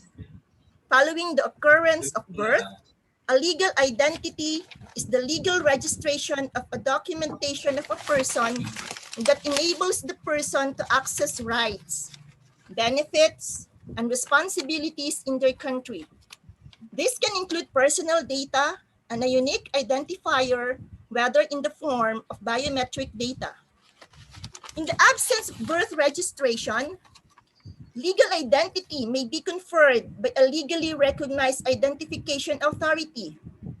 This system should be linked to the civil registration system to ensure a holistic approach to legal identity from birth to death. Legal identity is retired by the issuance of a death certificate by the civil registration upon registration of death. In the case of refugees, member states are primarily responsible for issuing proof of legal identity. The issuance of proof of legal identity to refugees may also be administered by an internationally recognized and mandated authority. Proof of legal identity is defined as a credential, such as birth certificate, identity card, or digital credential that is recognized as proof of legal identity under national law and in accordance with emerging international norms and principles. Civil registration is defined as the continuous, permanent, compulsory, and universal recording of the occurrence and characteristics of vital events pertaining to the population as provided through decree or regulation in accordance with the legal requirement in each country. Civil registration is carried out primarily for the purpose of establishing the documents provided by the law. According to this blog, talasgroup.com, on why is having legal identity fundamental to human rights, there are currently an estimated 1.5 billion people without the means to officially verify who they are. However, because there is no universal indicator to measure legal identity, this number could be even higher. The United Nations has recognized that when citizens of a country have legal identity, there are also often better human rights and development agenda. And so, legal identity for all, including birth registration, has been established as one of the United Nations Sustainable Development Goals for 2030. As part of the monitoring process of the United Nations to review the progress of this goal in 2019, the importance of having legally identity cannot be underestimated. To be undocumented means to be denied opportunities and possibilities to exercise civil and social rights. In practical terms, there is no distinction between an undocumented person whose birth was never registered and one whose birth was registered, but who never obtained his or her national identity document as such. This has a direct effect on possibilities and opportunities for full participation in social, political, and economic life. Without the primary documentation needed for legal identification, basic rights and services like social allowances, healthcare, school enrollment, the right to vote, and the ability to move within and outside countries is often restricted or out of reach. A lack of legal identity also means the travel documents, license, pension, and taxation schemes, and insurance are all off limits to the citizen. As a result, many people without legal identity are unable to get a job without a social security number, without access to doctors and other social security nets. This makes this marginalized group much more vulnerable to crimes like human trafficking. Now, the third most profitable criminal enterprise globally. The problems associated with citizens are not having legal identity continue to be prevalent across the globe. Without any ID, children cannot register to government school or access basic services such as health care. They are pushed to society's margins. To meet the legal identity, United Nations Sustainable Development Goal, it is urgent that countries demonstrate exactly what they are doing to combat the legal identity crisis. Once a country has a governance structure that is stable, there are plenty of solutions available to help ensure citizens have access to their legal identity and the services that come with it. Thank you. These are my references. Thank you so much. Witty Gossip. Doctor, thank you. Dr. Sophia Patak. Thank you, Dr. Leonilo Basas Capulso of Beyond Books Publication for giving me this opportunity. Again, good day. Thank you very much. Thank you, Cherry. Yeah, thank you, Cherry, for joining us. Sir Leonilo, could you please hear me? Sir Leonilo, are you there? Share screen. Leonilo, sir, are you able to listen me? No, I think not. Yeah, no issue with that. We are means actually, ma'am, there is a little bit change from the Mahatma Gandhi Central University. We have Professor Dr. Abhay Singh. Aslam Khan, sir, can we have the? Yes, Abhayji is there. Abhayji, please unmute. प्रणाम sir, मेरी आवाज पहुंच रही है? Yes, it's coming. Okay. इस 5 घंटे के इस मैराथन के बाद मुझे लगता है कि मेरे कहने के लिए कुछ शेष तो नहीं बचता है, लेकिन मैं फिर भी डॉक्टर सुप्रिया मैम का और कैरोलिन मैम का, असलम सर का, सभी का धन्यवाद देता हूं कि वो मुझे सुनने के लिए इतनी देर तक मतलब मेरा वेट करा जा रहा है और मेरा नाम आखिरकार बुलाया गया, तो उसके लिए बहुत बहुत धन्यवाद। मैं अपनी बात को बहुत ज्यादा खींचूंगा नहीं। मुझे लगता है कि लगभग सभी जो आयाम हैं शांति के, न्याय के और इस सतत विकास के, इस पर चर्चा की जा चुकी है। Aslam sir as a translator मेरी बात। जी sir. Abhayji, could you please speak in English if you are comfortable? Sir आप मैं बहुत संक्षेप में अपनी बात रखूंगा, आप ही मेरी बात को बताइएगा, ठीक है ना? उसके लिए मैं आपकी हेल्प लूंगा। ओके। क्योंकि मैं एक विद्यार्थी हूँ गांधी हम शांति अध्ययन का, और गांधी की बात को ही मैं शांति के रूप में आप सबके सम्मुख रखने का प्रयास कर रहा हूँ। महात्मा गांधी को अब जब से सब जानते हैं कि शांति के अग्रदूत के रूप में हम जानते हैं, उनको सार्वभौमिक सद्भावना और शांति के लिए उन्होंने जिस तरीके से अपने दर्शन में बहुत सारी बातों का उल्लेख किया है, वो हम सब उससे परिचित हैं। लेकिन मैं यहाँ पर आप जितना भी आप लोगों ने बोला, मैं इसमें 2 चीजें आप सबके सामने रखना चाहूंगा। जितने लोग हिंदी में समझ पाते हैं वेल एंड गुड, पर जितने लोग उसको ना समझ पाए, मैं असलम सर का हेल्प लेना चाहूंगा। मुझे लगता है 2 चीजों पर सब लोग थोड़ा गौर कीजिए। भारतीय दर्शन और पाश्चात्य दर्शन 2 अलग चीज है। पाश्चात्य दर्शन व्यक्ति को उपभोक्तावादी मानकर चलता है, वो उपभोक्तावादी संस्कृति को अपनाता है और एक भौतिकवादी समाज की ओर लेकर चलता है। लेकिन भारतीय दर्शन इस प्रकार से कभी काम नहीं करता। भारत में जब अहिंसा परमो धर्मा की बात चल रही है, तो इस बात को लेकर गांधी जी इस प्रकार उसको लेकर आते हैं कि नहीं, अगर हम अहिंसा को अपने व्यक्तित्व का, अपने आचरण का, अपने चरित्र का एक अंग बना लेंगे, तो आप मानिए कि आप केवल राष्ट्रीय अंतरराष्ट्रीय स्तर पर जो समस्याएं उन्हीं का नहीं, आपके साथ व्यक्ति के तौर पर समाज के अंदर तमाम बुराइयां जो हैं, आप उससे मुक्ति की बात करेंगे, आप गरीबी से मुक्ति की बात करेंगे, आप अन्याय से मुक्ति की बात करेंगे, आप शोषण से मुक्ति की बात करेंगे।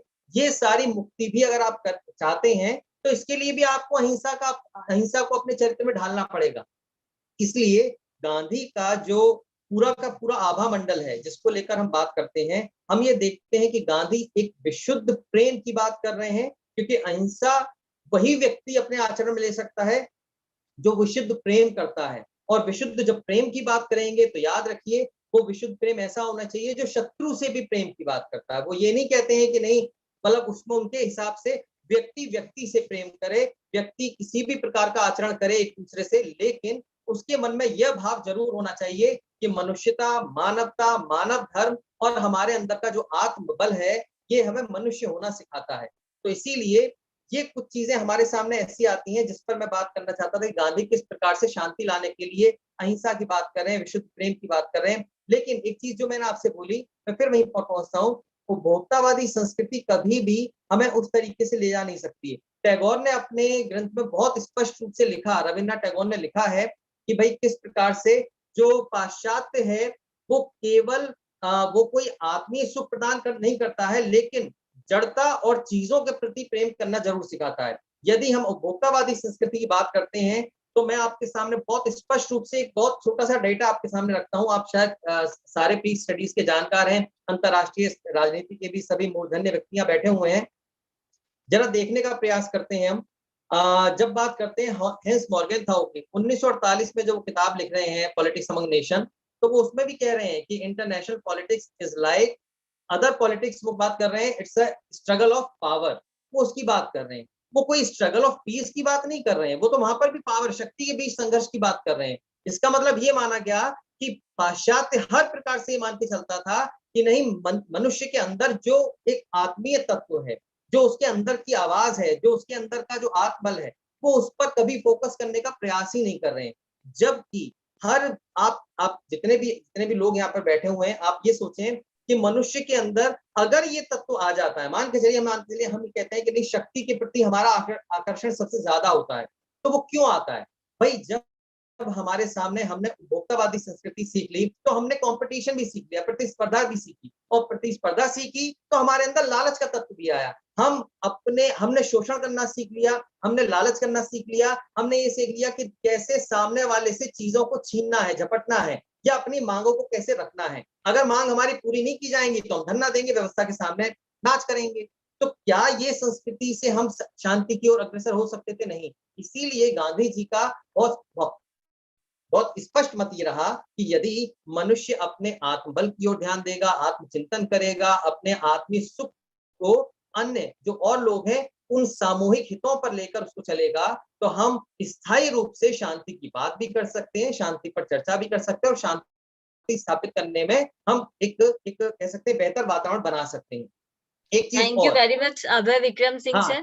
Actually, yes, sorry to interrupt you because we have a very less time. So thank you very much for joining us. Here, I would like to mention that we have a very eminent speakers and dignitary members from the Mahatma Gandhi Central University. So Aslam Khan sir, could you please translate in 2 to 3 lines what said? Yes, please, sir, please. Thank you. Dr. Abhay's lecture was totally focused on Gandhian universal values of the peace, and where he mentioned that two philosophical discourse, Western philosophical discourse and Indian philosophical discourse. In Western discourse, there is a importance on consumerism that led people to greed and the other kind of the competitions. But in the Indian philosophy, where there was a focus on ahimsa, love, because he mentioned of Gandhi. For Gandhi, the meaning of non-violence is love, because he always considered non-violence as a love. And Dr. Abhay mentioned that without being loved or without loving others, non-violence and peace cannot be attained. Then he also focused on, he gave the reference of Tagore's that how a person can get a divine pleasure and a kind of what we call in the consumerism, you cannot get divine pleasure, but in Indian philosophical discourse, you can have it.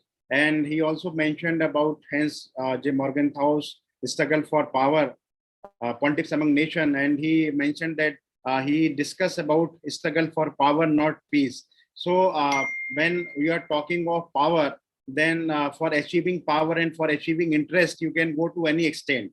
And he very much focused on the self force, Atmabal he was mentioning.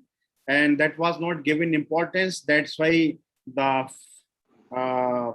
inequalities like greed, like discriminations that are emerging in the present society. If we are going back to the Gandhian universal principle of the peace, definitely the peace will come. So it was the main gist of his lecture. Thank you. Sir यहाँ पर एक में coat जरूर बताइएगा, बस गांधी का एक last चीज. गांधी कहते हैं मैं ऐसी शांति चाहता हूं जो कब्र में तलाशनी ना पड़े. ये लाइन आप जरूर.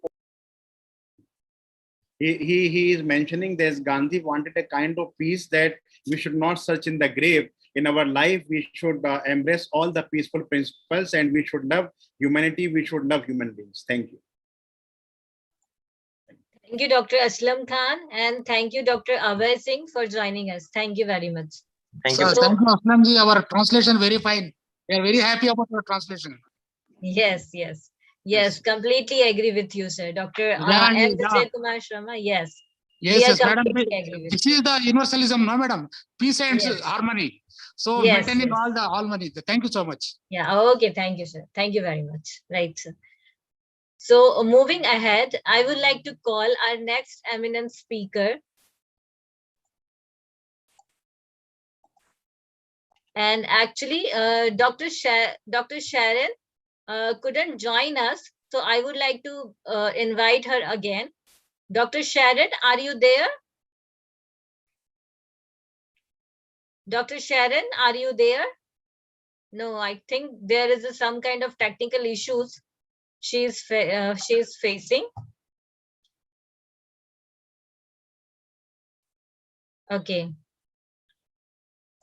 So we have another speakers. Professor Counselor Mohammad G.H.H. A.I. Shama from the land of Egypt. Mohammad G.H.H. A.I. Shama. Are you there, sir? Actually, in Egypt, there are lots of technical issues. Actually, the Egyptian people facing lots of technical issues. So maybe they will join us later. Okay. So moving ahead, I would like to call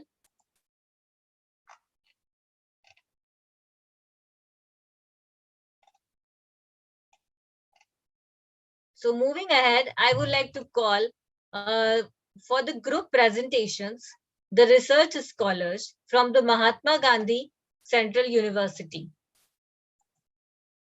So here, from the research scholars from the Mahatma Gandhi Central Universities, actually they are waiting from the since morning. Mr. Kaushal Kumar and Gulshan Kumar, they will present group presentation. They will give group presentation. So we have Kaushal Kumar and Gulshan Kumar. Yes, ma'am. Yes, sir. Yes, sir. Please go ahead. Please go ahead with your group presentation. Thank you, ma'am, and thanks to the organizer, and a special thanks to Dr. Aslam Khan, sir, to provide this kind of wonderful stage to discuss about the global peace and justice. Yes. Am I audible? Yes, you are proper audible, loud and clear. And you and your partner, now the co-host. So please. As Aslam sir says, peace and justice are equivalent to each other. But I think nature is also make a huge role to making peace. So today, me and Gulshan together talk about the making peace through nature. Making peace with nature is a scientific blueprint to tackle climate, biodiversity, and pollution emergencies is based on the evidence from global environmental assessments, including Global Biodiversity Outlook. For a year, scientists have detailed how humanity is degrading Earth and its ecosystem.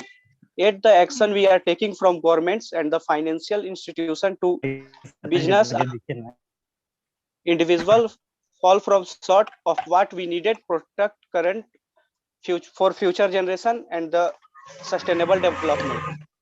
As we know, the United Nations Environmental Program UNEP has released the Making Peace with Nature explains how climate explains how climate change, biodiversity loss, and the pollution add up three influential emergencies that costly interact and put the well-being of current and future generations.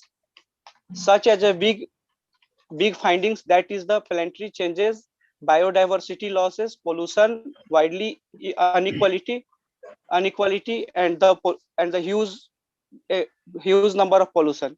Now my mate Gulshan will be continue after me and explain all the major concern and suggestions. Now Gulshan, you proceed. Thank you, Kusang. Good afternoon, everyone. Myself, Gulshan Kumar, and my mate Kusang has already said peace and nature. And we talk about peace, then we have to know about each year the Information Day of Peace is observed on 21st September. The United Nations General Assembly has declared this day as a day devoted to strengthening the ideal of peace through observing 24 hours of non-violence and ceasefire. As Abhay Bikram sir said already that Mahatma Gandhi already talked about peace. The International Day of Non-Violence is observed on 2nd October, the birthday of Mahatma Gandhi. It was established by the UNGA in 2007 to discriminate the message of non-violence, including through education and public awareness. And if we talk about the background, the International Day of Peace was established in 1981 by the United Nations General Assembly. And in 2001, the General Assembly voted to designated the day as a period of non-violence and ceasefire. And if we talk about challenges to global peace, we can say that over 25 countries are facing deadly war today. According to the World Population Review, 8 countries, including Afghanistan, Yemen, Syria, Turkey, Somalia, Iraq, and Mexico, are at least 1,000 deaths, mainly civilian deaths through militarized attack on battles in 2019. And we can say that peace is a process, and globally, this time peace is like a process, and it is implements in society. And if we talk about role of global powers in peace, the USA, Russia, and China are required to uphold peace and international harmony, being the permanent member of UN Security Council. However, on the contrary, they have been found to fuel stability in order to achieve geopolitical hegemony. And lastly, I would conclude the tragedy in Yemen, which the UN has declared as the world's worst humanitarian disaster, is the outcome of indiscriminate attacks by the US, backed coalition of Saudi Arabia and the UAE, whose geopolitical goal is to counter Iran. I would like to thank Aslam sir for providing me this platform, and I would like to thank all of the members. Thank you so much. So thank you, Gulshan, and thank you, Kaushang, for joining us. And moving ahead, I would like to call our next research scholars, Ravi Kumar, Bhavna Sharma, and Ghazla Praveen. Mr. Ravi Kumar? Yes, actually there is a very echo sound.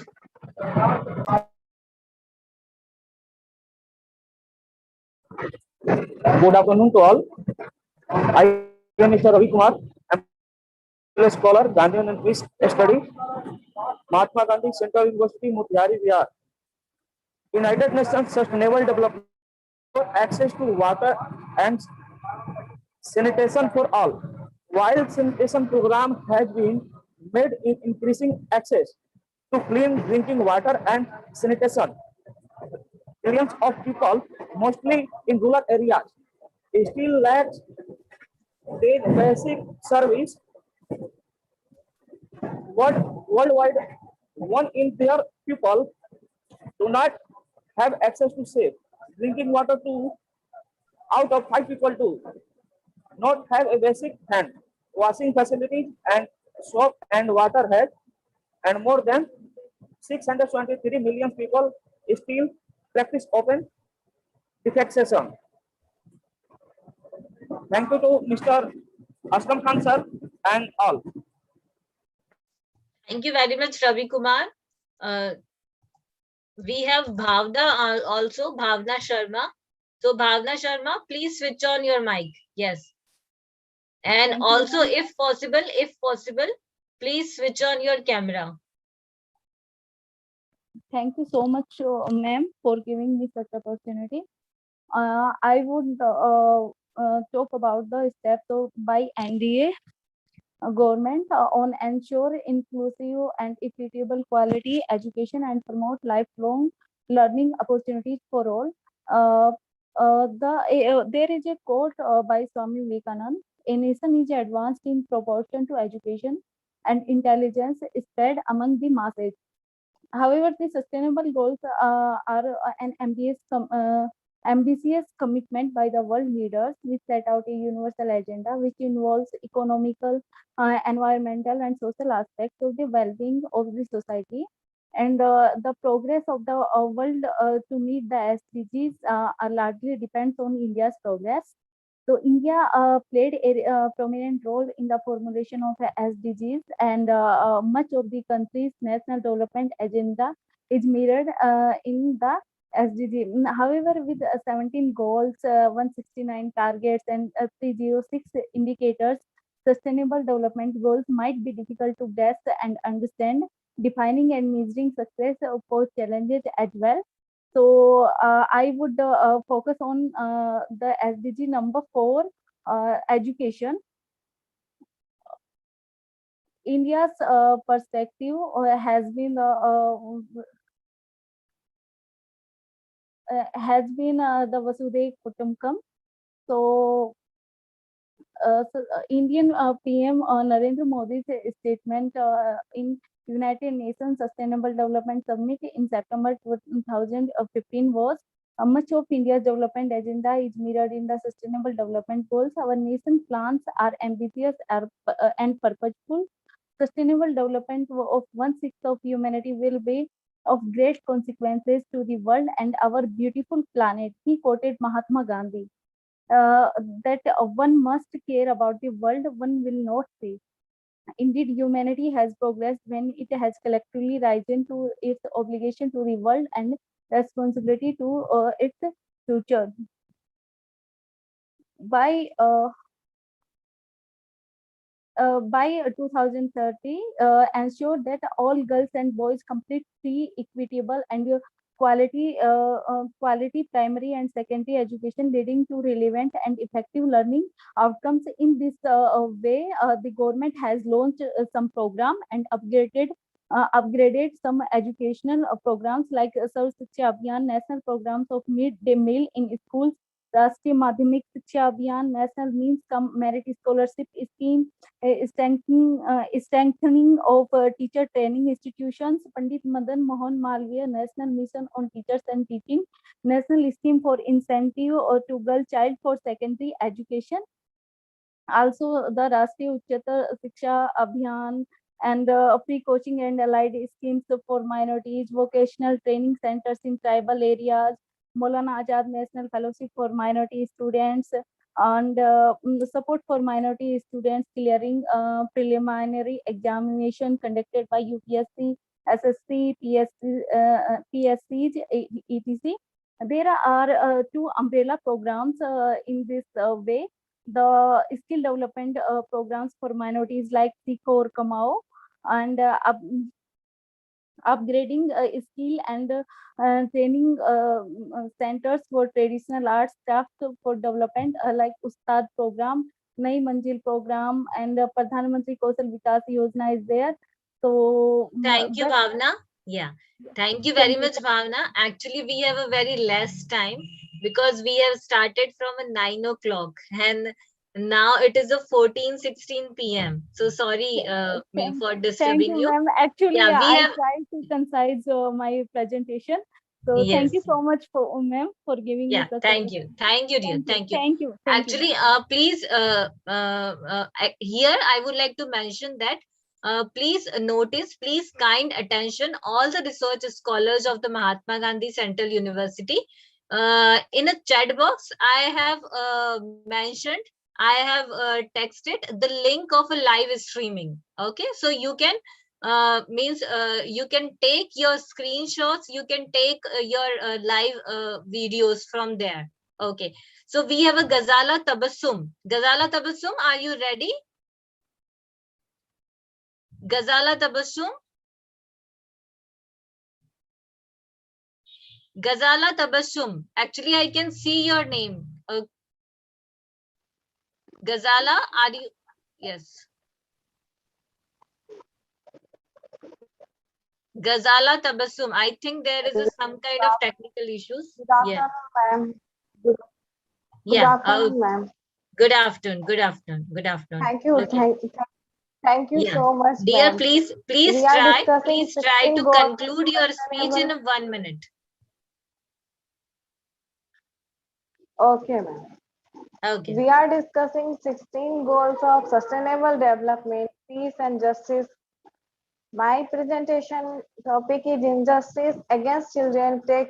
Injustice against children takes many forms, include physical, sexual, and emotional abuse, and may involve neglect or deprivation. Violence occurs in many settings. Violence against children, such as family members, intimate partners, teachers, neighbors, strangers, and other children. Such as violence not only inflict harm, pain, and humiliation on children, it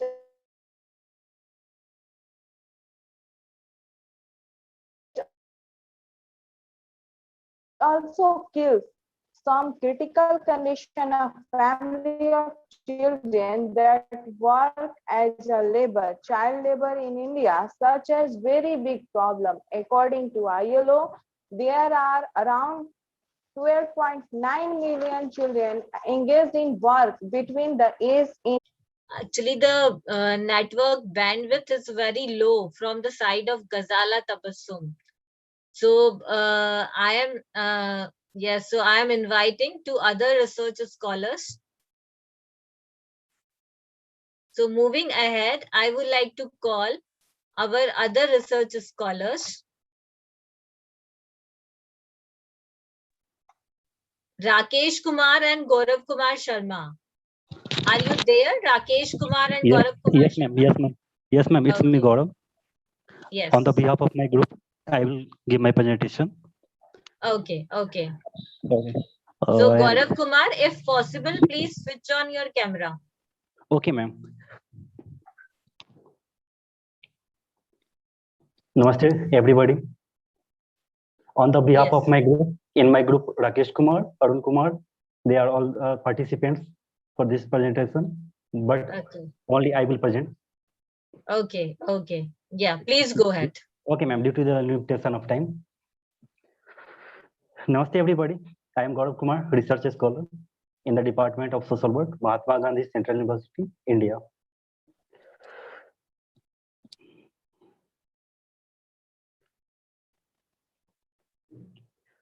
Thank you, BT Gossip Association and Tagore, Shiksha Mahavidyalaya for giving me such a great opportunity to present a paper on peace, justice, and strong institutions.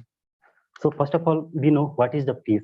According to Albert Einstein, peace is not merely the absence of war, but the presence of justice, of law. And according to United, the view that everyone deserves equal economic, political, and social rights and opportunities. Peace and justice go hand in hand. We cannot have one without the other. After that, we will come to know about the social institution. So I'm not going in briefly. I'm just talking about the topics only. So there are major 5 social institutions: family, religious institutions, educational institutions, political institutions, and economical institutions.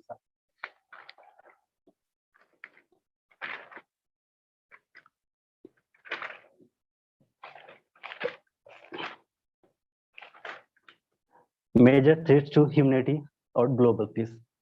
Terrorism. Due to the wrong religious beliefs, faith, societal condition, and many other reasons, terrorism is a major concern for the whole world. It's not only affecting India, but the whole world are affected in different ways. In just like in Africa, People are affected by ethnic conflict in India due to Naxalism. Due to the Naxalism attack in India, people are affected much more than terrorist attack. Extreme poverty is also the major concern for the peace and justice. Due to extreme poverty, people are also affected. Decline in the moral values of human due to materialistic greed. As our previous presenter have already told about our greed, due to decline in our morality and values, we are also facing these threats to our humanity. So we have to focus on morality and values in educational institutions like schools, colleges, universities. And at last, now in 21st century, false rumors through social media is one of the major concerns we have to handle. Due to the wrong information through the social media, WhatsApp, Facebook, and Twitter, all these are the threat to humanity. Because many times we are getting false information, and due to it, rights can get increased, terrorist activity can be increased, Naxal attacks can be increased. So just I want to say that we cannot solve the problem at individual level, group level, community level. We have to arrange everything. So we have to make a system in which individual level, group level, and community level, all things will be considered at the same importance and same weightage. So the importance of social work is nowadays increasing very rapidly. So we have to consider about the social work also. Thank you, ma'am. So thank you, Gaurav Jessica. Kumar. Yeah, thank you, Gaurav Kumar, for joining us. Thank you, my team, group members, Arunji, Rakeshji, everyone for supporting, and my mentor, Vijay Kumar Sharma, Aslam Khan sir, Jugal Dadi sir, Avey Vikram sir, everyone. Thank you, ma'am, once again. Thank you, Gaurav Kumar. Madam, one second, ma'am. Congratulations to all my scholars. Gaurav, Rakesh, and Arun. Keep it up. Yes, thank you. Thank you, sir. Actually, we have a very less time, so I'm extremely sorry. Means I'm disturbing you. Yeah, I'm giving disturbing the opportunities you. are great. Platform giving the opportunities are great. You are given that. Because of thank you, sir. Professor Aslam Khan is giving the opportunity to all delivering the system. Thank you so much, Dr. Aslam ji. Yes, okay, sir. Thank you, thank you. So moving ahead, now I would like to call Jugnu Era. Jugnu Era, are you there? Yes, ma'am. I'm audible. Yes, you are proper audible. Please switch on your camera. Yes, ma'am. So within a 1 minute, you have to complete your Okay, ma'am. speech. Okay, ma'am. I want to just conclude my all research paper. The topic is peace, justice, and strong institution. Sustainable Development 16 aims to significantly reduce all forms of violence and works with government and communities to find lasting solution to conflict and insecurity. Sustainable Development Goal 16 and abuse, exploitation, trafficking, etc. to ordain and strengthen the participation of developing countries in the institution of global governance. Lastly, the question arising how we contribute in the Sustainable Development Goal 16 by creating peace or justice. Only by promoting love, peace, justice, non-discriminatory policy, and promote inclusion and respect towards people of different backgrounds, ethnic groups, religion, gender, sexual orientation, or different opinions together, we can help to improve condition for a life of a dignity for all. Now, at the end, I want to quote Mahatma Gandhi's line on peace. If you want peace, hate injustice, hate tyranny, hate greed, but not hate these in yourself. But hate these in yourself, not in others. Now, I want to add Dr. Bini ma'am's lines that every positive smile creates peace. So keep smiling always. Thank you so much, Dr. Aslam Khan, and everyone for this group to give me this such an opportunity to speak at the global level. Thank you so much. Thank you so much. Thank you very much, Jugnu. Thank you very much. Actually, you spoke very well. Thank you very much. And here, I would like to again mention, please note down or please kind attention on the link of the chat box where I have put the live streaming link. So please, pay kind attention on a live streaming link. Okay. So moving ahead, I would like to call our next research scholar,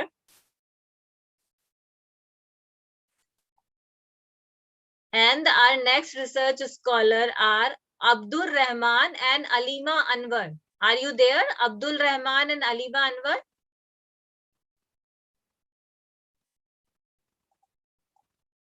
I think they are not here. Abdul Rahman. No, I think they are not here. Abdul Rahman, no. Yes, they are not here. Okay. So moving ahead, I would like to call our next speaker, next research scholar.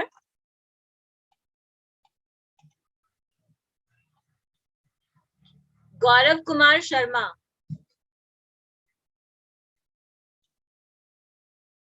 Gaurav Kumar Sharma, are you there, Gaurav?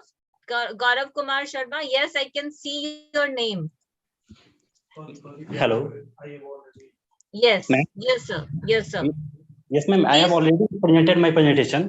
Oh, sorry. So, Ma'am, kindly correct yeah. my. It's only my Gaurav Kumar, not Sharma, ma'am. Okay, sorry, Gaurav Kumar. Yeah. Okay. So, Gaurav, please tell me.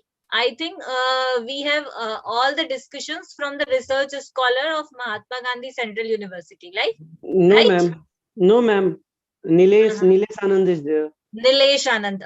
Okay. Yes. Please, sir. Ma'am, Please how go much ahead. time do I have? Yes.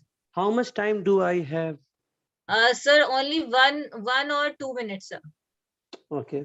Today we are talking about peace, and we all know that without a stable and peaceful international system, we cannot achieve the peace. To achieve peace, we need to make our international system more peaceful. To achieve this, there are many ways, but one of the most important is disarmament of nuclear weapons. Very good afternoon, everyone. Myself, Nilesh Anand, the research scholar from Mahatma Gandhi Central University, will talk about can we see a nuke-free world system. Further moving ahead, we need to understand what is NPT. The NPT is a landmark international treaty whose objective is to prevent the spread of nuclear weapons and weapons technology, to promote cooperation in the peaceful use of nuclear energy, and to further to achieve the goals of nuclear disarmament. Going beyond the security debate which have arose between North Korea and USA, Iran and Israel, there is the moral and legal dimension of evolution. The Jia Malan list out some general national security-based reasons that nuclear weapons shall be abolished. The first one is nuclear evolution as policy and politics. Nuclear weapons, first and foremost, are weapons. They are instrument of violence and threat of violence. The strategies and the policies for their development, deployment, and use are not contained within them. They are given meaning and purpose by politics. All of the nuclear armed states have told themselves, their people and the world, that their weapons are necessary for their national defense. Moreover, these states all have a nuclear weapon complex that will resist effort at abolition. Second point is abolition as a management strategy.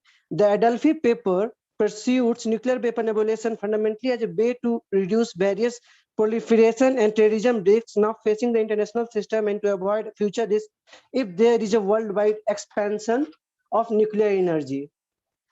The third is power and law. The focus is on the nuclear armed state and UN Security Council. We all know that the Security Council has been very big, and the 5 nuclear powered state has got the power of veto, and that veto has always has always stopped other countries to use their power. Rather than relying on the Security Council, the cause of nuclear weapon abolition would well be served by considering how international law and courts might be the means by which issue of compliance and enforcement. In 1996, International Court of Justice unanimously adversely opinion that under the NPT, nuclear weapon states have an obligation to pursue in good faith and to bring to a conclusion negotiation leading to a nuclear disarmament in all its aspects. And the final is, what's the big secret? Secrecy has always been a central feature of the politics of nuclear weapon, despite the recognition as early as June 1945. Some of the scientists working on the Manhattan Project that it would be foolish to hope that this secrecy can protect us from then few years. Will we ever see a nuke-free world? Now I'm concluding, ma'am. The number of nuclear weapons in the world is actually down from 70,000 in 1986 to around 14,000 today. The USA, UK, and Russia have all been reducing their stockpiles, but China, Pakistan, India, and North Korea are believed to be producing more, according to the Federation of American Scientists. In July 2017, it looked as though the world was a step close to becoming nuclear weapon free when more than 100 countries endorsed a UN treaty to ban them altogether. But countries with nuclear weapons such as US, UK, France, and Russia boycotted the treaty. The UK is upgrading its nuclear weapon system, and US may spend more than $1 trillion by 2040 upgrading its nuclear capabilities. And North Korea continues to test and develop its nuclear program with missile tests as recent as October. So while the world may have fewer nukes today than it did 30 years ago, it does not look like we will be seeing a complete end anytime soon. Thank you. Thank you everyone for Yeah, giving thank me you, this Nilesh. wonderful Actually, opportunity. yeah, thank you, Ma'am, I am Nilesh. from Sarita Kumari. Yes, okay. Please switch on your camera. Okay, ma'am. And yeah, and in between, I would like to tell here that the Nilesh speech was full of facts and figures. So thank you, Nilesh, for joining us. Yeah, please, Thank you. ma'am. Please, Sarita, ma'am, please go ahead. Yes, ma'am. Thank you, ma'am. Thank you to provide me a wonderful platform.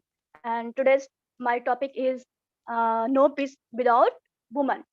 When women take part in peace negotiation, the change for a stable peace treaty, increasing the recent uh, increasing the recent we all are see Me Too movement is also, and Me Too movement was a watershed movement that has brought global attention to the issue of violence against women and has shown as women continue to be objects of exploitation.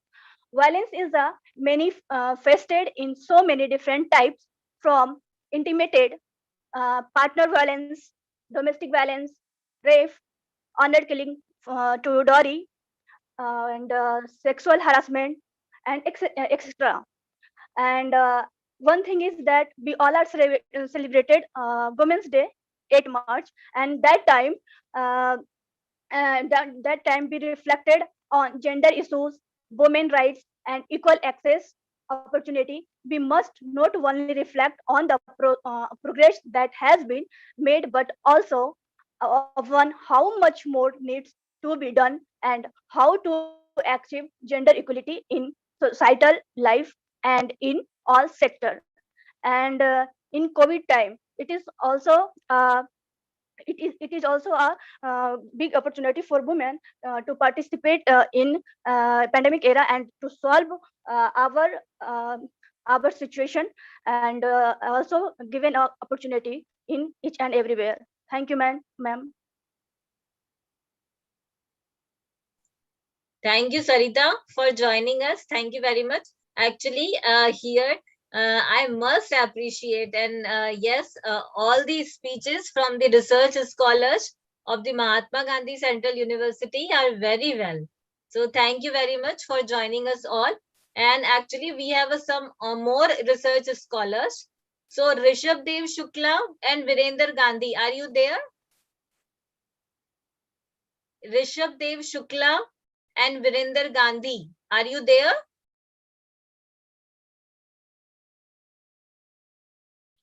I think there are some kind of technical issues, or maybe they are not here.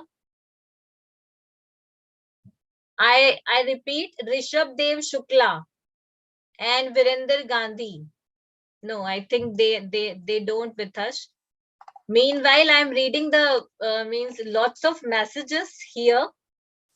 Thanks to organizing team Witty Gossip Association and Tagore Shiksha Mahavidyalaya for providing such a great opportunity to our group. Arun Kumar, Rakesh Roshan for presenting, and a special thanks to our mentor Vijay sir and Aslam Khan sir. This is a message from the Gaurav Kumar. Thank you, Gaurav Kumar sir. Actually, here is a message from the Cherry. Yeah, Cherry. Yeah. Here is your beautiful face. Hi, Cherry. Jerry, could you please switch on your camera if possible? Jerry, could you please switch on your camera if possible? No, I think again networking issues are there. So I think Aslam sir have left us. Yes. Okay. So Sarita, Nilesh, I think we we don't have any other research scholars, right? Sarita, Nilesh. Yes, ma'am. Everyone. Yes, yes. Okay, I can understand. Yeah, so every research scholar has done, I think, right, Nilesh? Yes, ma'am. Thank you, ma'am. Okay. आपको बहुत Yeah. Okay, thank you very much. Thank you all of you for joining us. Thank you very Thank much. you, ma'am. Yeah, Good day, thank ma'am. you. Good day, good day. Thank good you. day. Thank you so much. So much, ma'am. Thank Bye, you. bye, bye, bye. Yeah. Thank you, Christiana. Could you please switch on? Yeah, ma'am. thank Thank you, you. Christiana. Thank Yeah. you to all students. They are very Wow. informative. Yes, thank you. Thank you to you, Surya. Thank Yeah. you. Thank you. Yeah, thank you, Christiana. Thank you, Christiana. Morning, Yes. you enrich my day. Thank you. Yes, thank you very much. And actually, I am really grateful to you, Christiana, just because of all your support. Thank you, Christiana. You're welcome. You Yes. deserve it. You Yes. deserve it because you are Okay. excellent women who have strong insight to make all these speeches. You have extremely big patience for everything. I heard you from early morning till now. You speak all day from good morning in 9 a.m. Thank you for all this. Yeah, thank you, Thank you dear. for make this wonderful summit. Thank you, because it is I learned all this morning. I learned something new. Thank you. Yeah. Thank you, Oh, Aida. yeah, thank you, dear. Thank you. Thank you, Aida. Aida, could you please switch on your camera if possible? Yes, she had open camera. Yes. So Aida, would you like to say something? Actually, I'm just going to end the meeting. Aida, would you like to say something? I think she's not Mute. able. You are mute, please. Yes. Yes. In this morning, I'm very, very emotional because these speakers talk about something what I was in my life. In my country was war 4 years, and I was teenager when it was war 1992. And is finished about 1995, and it was terrible life in Sarajevo. Yes, I can understand. I can understand your feelings. We have a Advin G. Gracia. Advin, can you hear me? Advin, can you hear me? Advin G. Gracia, are you able to hear me, Advin? I think he is not able to hear me. Yes. Advin? No, I think he is not. No, he isn't here. He Yeah. isn't here. I don't see him. Yeah. Actually, he has just left. He has just left. Yeah. So it's a time to end the meeting. Thank you very much. And yes, tomorrow is the last day. Yes, tomorrow is the last day. And we will speak about all the partnership and collaborations. And we have some special guest. We have some special award ceremony. So this is actually a little bit of surprise. So I will not talk about more. So please stay with us for the award and a felicitation ceremony. Thank Yeah. you. Thank you, Okay. darling. Okay. Thank you, girls. Thank you. Yeah. Okay. Bye. So bye. Bye. Thank you, Brigadier Sushil, for joining us. Thank you, Brigadier Sushil. Thank you, Kunal Singh Rathore, sir. Yeah.